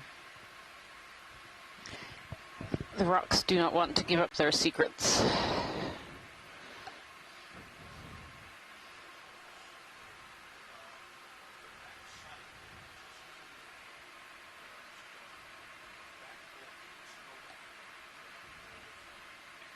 We can try that. Copy that, stand by. Rotate the wrist a little. We can definitely try giving it a poke.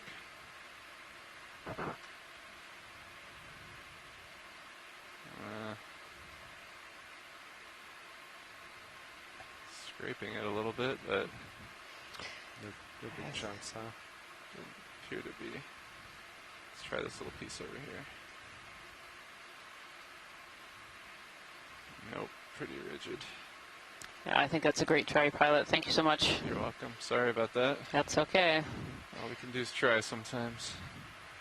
Say the seafloor did not want to give up its secrets for you. Alright, setting back up. Thank you. For the geologists. But we'll keep an eye out for loose pieces as we move along our track here.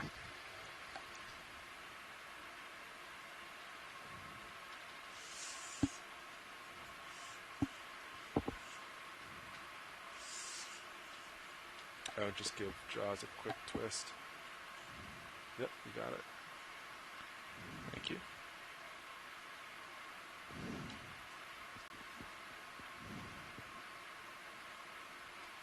Look good? Yeah, looks good. Copy. Coming off. Stay there. Jaws come down. Thank you. HB off. We'll keep looking for you, watch lead.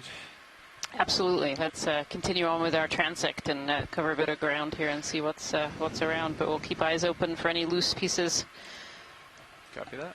And, lifting off. Thanks, co-pilot. Yeah, absolutely. How do you feel about a move? 260. 260 sounds great. Yeah. Do you want to do 20? It looks pretty. Looks like it's leveling out a lot more. Let me take extended, a peek up real quick. I think 20 would be fine. It's definitely more gradual here, so let's do it. Copy that.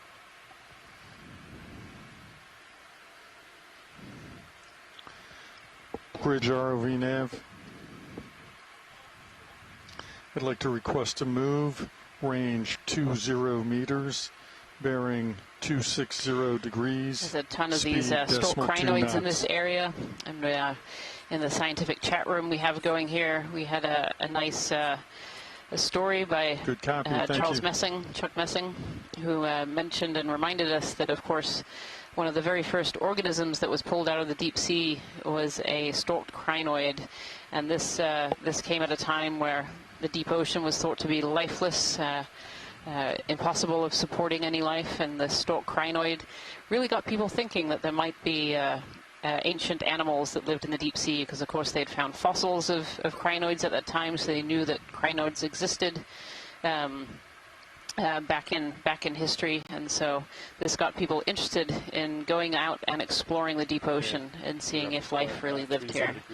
And we can see today that the deep ocean is incredibly far from lifeless. In this one picture here, we have crinoids, we have a couple of species of coral, sponges, and all kinds of other small organisms that are all over those rocks. Every time we've zoomed in, we've seen worms and small crabs, other sponges, all kinds of other life living in these deep sea communities.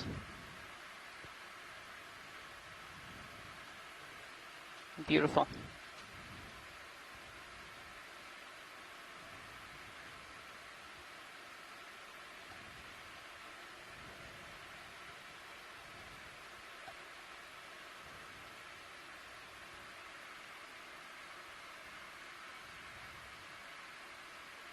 It's more of these pillows that have cracked in over time,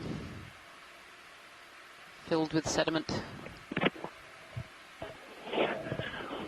Yeah, what can happen with those is that the outside crust forms, but it doesn't fill in with additional volcanic material. So often you can get these sort of empty pillows if you have some sort of backflow, or you just had enough to make the crust. So we get these kind of deflation tube-like features. So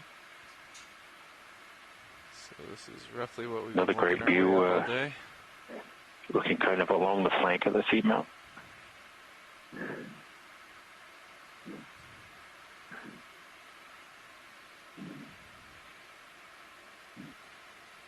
Often hard to visualize what it actually looks like when you kind of point it directly towards the seamount as you go up it. Really sort of stunning views from side to side. You can really see the slope that isn't always obvious. Just like it's difficult to measure things without the lasers. It's often hard to get that 3D perspective of the seamount. So these side-to-side views are really useful. Yeah, this is a really beautiful overview right now of showing these different, we're kind of on this almost ridge feature with these large pillows and the sediment. And it's great to see the overall topography. It gives you a good visual of what the lay of the land, the landscape looks like. Starting to move, but you're still pretty far out. Copy that. I'm going to... Just how much light the D2 has on it to see that far into the distance. There's no light down here, only what we bring ourselves. So yeah, that is good. Copy. Being able to see that far into the distance shows you what kind of engineering is required to get these views. It's really amazing looking down into that, where we've come, and then up this slope leading up towards the top of this seamount feature. That. Thank you. We're hoping to get a little bit closer to today. It's a beautiful overview. Thank you, pilots. You're welcome.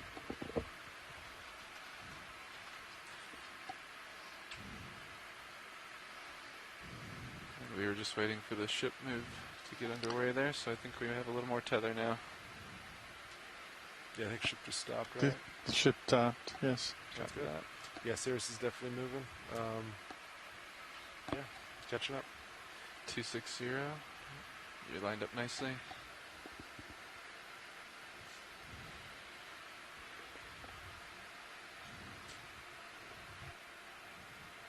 Yeah, after this, it might be rotating a little more like that. As far as slope goes, we'll see once I get up there a little closer to inspect. Copy that. Yeah, a little more northeasterly, or sorry, northwesterly. Yeah.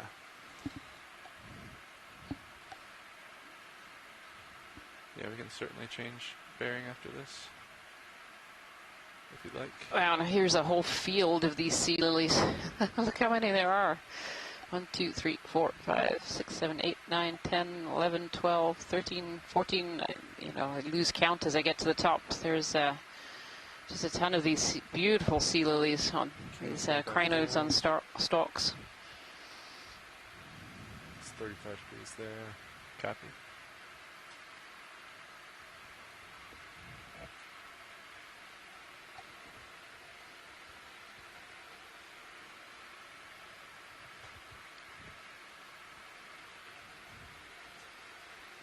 some sponges in amongst here as well, including that large elkhorn shape that we collected a little of earlier because it's an unknown species for this area. These beautiful Iridogorgia, Magnispiralis. Some more Chrysogorgia here as well, and some black corals. We've really seen quite a number of coral and sponge species today during the dive so far. And this dive started at 2,358 meters, and we're now at 2,163 meters. So we've come up about 200 meters so far. See what sonar looks like? Sure. You go to 280 and see what that looks like. Copy that.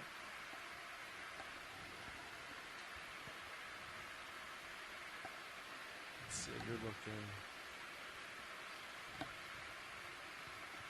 2.6. Yeah, I think 280 might be a good one for next move. Copy that. Pilot, this is Watchleap. Go ahead, Watchleap. Could we snap zoom on the center here? I kind of see there might be a coral sticking up. It kind of blends into the background a little bit. Go see what you're talking about.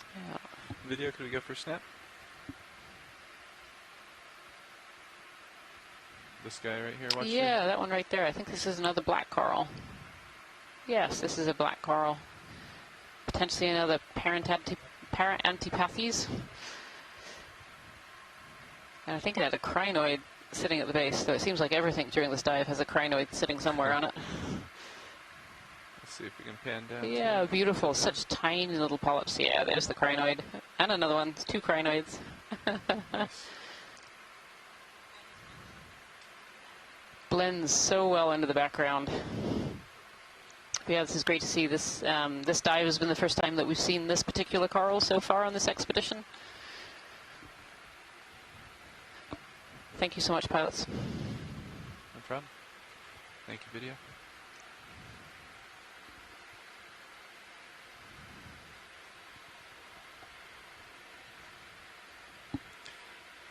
Are you still feeling the move, Sean? I think I'm about done. Copy that. So I think we could do another. How do you feel This about looks pretty clean. 280? I think 280, another 20 meters looks pretty good. Copy that. Works for me.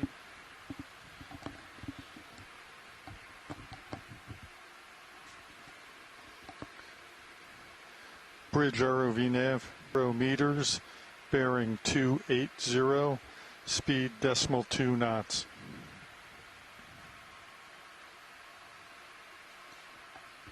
I put suction back on 6. Some more sponges and more fields of these crinoids, these yellow crinoids on stalks. Copy that.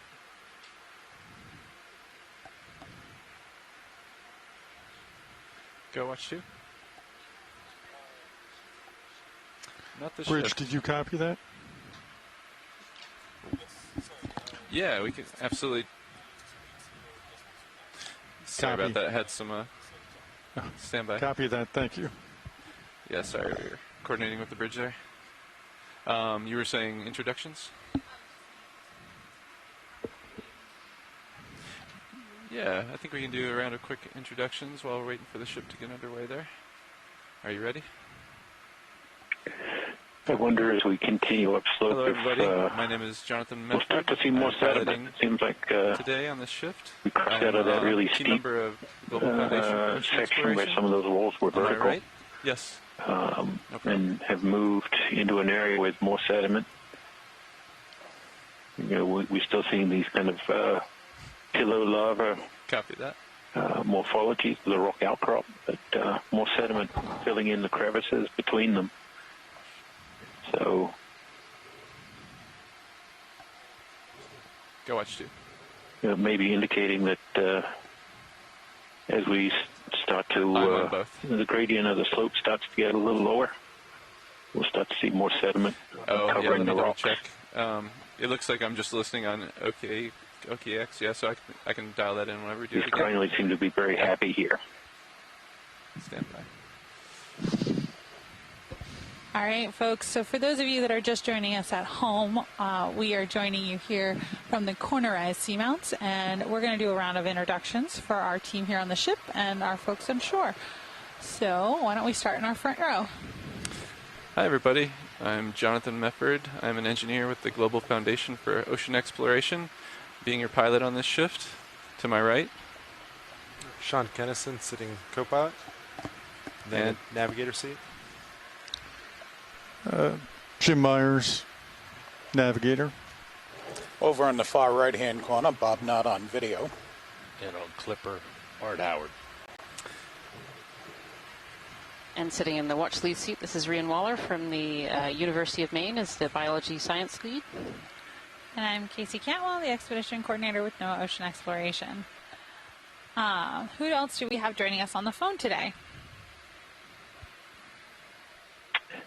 Jason Jada, U.S. Geological Survey, research geologist.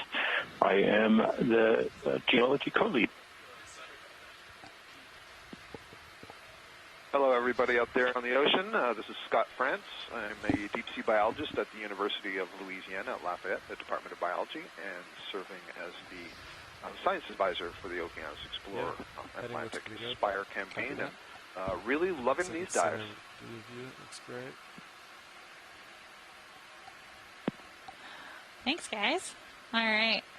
And then joining us from the chat today, we have Bramley Merton, Cindy Van Dover, James Aubrey, Kelsey Viator, Les Watling, Mike Vecchione, Bob Carney, Apashna Ganguly, and a couple other folks that have kind of been flittering in and out today.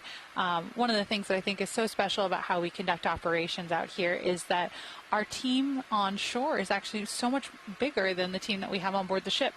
We pretty much are able to use the same telecommunications technology that people use at home to stream video, to listen to music, to basically bring science to people at home and to enable everyone to join in deep sea exploration with us, which is pretty cool. Yeah, absolutely. It's like a double mission, really. One, we're bringing this to you in your living rooms and offices, being able to watch us, and the other is we have this whole scientific community that is also watching this video live and helping us in the background here. As Casey just mentioned, there's this scientific chat room, and this is filled from people all over the globe. We have people from the UK and Japan and Russia, all over the US, New Zealand sometimes, chiming in and helping us to identify animals on the seafloor, to identify seafloor features, and then to identify the best samples that we could possibly take to help us really characterize this area and investigate new species in these new areas.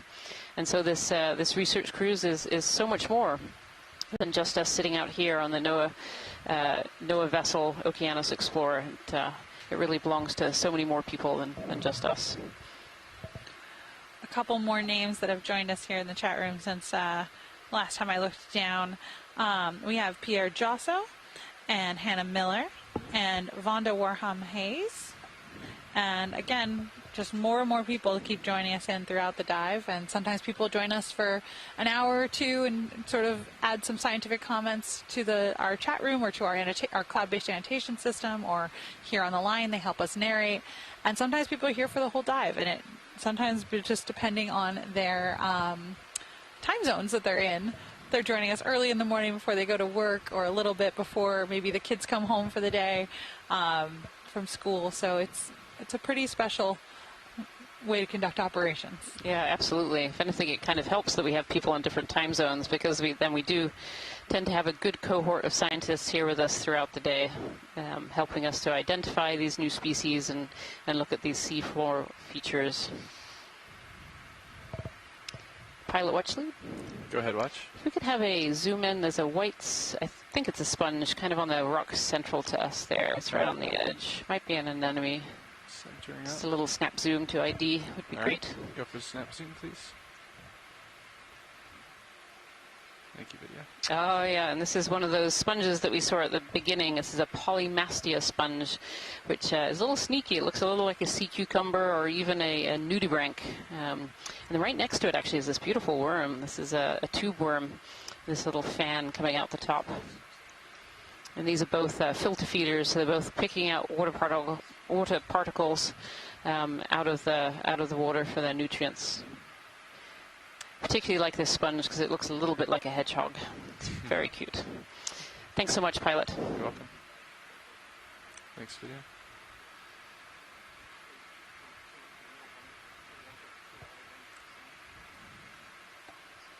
Ship move still underway, Nev? No, the ship is stopped. I copy that. Are you still settling up, co-pilot? I'm still moving a little bit, but Copy that. probably another minute we could do another move. Sounds great. Staying with 280. A little sea cucumber in the center here at the bottom. Cucumber there. Yeah. Caught you there, Jason. We look up real quick. Yeah. See if we get an overview. That 1 second delay. Yep. Big faces, just lots of Oh. geology. Yeah. Lots of geology is another one of those Iridogorgia, those giant corals that tower above D2. And D2 stands at about 11 feet, so that's really saying something when a coral towers above it. And again, these fields of crinoids. This dive has really been dominated by these crinoids. We've seen several different species, but these yellow ones on stalks are really common. My goodness, it looks like another field up in the top view as well. It's amazing. So good, pilot? That sounds good. Thanks, Nev. Bridge ROV nav.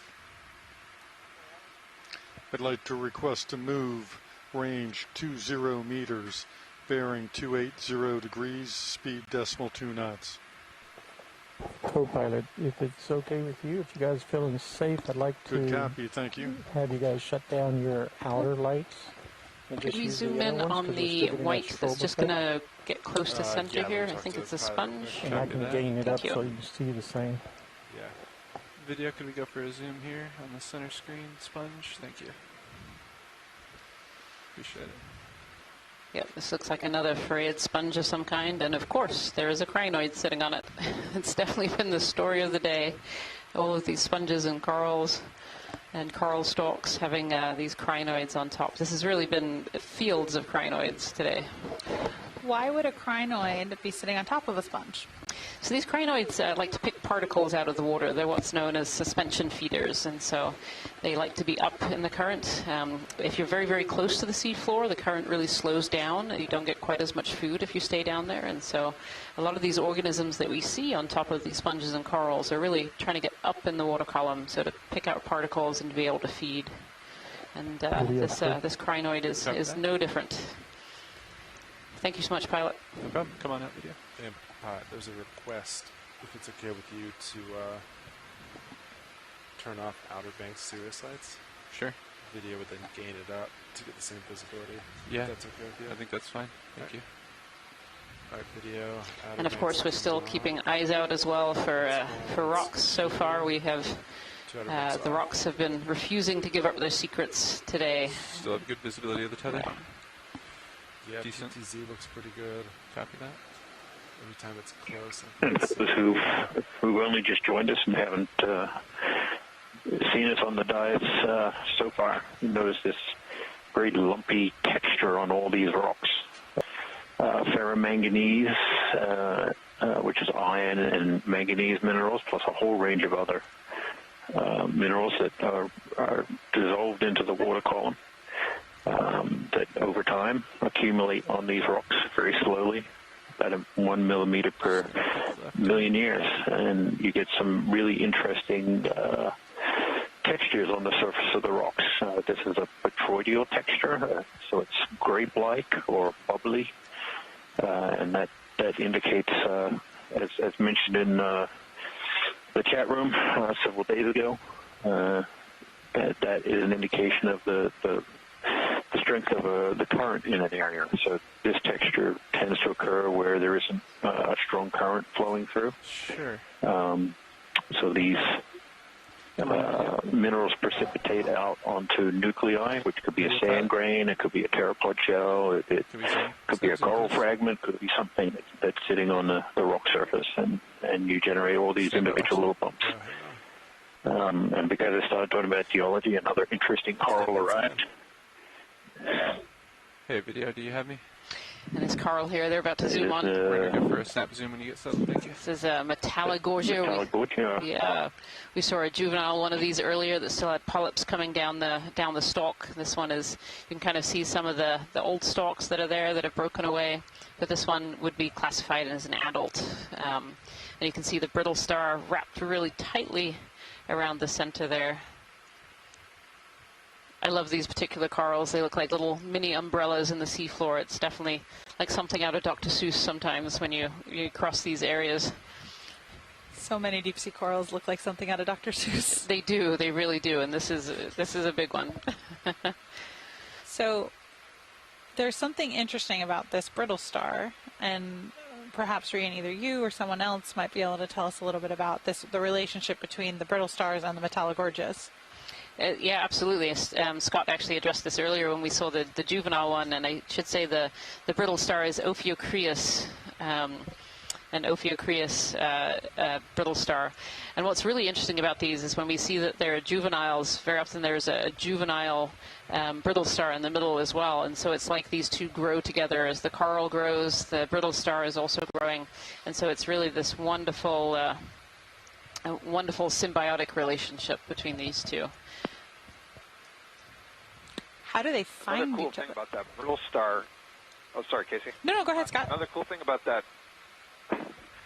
I love this delay. Another cool thing about the brittle star is that the arms are really, really long. We usually see them kind of coiled here, and maybe instead of coiling, we should say draped. It's kind of like they drape it back and forth and back and forth and back and forth over a branch, and so that is easier, I would say, than if it was coiled 360 around the branch to unfurl.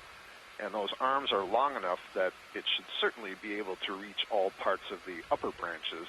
I'm not sure how far down the stalk goes, but another suggestion to the hypothesis that the presence of this brittle star is beneficial to the coral because it is feeding on larvae and other small things that may land in the Metallogorgia. Did you get enough on that watch lead, or do you want to keep the colony get some more clear imagery of other things that would want to be in it? We've seen lots of corals where there are all kinds of organisms that are crawling over it and trying to get up in the water column. Metallogorgia, you don't usually see anything else but this brittle star. Maybe occasionally an opossum shrimp. So how do they find each other? Oh, that's such a good question. Are you muted? I'd love to be able to design an experiment to test that. I'll have to wait several decades into the future, but surely it must be that there is some chemical that is released from the Metallogorgia coral that the larva of the brittle star can sense. But what amazes me is, you can see, we only see one of them here. That's an awful lot of space for a larva to have to travel. But, so a long way to travel and a lot of space to look to find that one Metallogorgia. And remember, it's going to find it when it's extremely small. 2 inches tall. So I can't think of a way that the larva of the coral and the larva of the brittle star would travel together. If anybody can think of some mechanism for that, that'd be really cool. So it's got to be a situation where that larva is detecting it later on. And I suspect maybe it's a situation where if a larva doesn't find the Metallogorgia, then possibly those young Metallogorgia die and don't grow. So that's why we never see those ones. We only see the successful events of where the brittle star has found its Metallogorgia. It's definitely amazing to think of those larvae. So a lot of the animals in the deep sea do something called broadcast spawning, where they're actually producing many thousands, if not hundreds of thousands of larvae, and they broadcast them out into the water column, and the currents take them away. And so when you think of how many of those might be successful out of 1,000, 10,000, even 100,000 of those larvae, it might just be one or two or maybe even none that find that Metallogorgia when you're having to have this symbiotic relationship. So it's really curious, and I'd love to know if there was a way that we could figure out if these larvae are actually transported in the same currents. Do they spawn at the same time, and that allows their eggs to follow each other and at least have a chance of landing near each other. It's a really fascinating relationship, and it's quite extraordinary and really unknown how that happens.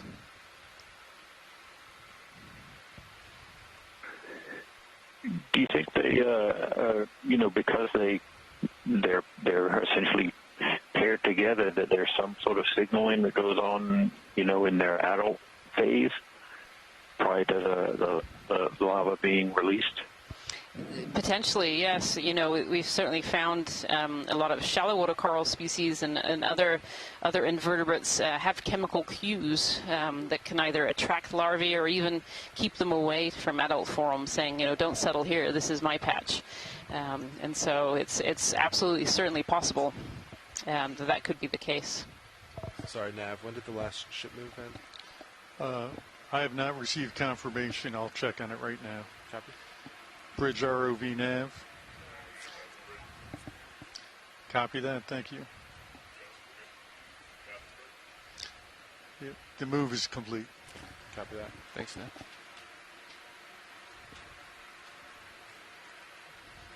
Still feeling pretty good about 280 Copilot.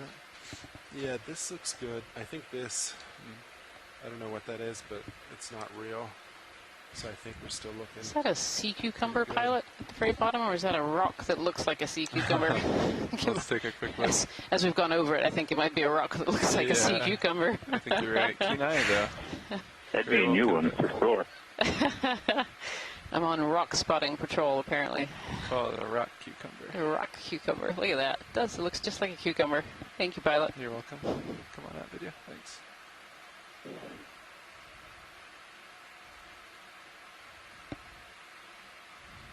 Actually, that you zoom in and show that, you know, the sediment is a fairly significant component of the larger stuff is probably this ferromanganese crust pieces that have broken off and are small and are starting to accumulate with the rest of the sediment. Go for a quick zoom on this. So, go ahead, video. We may get lucky and see a crust piece we can grab around this area.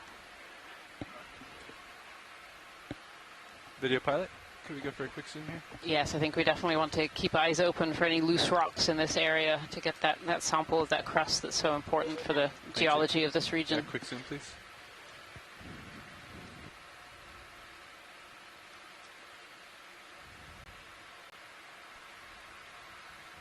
Some of these beautiful tubular sponges, and actually see some brittle stars sitting around the top of the one at the bottom end there. You can just see their pink arms, or maybe it's a singular one with really long arms. It's hard to tell from this angle. Can try to do a little movement around it.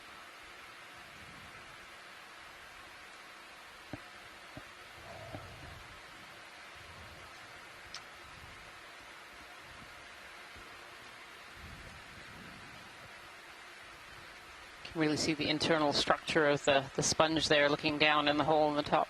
Quite pretty. Oh, and some little baby crinoids there.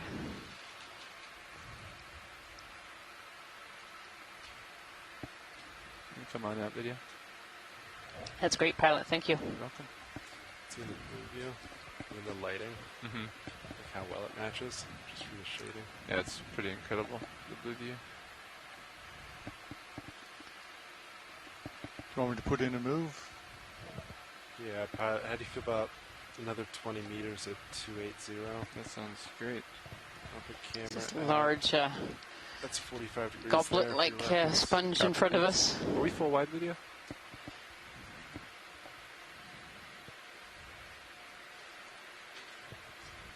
Copy that, thanks. I'll come up a little bit if you want to come full wide. Bridge ROV nav. I'd like to request a move. Range 20 meters, bearing 280 That was another degrees, Metallogogia sitting out by that sponge there. Really quite hidden until you catch them quite close on the cameras. Good copy, thank you. But, we've seen several of those now. Oh, Nice. Looking uphill, look at this. Steady slope here. Losing a lot of the boulders in this area. Yeah, lots of cracked edges to keep an eye and see if there are any loose rocks kind of underneath those edges. Copy that, watch lead. Thank you. I think there's a sea urchin there, a bright white sea urchin. Bottom of you there? Or, over there. Kind of in the bottom. Yep. Yeah, there it is. Go for a zoom here. Looks a little like the red, either formosoma or hygrosoma that we saw earlier. It has kind of that more flattened shape rather than really round and spherical.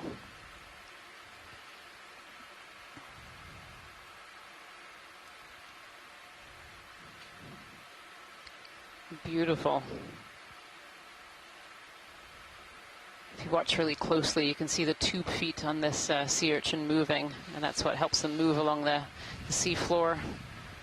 And they have a mouth area on the underside that has this special structure. It's called an Aristotle's lantern, and it's made of teeth, 5 teeth that all work together. And they usually will pick particles or scrape particles off rock or in the sediment. And you can really see the structure there called ossicles, and you can really see the structure of those ossicles on this one. It's really pretty.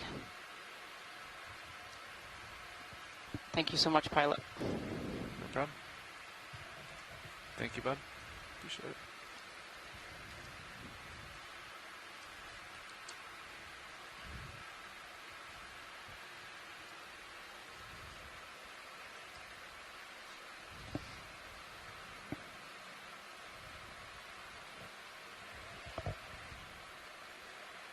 Continuing to move at 280 here. Slowly uphill. I have a good feeling about this little area here for finding a rock. I was just going to say the same thing. This looks like a good area potentially to find a loose rock, I don't know, up in the top right-hand quadrant of the screen potentially. Copy that.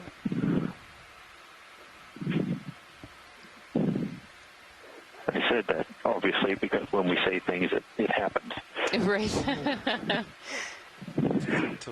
Hasn't it been that we should say, we're never going to get a rock, and then suddenly a rock will appear? That seems to be, yeah.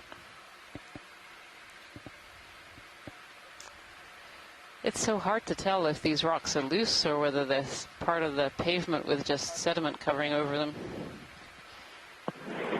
Yeah, I get the feeling that they're pretty well embedded. We're seeing a lot of ferromanganese crust debris scattered around on the sediment, which may be due to some abrasion of downslope moving sediment flows. Here's a big area of really coarse sediment. I'm not sure if it's a mix of pteropods and volcaniclastic type material, some iron manganese, crust to pieces. Sure. You know, we're not too far below the summit platform, so we may be seeing, you know, the result of the stronger currents and other. It looks like we're seeing the top of a rock outcrop that's just covered with, you know, these pteropods, these sea butterfly shells. But there's a lot of them. An awful lot of them, and some xenophophores, and I see some brittle stars, all kinds of things in there. Thank you, pilot. No problem. Thanks, video. Pilot, copy that. Thank you. So, Rian, what is a xenophophore? You just mentioned that. Yeah, so a it's kind of a mouthful if you don't know what you're talking about. It is a xenophophore. So a xenophophore is actually, it's a single-celled organism, but they produce almost this, I don't know, they range from kind of half a tennis ball all the way up to, people were saying on the chat room a few days ago that can even be kind of grapefruit size. And they build this mucus structure, and they bring in sand particles and grains, and that just provides them a home. But it's kind of amazing that you have this single-celled organism that can be, you know, 10 centimeters big. They're really very, very unusual creatures. So, Jason, we just passed an area that you were calling coarse sediment. Why would the sediment have changed suddenly in that little flow? In this case, you know, the seamount is essentially seeing the same sediment origin. So most of this sediment, we're just talking about pteropod shells and some of these other marine organisms. So the bulk of this sediment, the kind of whiter colored material, is living in the water column. And when it dies, they're shells, and for the pteropods we call them tests, you know, fall to the bottom and begin to accumulate. And there's a number of other planktonic organisms that do the same. So we get a big accumulation of material falling out of the water column. We don't get much sediment from terrestrial or land areas just because we're so far away. That most of that material is sedimented out long before it would get to here. So in terms of the coarseness, as we approach the top of this seamount, we may be experiencing, a higher current flows that may be conducive for actually transporting material that gets deposited downslope, and that as it passes over these lumps and bumps that these volcanic lava flows are forming, they kind of get trapped like riffles. So you can see that in front of the rocks it's not as coarse, but on the backside of the rocks it's a little coarser. So it's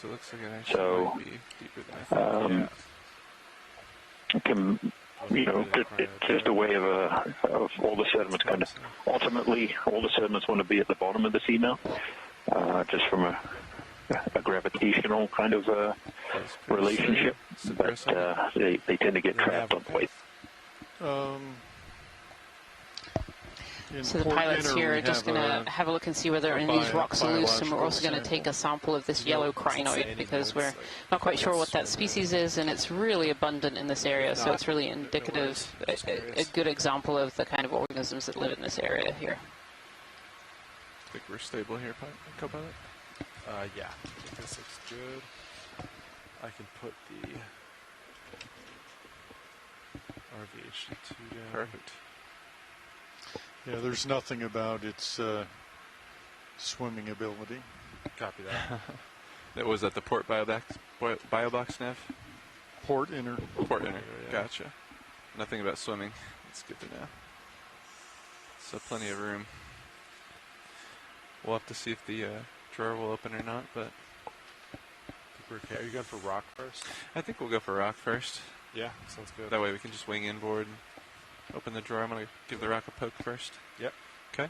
Bringing on the hydraulics now. Hydraulics are up. Copy that. Enabling. Arm is live. Indexing in 3, 2, 1.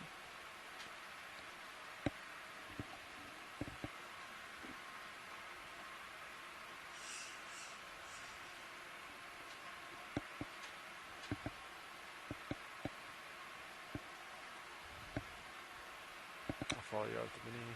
Copy that. I'll just center you up there. Thank you.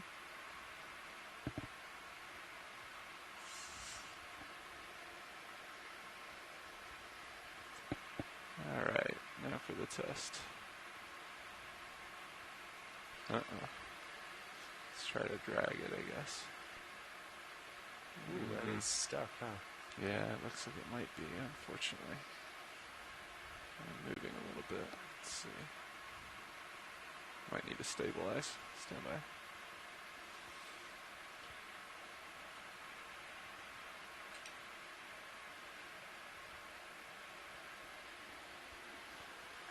Maybe try the ones behind it. Yeah, potentially. This side kind of looks cemented. Yeah.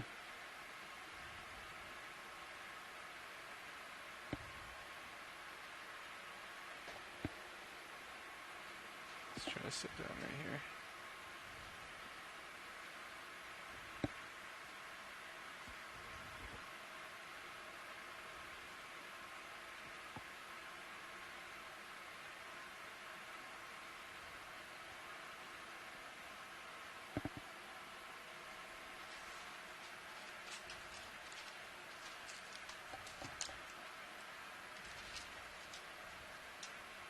All right.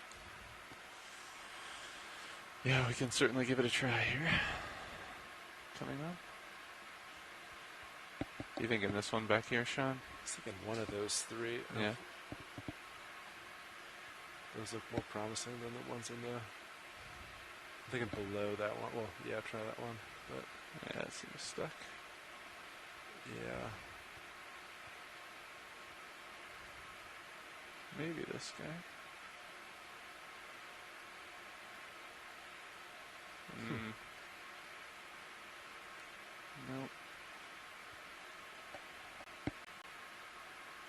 Don't think so.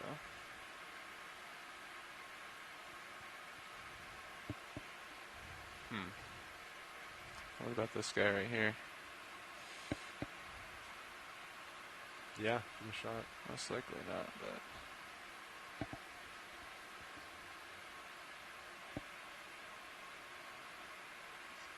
I'll keep pushing the ground, sorry.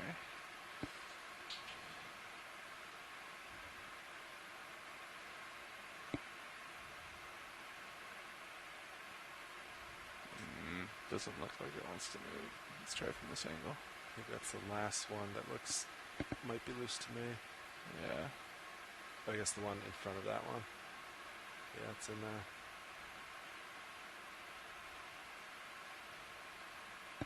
Let's try to get it from in front of it.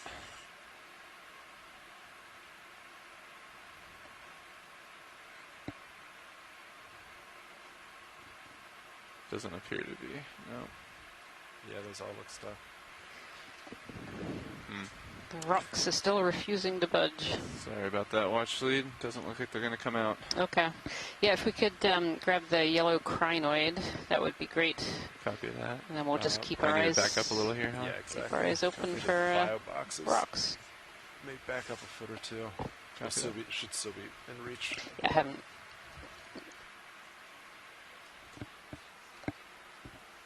Hey, watch lead. For the previous sample in the port bio box, was that also a crinoid?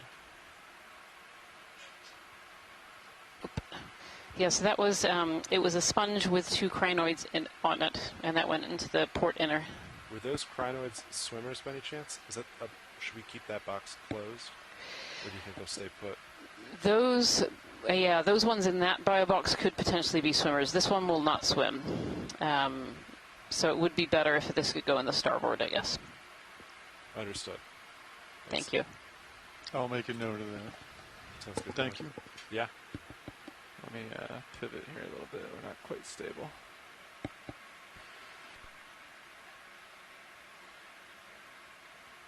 Yeah, no worries.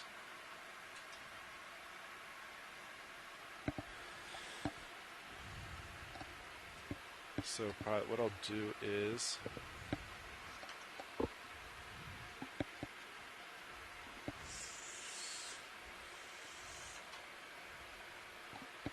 you might still, I think you could snip it, but afterwards you might have to back up a little bit. Okay. So I think you could snip it. And then we'll come up a little bit. Index, yeah. Or just back up a foot. I think that's all you need. Copy that. And then we'll have to go for the starboard side. Okay. And then before you do it, I'll put your swing arm in, down. Yeah, that sounds like a good plan. Copy that. All right. Let's see. Is there a particular length of this that you want to acquire, watch lead? Yeah, pilot, if it's possible to get most of the stalk, that's really helpful for identification. Copy that. We'll try to position the claw at the base. Thank you. No problem. Coming online.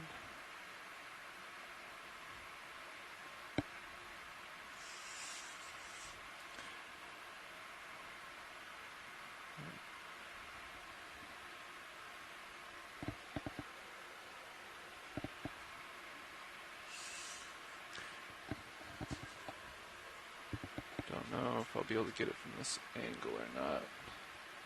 You could just back up a hair now if it's too close. Yeah. I think that's usually a pretty good angle.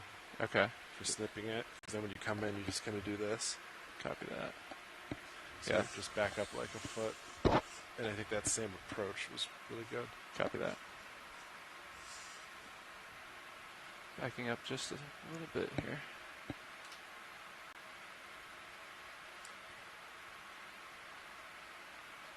And maybe that'll give you enough draw room too. Yeah, it might. Yeah, like right there, I think it'll look really good. Copy that.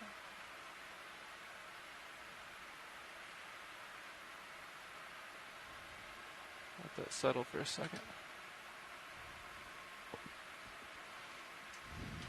Seems to be holding well. Yeah, that's good. Copy that. Coming on.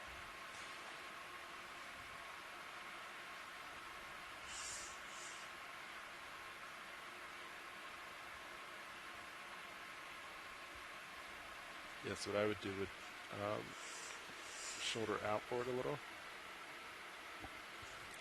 And then approach it like that. Okay, we have enough room there, you think? I think it'll be okay, yeah. Copy that. So shoulder out, you thinking? I think, yeah, and then come at it like that kind of angle because it gives you a good view of it from this camera. But if you came at it the other way, it just blocks the camera a little bit. Copy that. I think I'm elbowed up, or wristed up as much as I can. Let's see. So, yeah, so what you could do is if you shoulder out a little bit more, and then you can wrist in, you have this function there.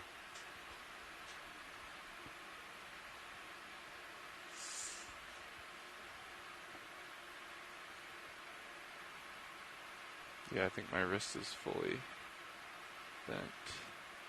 Let's see.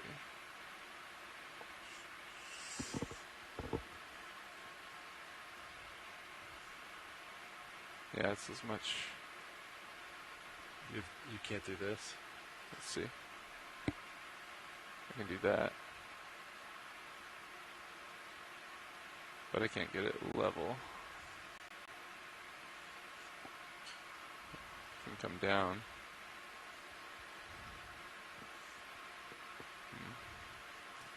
You could approach it like that. From the side? It'd just be angled, but the stock's long Yeah. enough that. Okay. We can try that.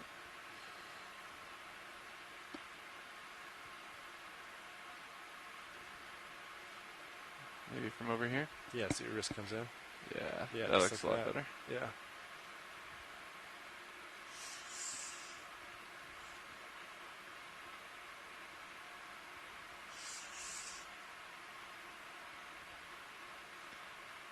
As much of an angle as I can get up out of the wrist.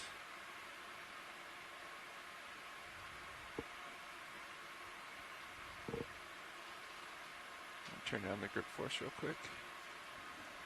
Usually 3 gives you nice, I guess, tuning for opening, closing.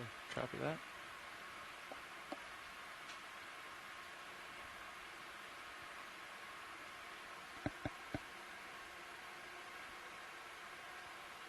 Oops, 1 second.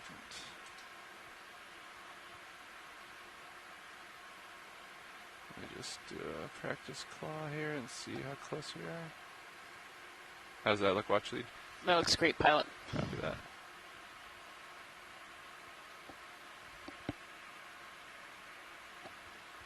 Flow, no.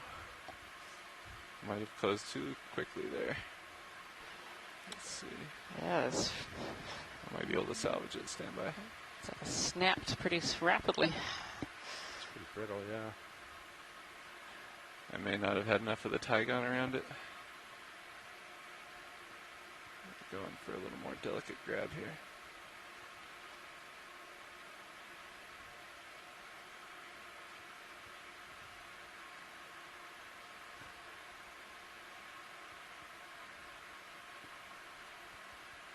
Try to feather it. Nope, just think I cut it again. Oh, that's super brittle. Yeah, it's just snapping as soon as I touch it. You could try the suction sampler at this point. Yeah, well, actually, we could try suction sampler on it. It will break into pieces. Yeah. Yeah, definitely no for the suction. Sorry about that. It appears to be quite brittle. Yeah, no, I saw it. It snapped pretty rapidly there. I don't know if I can feather it in. What's left of it?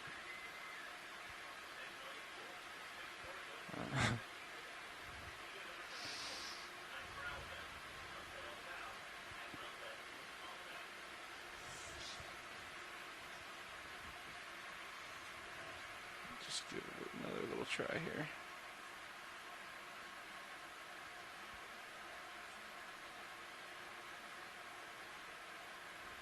It's quite brittle. I've only got a little piece of that there. Watch lead, I'm not sure if that's sufficient or not. You know, I think it will make a genetic sample. I think it's worth it and maybe try for the lost piece, but Yeah. is that possible? Do both pieces, or should I drop this one and just go for the bigger one? If you, yeah, take what we have in the hand. Yep. Okay. Thank you. We can certainly try for that bigger one as well if you'd like. Our pilot. If you're ready, I can try extending drawer. Sorry about that. Let me go for that bigger one, actually. Okay, no problem. We've already lost this one. That one seems to have the mouth parts, so that's a slightly better sample anyway. Copy that. Sorry about that.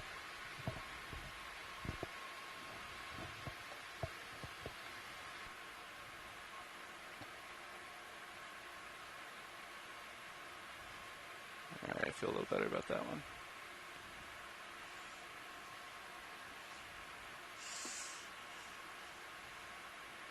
Alright, I'm going to extend the drawer.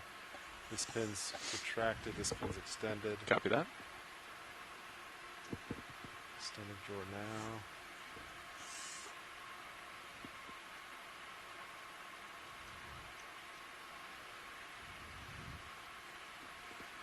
Index out.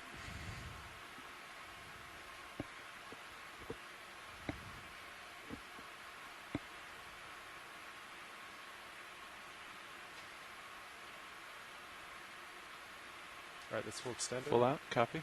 I will put down the camera a little bit. Thank you. Oh, and let me put your upper swing arm in. Let me stow it real quick. Yeah. And we're going for port inner, is that correct? Port inner. Copy that. It's going to be your best bet.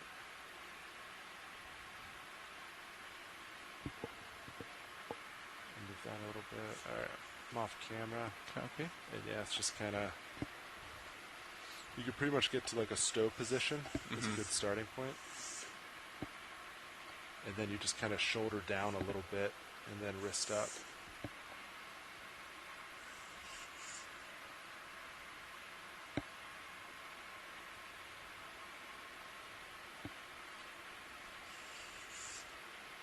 So you can straighten your wrist out a little bit.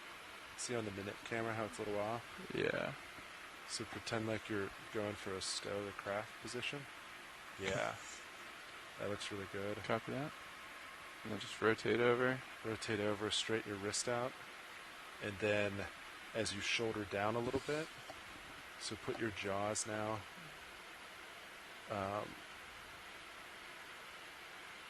Yeah, that looks really good. So as you shoulder out, shoulder down, it should go right in there. Copy that. And then you can just move it. Yeah, great view right there. Copy that.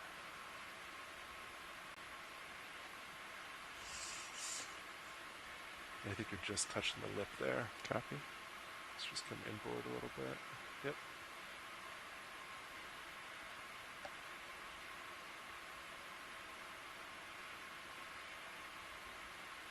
That's pretty good. That looks great, yeah. And now just try to release it softly. Yep. And it's a sinker, so it should go right below. Yep, looks good. It's in bottom. Copy that. That's starboard inner. Yep. Catch it on the box, stand by.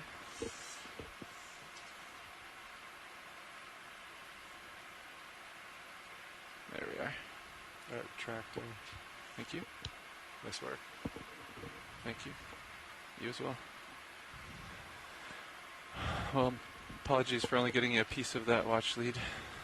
That's okay, that's no problem. That piece is actually still incredibly valuable. It has the mouth parts, which are a major thing that we need for taxonomy, and then certainly enough for some genetics. Copy that. Thank you so much, pilot. You're very welcome. That was definitely a rough sample, that one. Very brittle. Didn't make it easy on me, that's for sure. No, I feel like you've had a hard shift here. Well, I meant more so that specimen. Yeah. Quite brittle. How are we looking, co-pilot? I gotta bring that. Oh, yeah. Yeah, stand by. Here, I can come up a little bit. It's a better view. Thank you.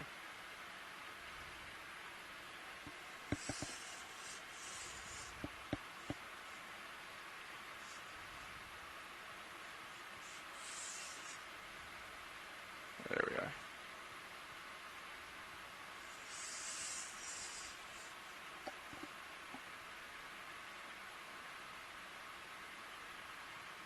Yeah, looks good there. Copy. Coming off.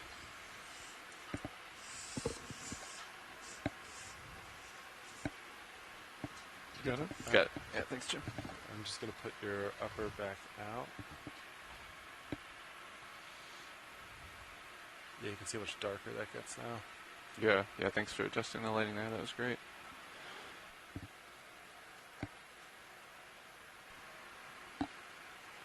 All right, ready for coming up. Both pins retracted. Looks good. All right, hydraulics are off.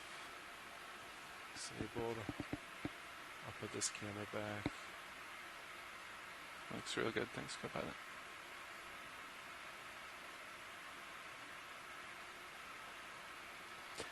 Then my camera is, I'm kind of on top of you, but not quite.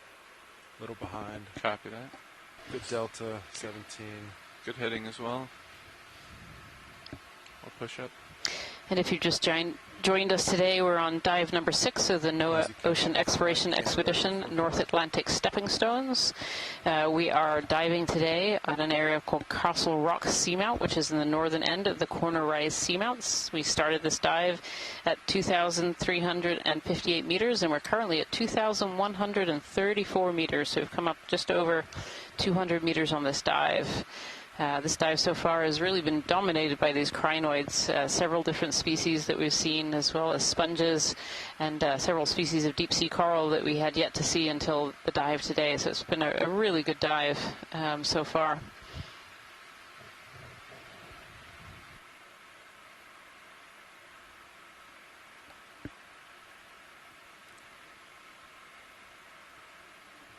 And it looks like the slope might have turned on us there. Let me take a peek. Yeah, I'm nice and stable. You want me to rotate to back to 260? Yeah. And line that up. Yeah, I like that. Copy that. Rather large rock out there ahead. Yeah. Some good stuff. Alright, that's looking back at 260. Copy. Camera's at 40 right there.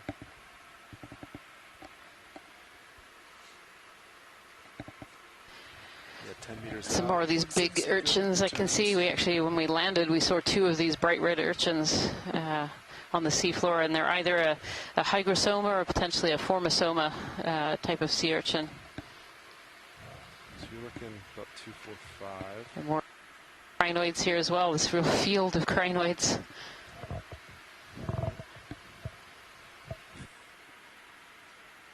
Looks like I'm in front of you now, which is good. Nice feature right there, I think, right in front of you. See it in the minute. Looks like it has a lot of items on it. Good spot in the minute there, yeah. Do you want to put Sirius 10 meters closer to that? Sure, we can do A that. little more tether to explore. Sounds good. Nav, how do you feel about So it looks like we're coming up to more of We're a... just under. 250? Oh, look at that. Sound good? It's like a, Feel real good about that. like a deserted island here. Bridge ROV nav. with palm trees swaying in the breeze. Like to request to move. Range 10 With meters. fireworks going off in the Bearing background. There you go, 250 your firework, degrees, Carl. Speed decimal 2 knots. Clearly, we might have a good place for It's just about some of our 10 filter meters shy. feeders Copy that. Good copy. Thank you. and suspension feeders. Yeah, this is just a great spot, this little local high here. Just starting to tug me a little bit. Copy that. Notice that Beautiful. all the crinoids are pointed in the same direction. It is, it's amazing, and they're all facing up this feature, which is really interesting. Have they all been pointing in a similar direction when we've seen them throughout the dive, or is this kind of a local thing? I feel like when we've seen 2 or 3 together, they've been pointing in the same direction, but this is the first time I remember being on a feature like this where all of them were facing in that single direction. I mean, they can move around on their stalk, so... I don't think I could answer that, Casey. I think it's going to be very dependent on the local conditions, because as Rian just said, they're mobile. I mean, they can move around and change which direction they're pointing.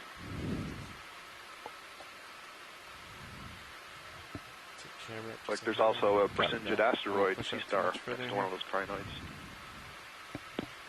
Yep, sitting on the seafloor there, in between those crinoids, is another black coral too, and again another one of these beautiful iridogorges. Wow, look at this rock! It does look just like that deserted island with the palm trees. And everything. Yeah.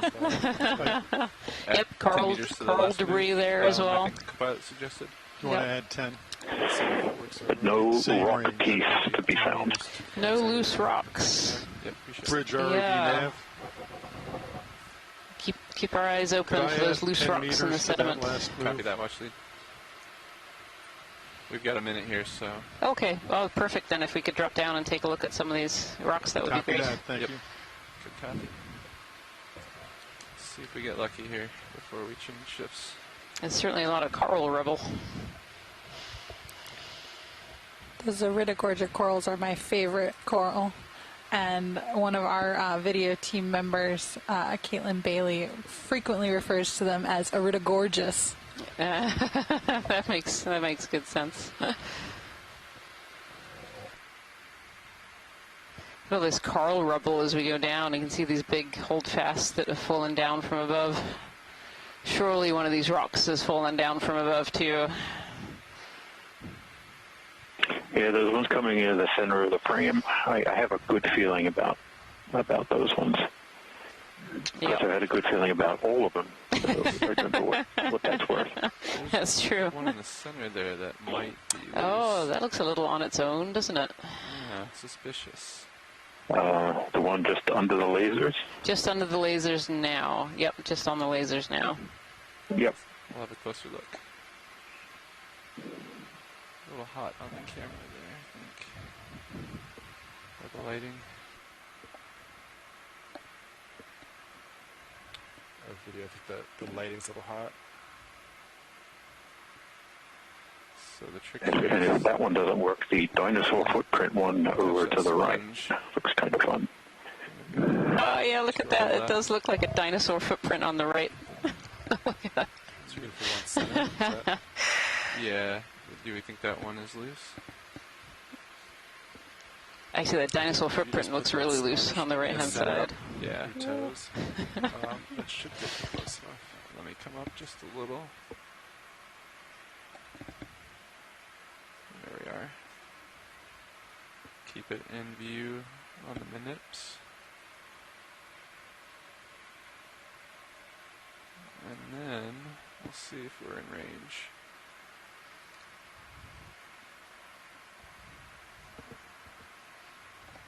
Sponge is safely between our arms here. Touch down. Might have to go a little bit more forward. Yeah, copy that.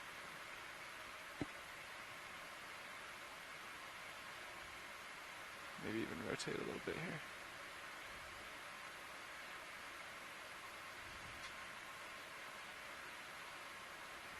How about that? Do you think that's going to be in reach, or do we need to go more forward? I think that'll do it. Copy that.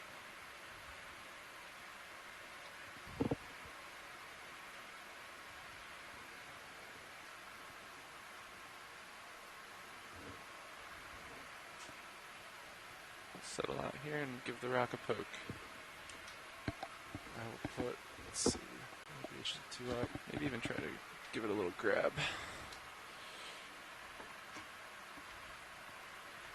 The hydraulics are on. Thank you, co-pilot.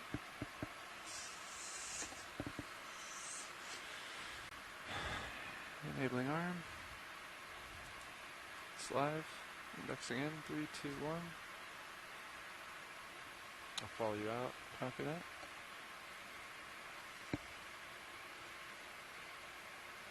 Just center it up there. So, you think we should try to nudge it first, or just grab it? Probably nudge first. Just a little nudge, yeah. Copy that, thank you.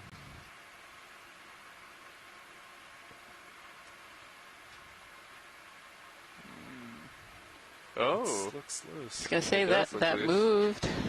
Okay, I think this looks more promising than the last one's. Watch lead. Excellent. So we can put the I think we have a rock in the...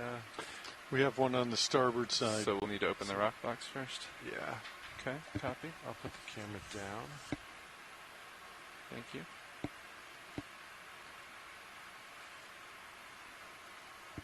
And I will inboard the wing.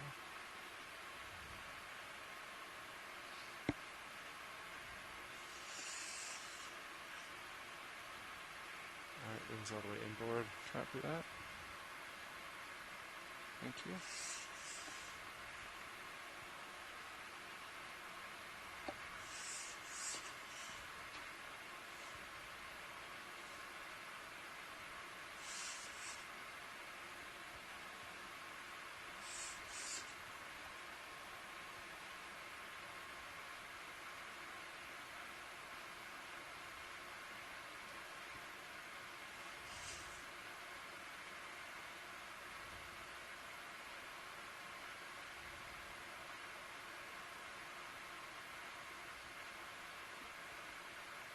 Nice.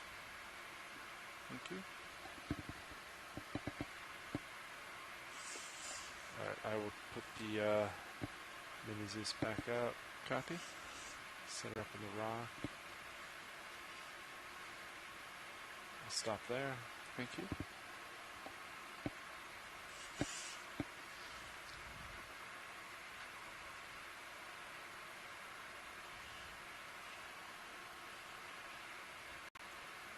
Looks like maybe a good angle to try grabbing from. Yeah, that's great. Opening jaws.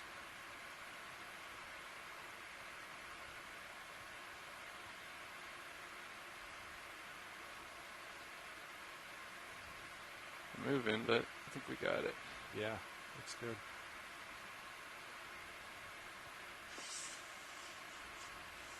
I'll bring the mini Zeus down. Copy that. Closer.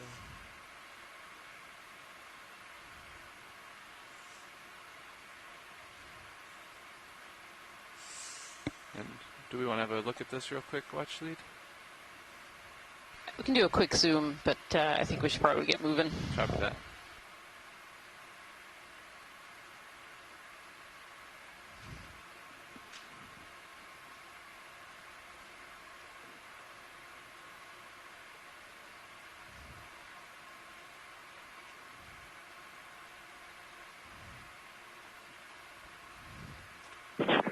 Looks like a good one. We'll take it, and we'll be happy about it. I'm glad to hear that, Jason. Sounds like somebody on the line might be happy. Yep. He'll take that one, please. Sounds good. All right, and come out. Created a little bit of storm here. Yeah, I'll go down with the camera a little bit. Copy that. I'm going to get my wrist lined up.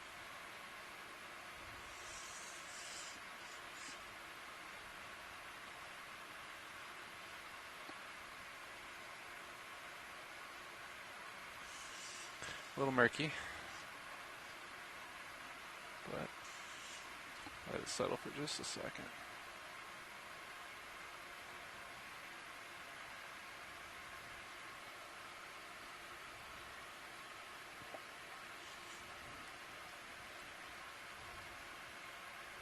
It's looking a little better.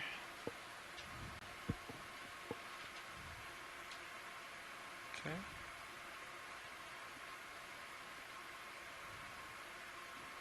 How's that looking? Yeah, that looks great. Copy that.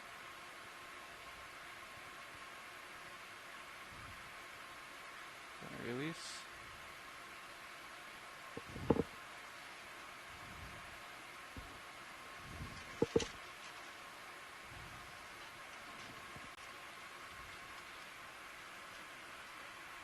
Looks good. I'll level up the mini Zeus real quick. Copy that. Thank you. And then you'll just have to Copy. tap the lid shut. Some people go from the side.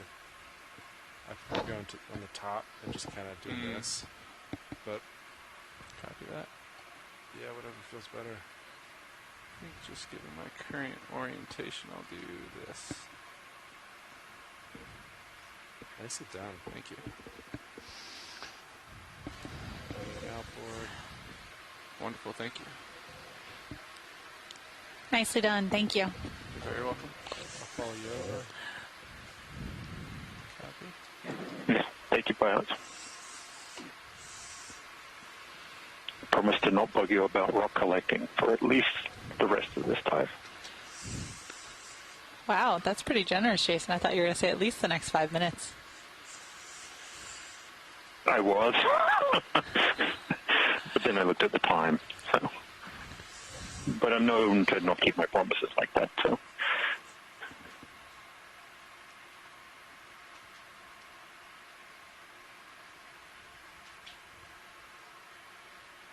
I think we're pretty good there, yeah? Let's just get the glare off there.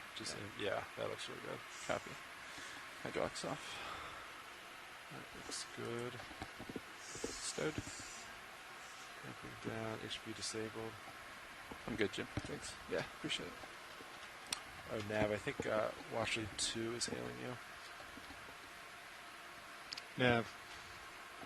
Thanks for the help, co-pilot.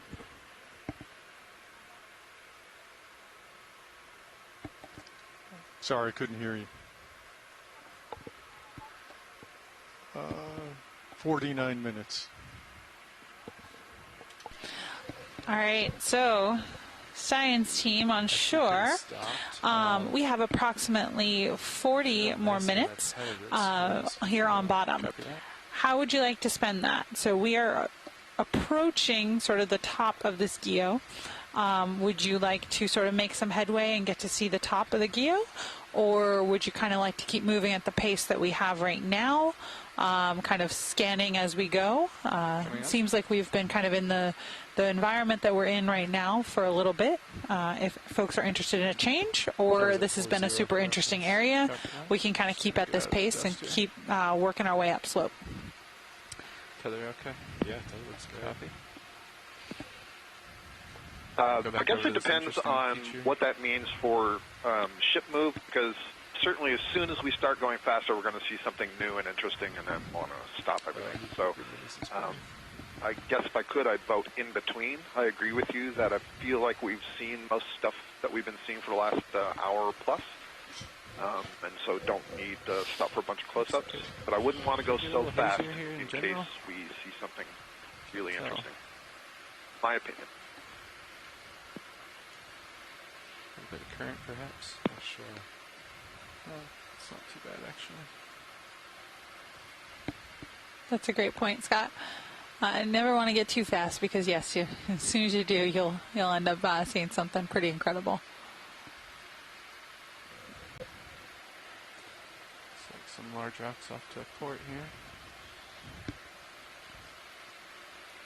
But generally, do folks agree that we should continue making our way up? A couple more of those black corals there and more crinoids. Bring my camera up. A couple more sponges here. I'd love for us to be able to get above 2,100 meters depth. So, yeah, I mean, if we can go fast enough to get that last 20 or 30 meters. Okay. All right. Let me talk to the pilots. Yeah, I think we're about ready to push on. Go watch 2.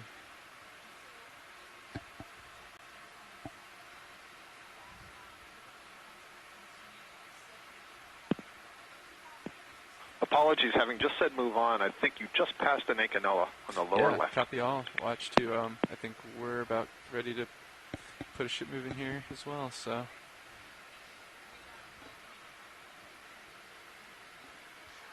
$2,100 2,100 meters, copy. Yeah. Yeah.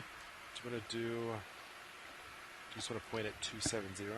Sure, 270. I'll rotate a little bit, and 20 meters. I think that sounds good. That sounds great. Great.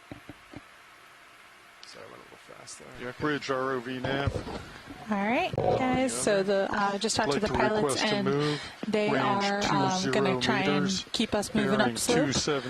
Shouldn't be going too fast, but should be trying to get us up into that shallower than 2,100 meter range.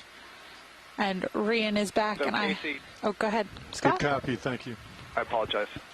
As you were just talking with the pilots there, I think we may have just missed an Okeanos. I wasn't 100% sure, but we definitely just passed over a Paramaricia, which would be the first for both of those would be first for the expedition. So I don't want to go back or anything like that, but just noting that we're starting to see some different things. So just like we predicted. Good to know. Thanks. So Rian is back, Yeah. and I'm sorry, Casey. Yeah, this delay is hard. But we would want to get snap zooms of them. It can be on the fly if we see them again. Thank you. okay, sounds good. So I have to hop off to go to the operations meeting, but Rian is back, and I'm going to give her a little bit of information, and she'll be right with you.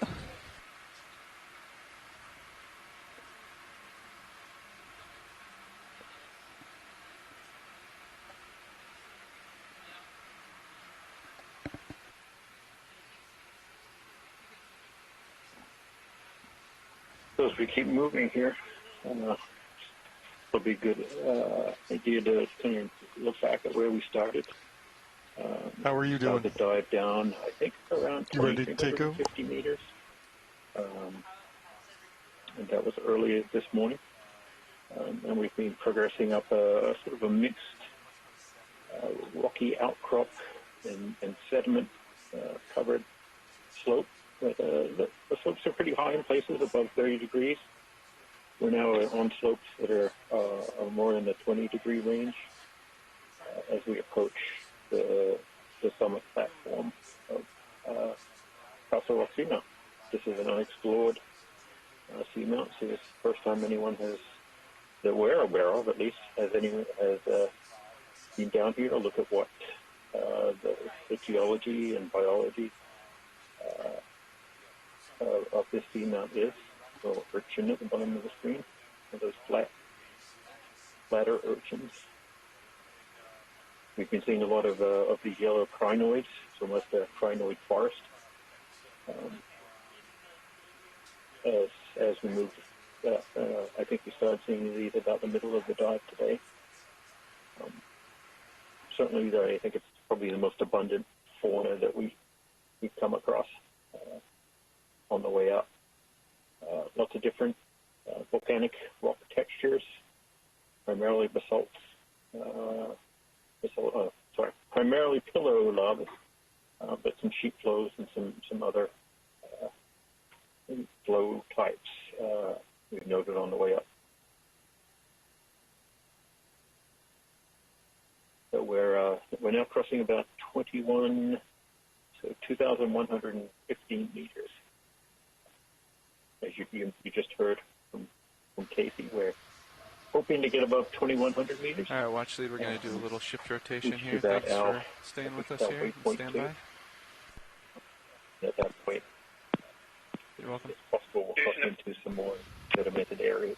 Jason, if we're here for a second, can we get a snap zoom to the left of that yellow crinoid sticking off the wall?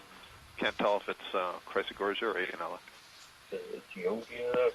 Geo sponges, or is it an urchin? I'm not sure. I get confused. Yeah, Scott, we're just on a watch change right here, so you just have to wait a few moments.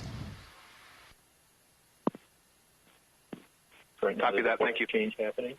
The pilots, navigators, driving us up the seamount for the last couple of hours are moving on, and a new group is taking over. We're just going to hang here for a little bit.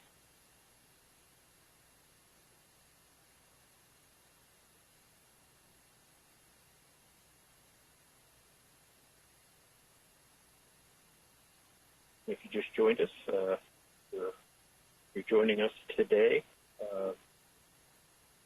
viewing Castle Rock Seamount through the camera of the D2 ROV, deployed from the NOAA ship Okeanos Explorer. We're working currently in the Corner Rise Seamount.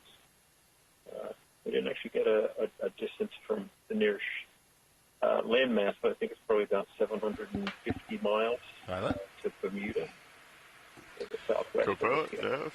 Pilot. Had a really interesting dive.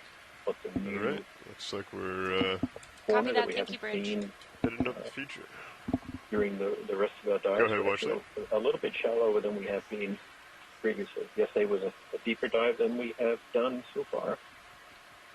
And today we're just a little bit shallower. Bridge RV now.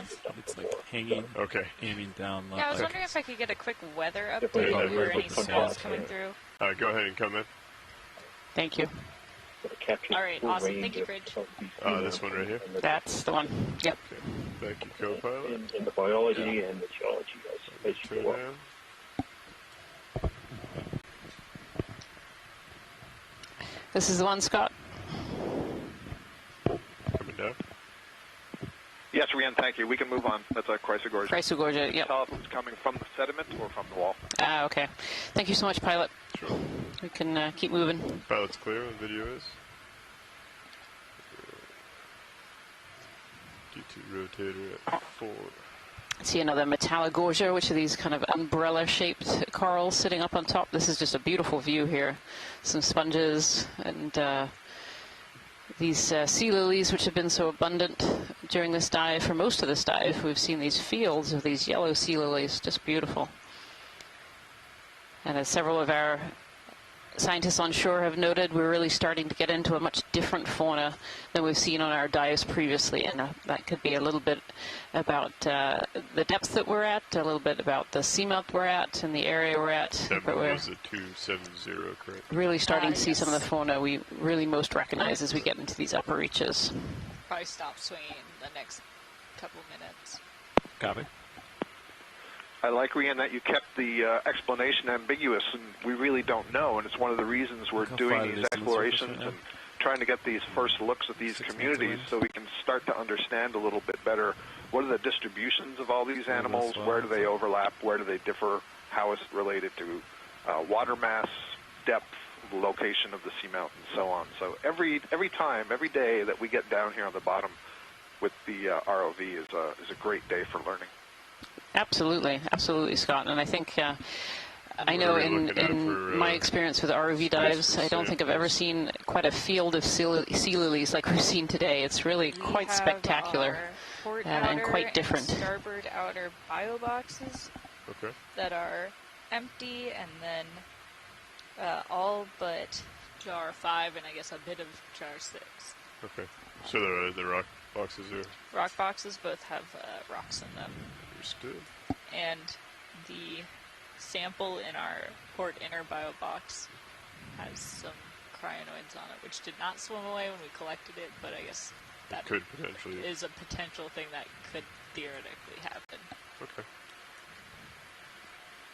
So port starboard outer is the starboard outer is probably going to be the go-to if there is any, or potentially try and get it in one of the suction jars, so depending on what it is.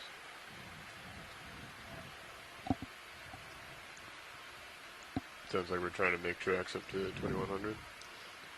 So you can see these areas in between the rocks where these fossil corals have landed, and these are scleractinian corals, cup corals, mostly a species called Desmophyllum dianthus that lived in this area probably around the last glacial maxima, so about 10,000 to 20,000 years ago, and probably before that as well. And as these corals have died on these rocks, they get covered over in that ferromanganese crust that we're seeing all over the rocks. And then eventually they break away from the wall. And the reason that we're... Oh, can we zoom in on that orange coral in the center there? Go ahead and come in, video. And the reason that we're so interested in these fossil corals is they can really tell us what's going on in the deep ocean many tens of thousands of years ago. Now this is a different black coral. What species is this? Storopathes. Yeah, and so this is one of those black corals again where it has that really distinctive black skeleton, even though the polyps there are orange. You know, we often get told that, hey, this is a black coral, and people are confused because it's not actually black, but these corals can come in oranges and whites and reds. But the skeleton inside is this really pearlescent, proteinaceous black color, and that's what gives it its name. So Storopathes, and I think this is potentially the first instance of that this dive, and actually for this cruise so far. Beautiful. Yeah, Scott France is noting in the chat room here that this particular skeleton has horns on it, has little spiky parts, which you can kind of just see poking through some of the tissue. This is come out partial video. This is a sponge that we're. Yeah, get it in there. Still trying to get my Z-biased out there for my preference. Globe sponge right in front of it, and we actually have one of these swimming polychaetes too, right down in the front. Beautiful. Okay, you can come back in if you'd like.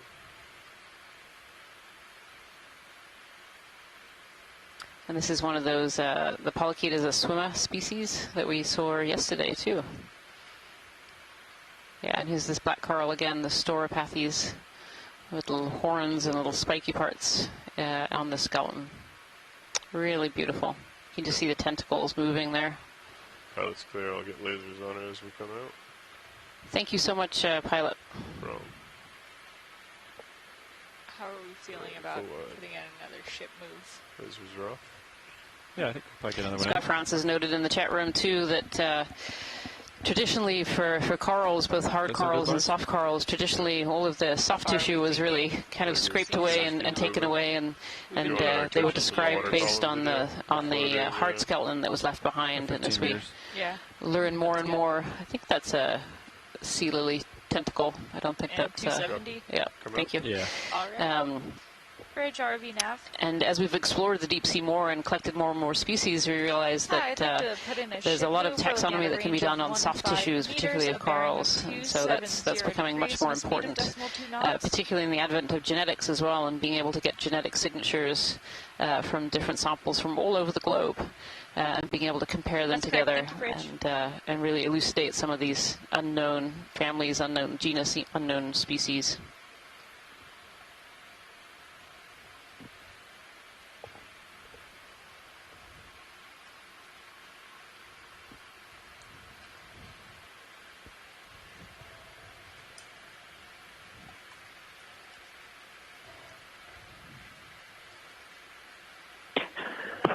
Hi, Reen. Is my connection a little better now? Ah, excellent, excellent. So Jason is at the moment in Maine. He is co-lead, the geology co-lead, and he is in Maine. And they're seeing the end of Hurricane Elsa go by. So he's been having a few connection issues. It's a little damp here. Well, thankfully out here it's a beautiful day.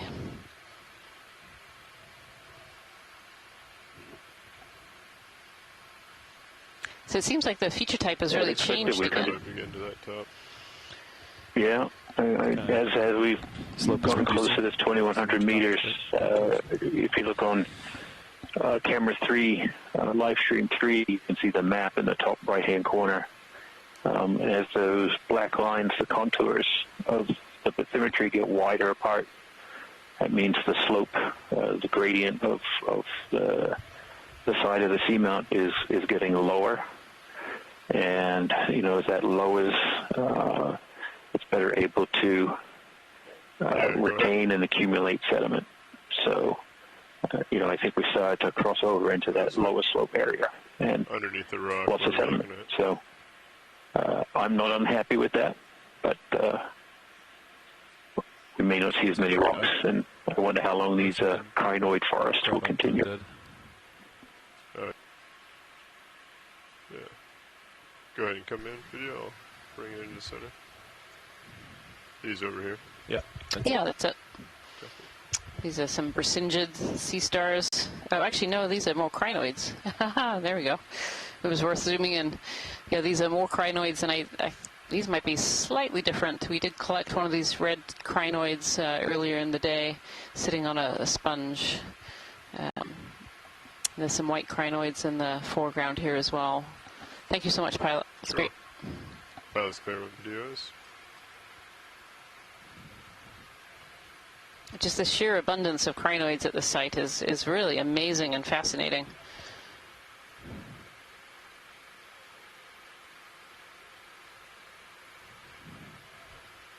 Come back to center for the pilot. Copy. Just gotta push out to get around this little feature.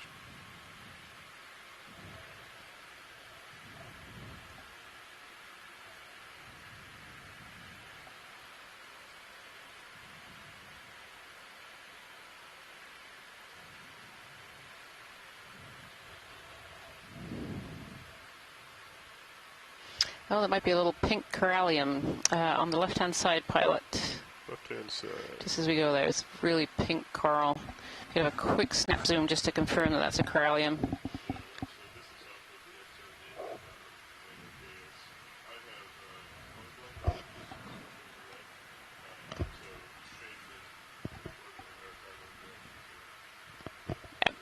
Absolutely. No problem, no problem. Thank you for letting me know. Yeah, I'll turn lasers on if you want to lead me towards it. Is it to the left? Mm-hmm. Yep. Okay. It's just about to come into view. Oh, yeah, I see it. Oop. No, that's fine. I'm just stuck in between a rock and a... It's right there. I just showed it. All right. Go ahead and Copy start that. coming up. Thank you, Bridge. That ship move is complete. Copy. It's further left. Further left? Yep.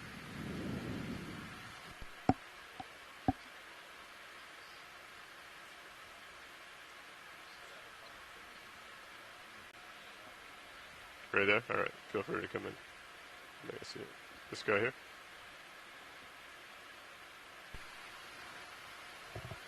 Yeah, we're just confirming that this is a corallium, another type of deep-sea coral.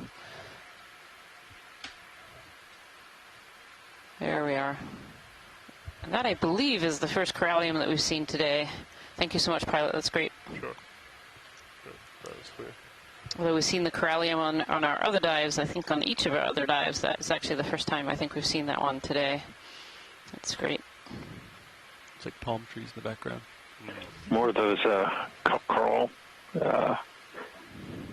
skeletons and other things. We just really haven't seen too many of those alive.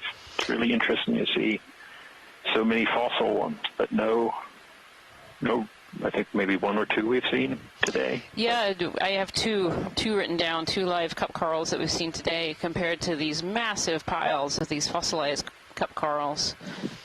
It was obviously a much better environment for these cup corals to live and thrive in whenever these were from. And there have been some dates on some of these cup corals from this area and other parts of the Corner Rise, suggesting they were really thriving during the last glacial maxima, which was over 20,000 years ago.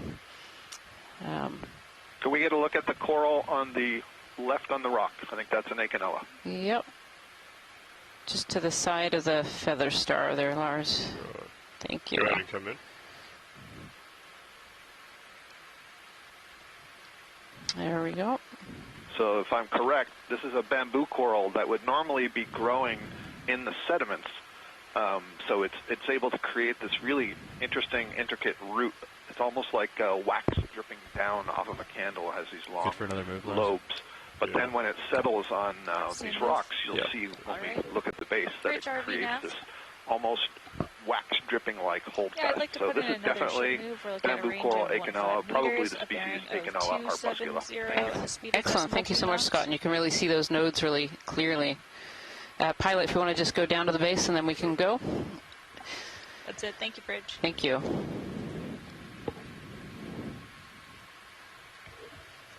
Oh yeah, look at that. There are those tendrils that Scott was just describing, like wax drippings at the bottom. Beautiful. And you can really clearly see those nodes that make it bamboo coral. So these bamboo corals are called bamboo because their skeleton really looks like bamboo again. As Scott was mentioning earlier, a lot of these corals at first were really described from their skeletons and not the soft parts. And so these bamboo corals have calcium carbonate white skeleton, and then they have these proteinaceous black nodes in between different sections. That's really beautiful. Thank you so much, pilot. Yeah, that was a fantastic view of the holdfast. Thank you. So normally we don't get to see those roots that clearly because they've filled in, and so what you see is a round disc with sort of like flowing lobes over it. But that was so good that basically backs up this hypothesis of what we're saying about how they grow between the sediments and the rock. So that was an outstanding close-up. It was really spectacular, really spectacular. Copy. We can continue. Thank you.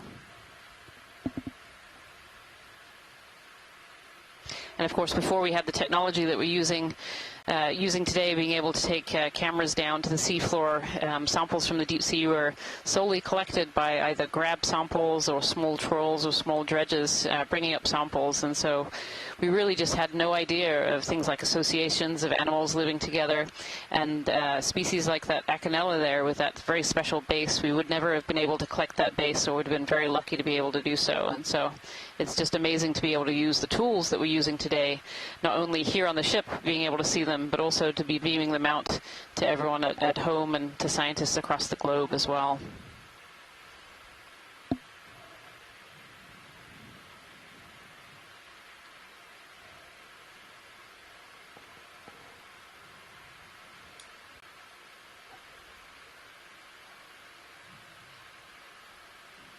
It does look like we're getting into a much more of a sedimented area with the odd, is it pillows that are sticking out? Are those still pillows when they come out like that, or are they called something else, Jason? It's hard to tell now. You know, with so much sediment cover, you kind of lose the context of what's there. What's interesting about them is the ferromanganese coating doesn't seem to be as complete. There's a lot of voids and other pieces in it. So I'm wondering, given the kind of wider distribution of sediment we're now seeing, whether they tend to be covered and uncovered over time, which may affect, how the minerals are actually precipitated. I think you're being outdone this time by a deep sea hedgehog. So this is just can't win. Yeah, this is a polymastio sponge. Even here in the sediment. Even here in the sediment. Even here in the sediment. Yeah, this is a polymastio sponge. We've seen a couple of these today. This one's more puffball hedgehog, and we've seen others that looked a little bit more like sea cucumbers or sea slugs, nudibranchs. This is a type of deep sea sponge. They're just amazing. They really do like little hedgehogs here. Let's wait a second. Rian, are you able to see on the maps that you have in the control room there how close we are to where we start to curve up on our track onto that plateau? Is that why we're seeing more sediment here? Yes, we should be starting to make that curve up onto the top, so we should be seeing a change into a more potentially sedimented habitat here. Though looking on the radar, if you turn to your live screen number 3, you'll be able to see one of those boxes shows you a forward-looking radar, and you can see there's actually a lot of hard returns up ahead as well. So that suggests that there are some rocks maybe in the sediment or even small cliff edges that we will go up here as we creep along our track. Watch lead nav. Yeah, the bathymetry that was connected overnight by the mapping team on the ship what your hopes really show that the summit platform has morphology on it. It's just not purely flat and with no relief. There is still a lot of relief to be seen, and it is kind of a representation of what we're seeing now. This sediment with scattered rock outcrops and ridges and different features. So even though the sediment has certainly gotten that works for us. more broadly distributed and appears to be in places quite thick and coarse. At approximately the same I did see depth, some ripple marks developed not that long ago. There's still some rocks to be seen. Is that a little flat urchin there coming up? You want to do a step zoom on the pancake urchin or flat urchin?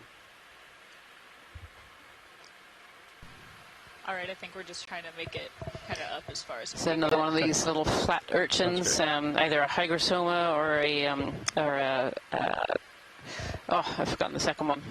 Formosoma, hygrosoma or formosoma.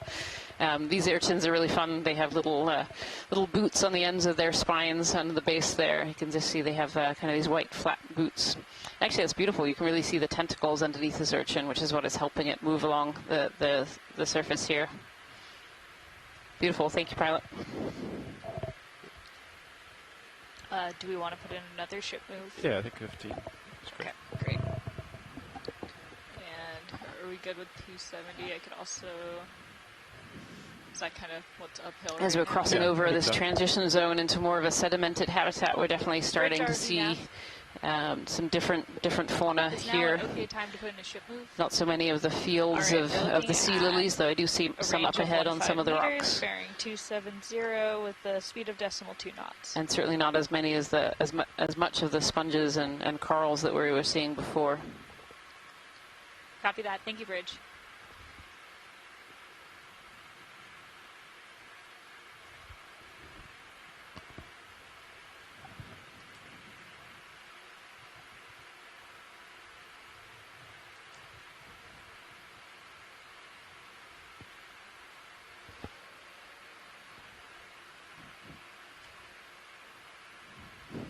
This is a really interesting rock up ahead with a kind of a depression in the middle. A little bowl. Someone's been sitting here. Yeah.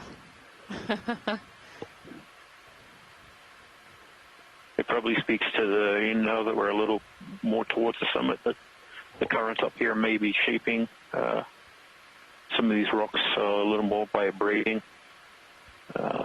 Maybe even getting a little vortex there of mixed sediment and water. It kind of erodes down. Yeah, I wonder. Kind of the texture of the rocks has changed a little bit. And, one thing that we were looking for, and maybe we could take a zoom in on this edge here, it looks like whether there was a transition to a limestone cap. Crust is falling off. If you could comment on the video. Yeah, it looks like there's some corals on this edge too. Form. Yeah. Sorry, Jason. No, it's all. I think we're seeing different textures, and this one seems to be layered. It's hard to see with this manganese crust, but just the way the shape that rock looked that we passed over.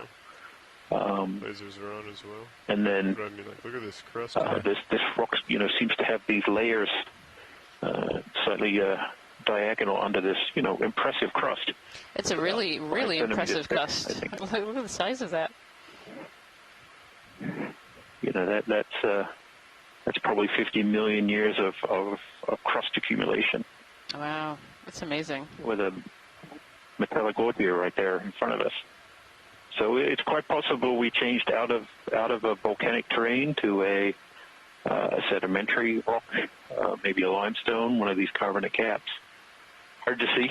It's gonna make us work for it, but certainly that change in even the texture of the crust makes me think we saw a change. Right.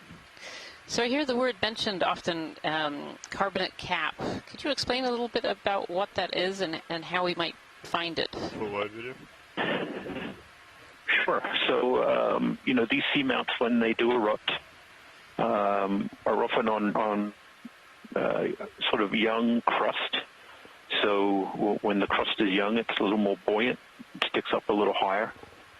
And then these seamounts can erupt to the point where they get close to or above the sea surface. We see that with places like Hawaii, where there are a number of islands above above sea level. The volcanoes that create them obviously go down a lot deeper to the deep ocean floor. So what happens is when they're up near sea level, you get a lot of deposition of limestone, which is essentially, in this case it would be shallow water carbonate secreting organisms, shells and all kinds of things like we see, around the beaches of Florida and the Bahamas. Are these really thick carbonate reef type dominated areas. So when these are up high and close to the ocean surface, you can deposit these limestone caps on top. So what happens over time is the crust gets older, gets cooler, and you get subsidence. Certainly as the weight of the seamounts increases as well, things start to subside. And eventually, when they get old enough, they get down to the tops get down to pretty deep depths. So, Ooh, is that a little sea star? so when we come up on them, we usually start down lower, and we're still seeing that volcanic material that was erupted onto the seafloor. And but at the top, you know, there is evidence that certainly for the New England seamounts and a little bit for the Corner Rise seamounts that they do have this limestone top to them, which speaks to a very different environment that the summit was at previously. And what we're looking for is a change in the rock, the texture of the rock, that little sea star. Yeah, little tiny sea star tucked in there. A little tiny.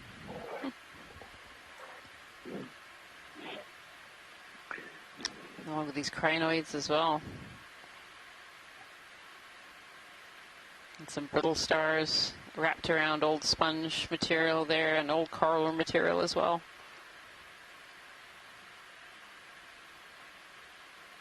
Beautiful. Thank you, pilot. Pilot's clear. How much time we have left on bottom now? About 15 minutes. 15? Okay.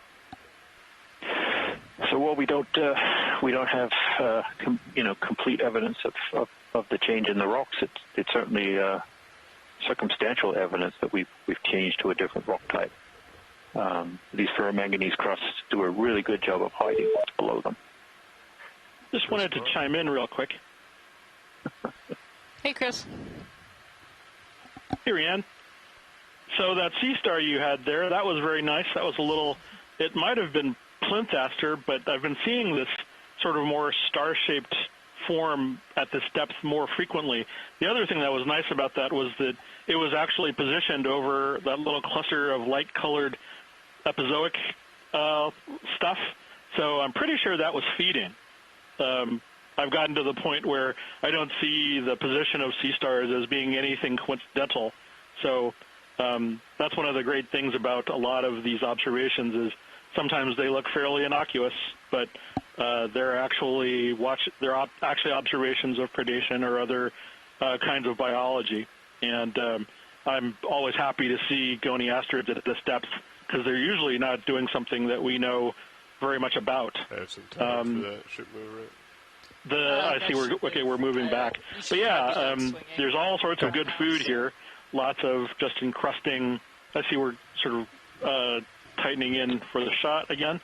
But yeah, there was a sort of discolored patch right around it, and that was probably some kind of encrusting sponge. Interesting. These.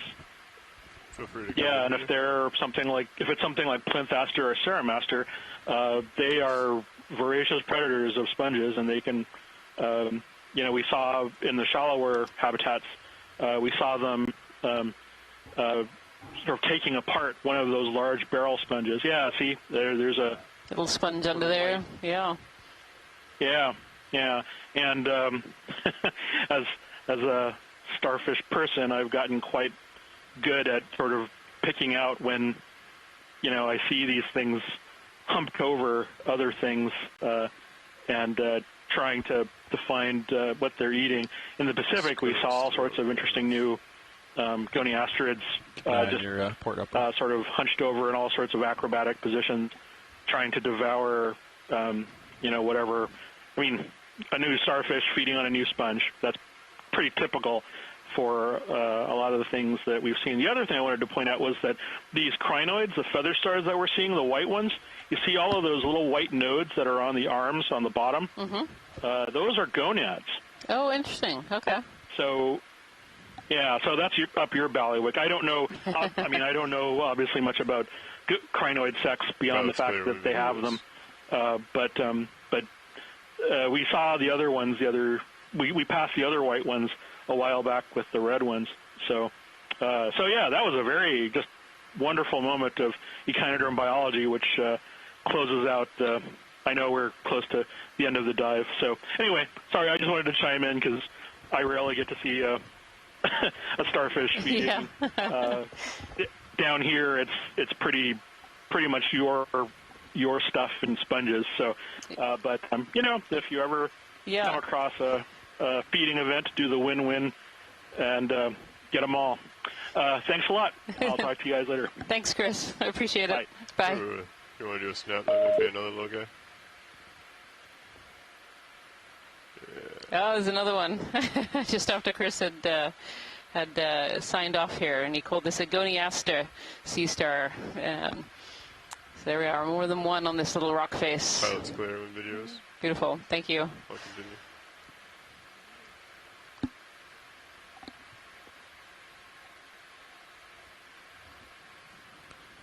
Probably get another move in. Yeah. Do we want to keep going 270, or do we want to like make our way up that rock face,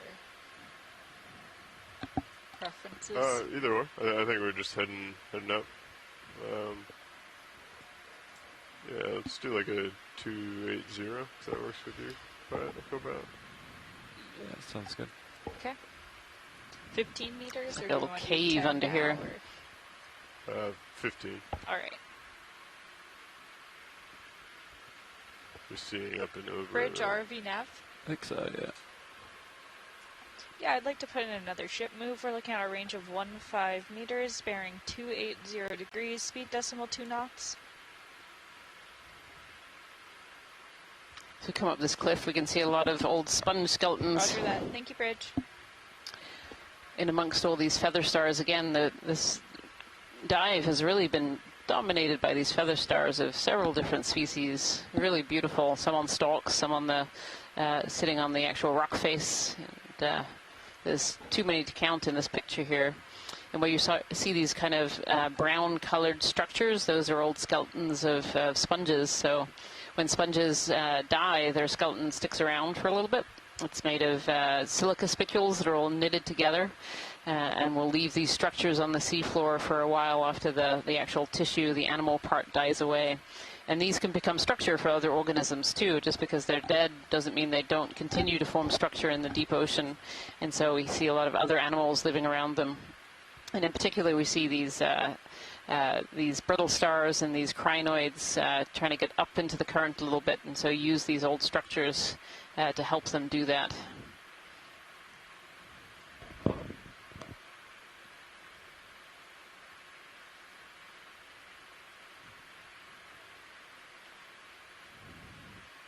Beautiful, this little pinnacle here.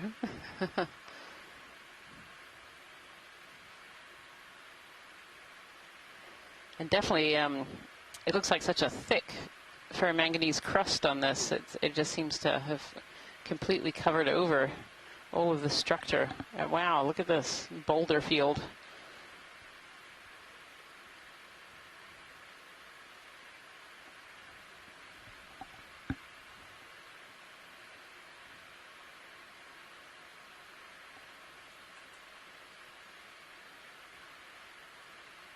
And the goal was to get to the 2100 contour line. Is that true? You made it. You're at 28. Yeah, I'm at 2085. You did make it to 2008. that contour line, but... Got that.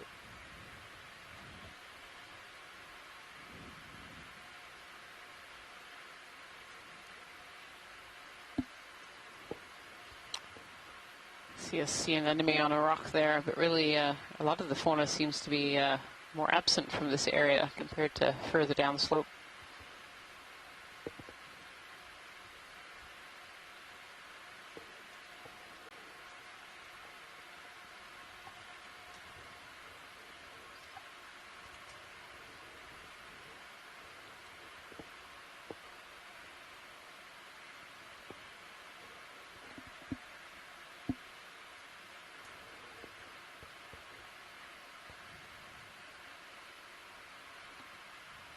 The stalked crinoid there, and some sponges, the white sponges sticking up from the Copy that. Thank you, from Bridge. these big pillowy lavas. That ship move is complete.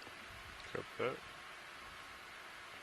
Looks like upslope maybe. If you're just joining us, we have about 10 minutes left of this dive. We're on dive 6 of the NOAA Ocean Exploration Expedition North Atlantic Stepping Stones. We're currently diving at Castle Rock, which is a seamount in the northern end of the Corner Rise Seamount region, and we're currently at 2,087 meters of water.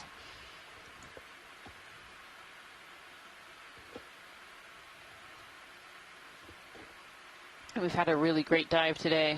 It's been really exciting to see a much more diverse communities than the ones that we visited on the last few seamounts here. It's been relatively spread out, but we've seen many different species of deep sea corals, from bamboos and black corals. Even saw some solitary cup corals that were alive, as well as a lot that were fossilized. We've seen some different sponges, as well as some of the same sponges, including the spiky hedgehog, the polymastia sponge, which has come up a few times today and is a fun one to find. I think there's another one in front of us. Yep, there's another big one up there. They form such fun shapes. You know, the first one we found today really did look like a sea slug. And Liz Watling in the chat had mentioned a lot earlier that these polymastia sponges are often found in the deep Gulf of Maine. We see, I feel like much smaller than that one. That one seems incredibly large. We've seen other species of sponges as well, the sponges on stalks, the euplectellids, as well as some ferrid sponges. And of course, we've seen these sea lilies, these stalk crinoids, and also the feather stars as well, the crinoids that sit on the rock, as well as some sea stars and plenty of brittle stars too.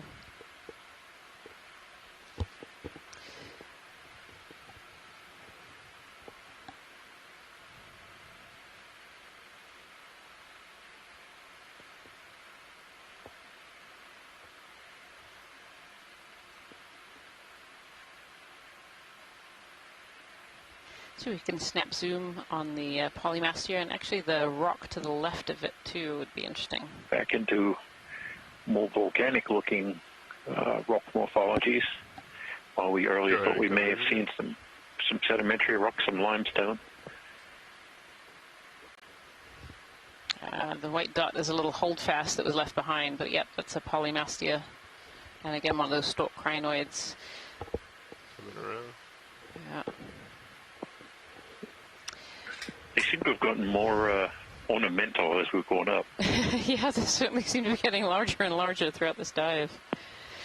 Pilot, apparently right in front of us, there is another sea anemone. Copy. I didn't quite catch it. The chat room did. Have to go.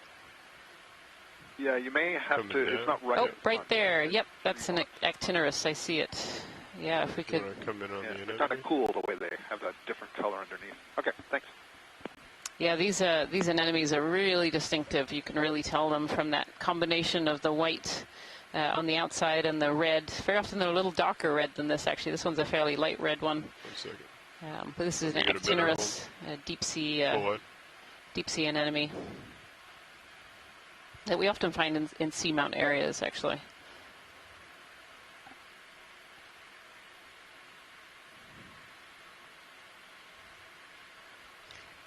And that's the first sighting of that particular anemone on this research cruise as well as this dive. Come back in.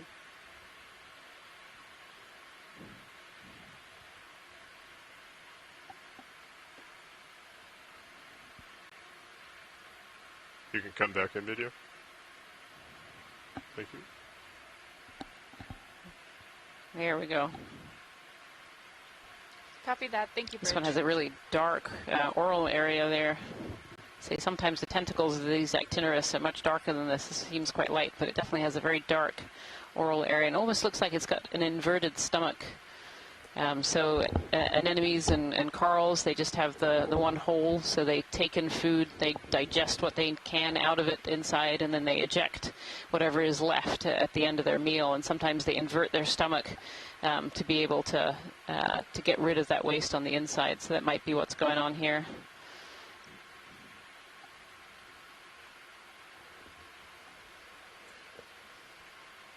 Thank you so much, Pilot. That's great. There is a coral just above this one. It's got kind of a tri-horn shape. Okay, yeah, in the left quadrant of the picture. Got that coming over. Looks like a clover almost in shape.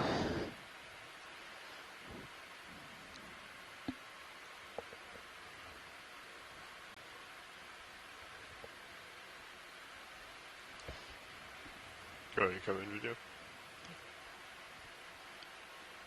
Yeah, and so Scott France has just confirmed this is a Storopathes, this is a black coral. We saw one of these a little bit further down the slope. And this is the one with the horny skeleton, has little horns sticking out of it.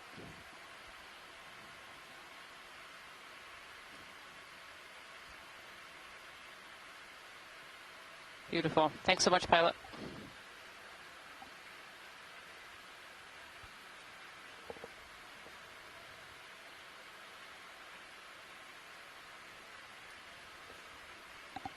Interesting skeleton. You want to do a quick snap zoom? We can do a quick snap zoom as we go. So this looks like one of those kind of elk horn shaped sponges that we've seen throughout this dive. But this is the skeleton. So this is the animal has died away and left behind this silica skeleton. It's really interesting to kind of see all these nodules and then see all the animals that are living on it too. We see brittle stars and more of these crinoids as well. Some of these red crinoids, white crinoids. Actually, if there's a white crinoid at the very base there, we'd like a quick snap zoom. The base of the sponge? Or? The base of the sponge right by the rocks, the very top of the video right now. Go ahead. I don't know if it's going to be compliant enough and show us the oral area, whether it's now it's kind of on its side.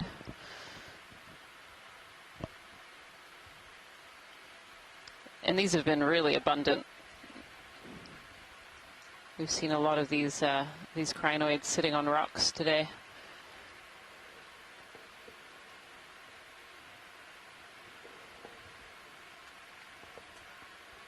You can see it waving its arms up in the current, trying to collect food.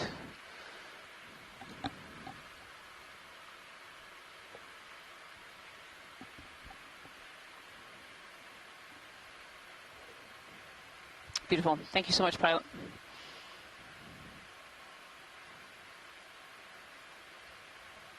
Bathypathes black coral.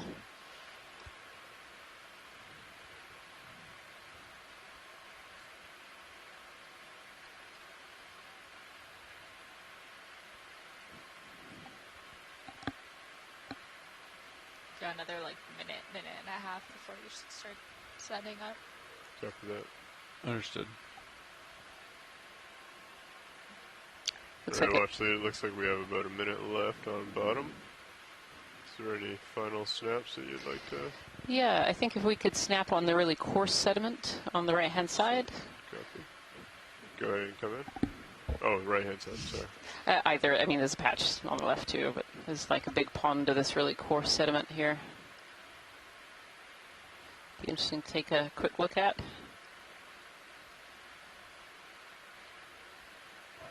Yeah, so Jason, this looks like a mix of those pteropod shells again and pieces of coral covered over. Yeah, very much so. Little fragments of the ferromanganese crust. All kind of swept together in these kind of coarse bands. That does happen sometimes when you do have some current flow. You can get this separation of the different size and weight materials. It's really quite beautiful when you look at it. Impressive amount. Oh yeah, no. When you see, you can go into some beaches in more tropical areas, and if you look close enough, you can just see that they're almost entirely made of these planktonic organisms. Start setting up. It is an amazing complexity to these sediments. Excellent. All right, pilot's clear and video's clear. Thank you so much, pilot. There's a number of different species of pteropods there as well, so it's not all one. Shilling looks good. You see how it's kind of flowing in between the rocks. Definitely not just one species, all kinds of different shells there. It's really, really amazing. Coming over. So we've come to the end of our dive today. I want to thank everybody who's been helping both onshore and on ship today with today's dive, the ROV crew and team, the video team, my co-lead as well as all the scientists on shore. Thank you for watching Dive 6 of the No Ocean Exploration Expedition, North Atlantic Seamounts. Stepping stones, and we hope to see you tomorrow. Tomorrow we're diving on an unnamed seamount kind of in between here, a little bit south of this area. So thank you so much. Nice view in fisheye. Thank you, everyone. Tighten, ready to go. Tethers nicely to your starboard there. See that? Copy. Pushing it. Coming up just a little bit, increasing your delta. Coming up as well.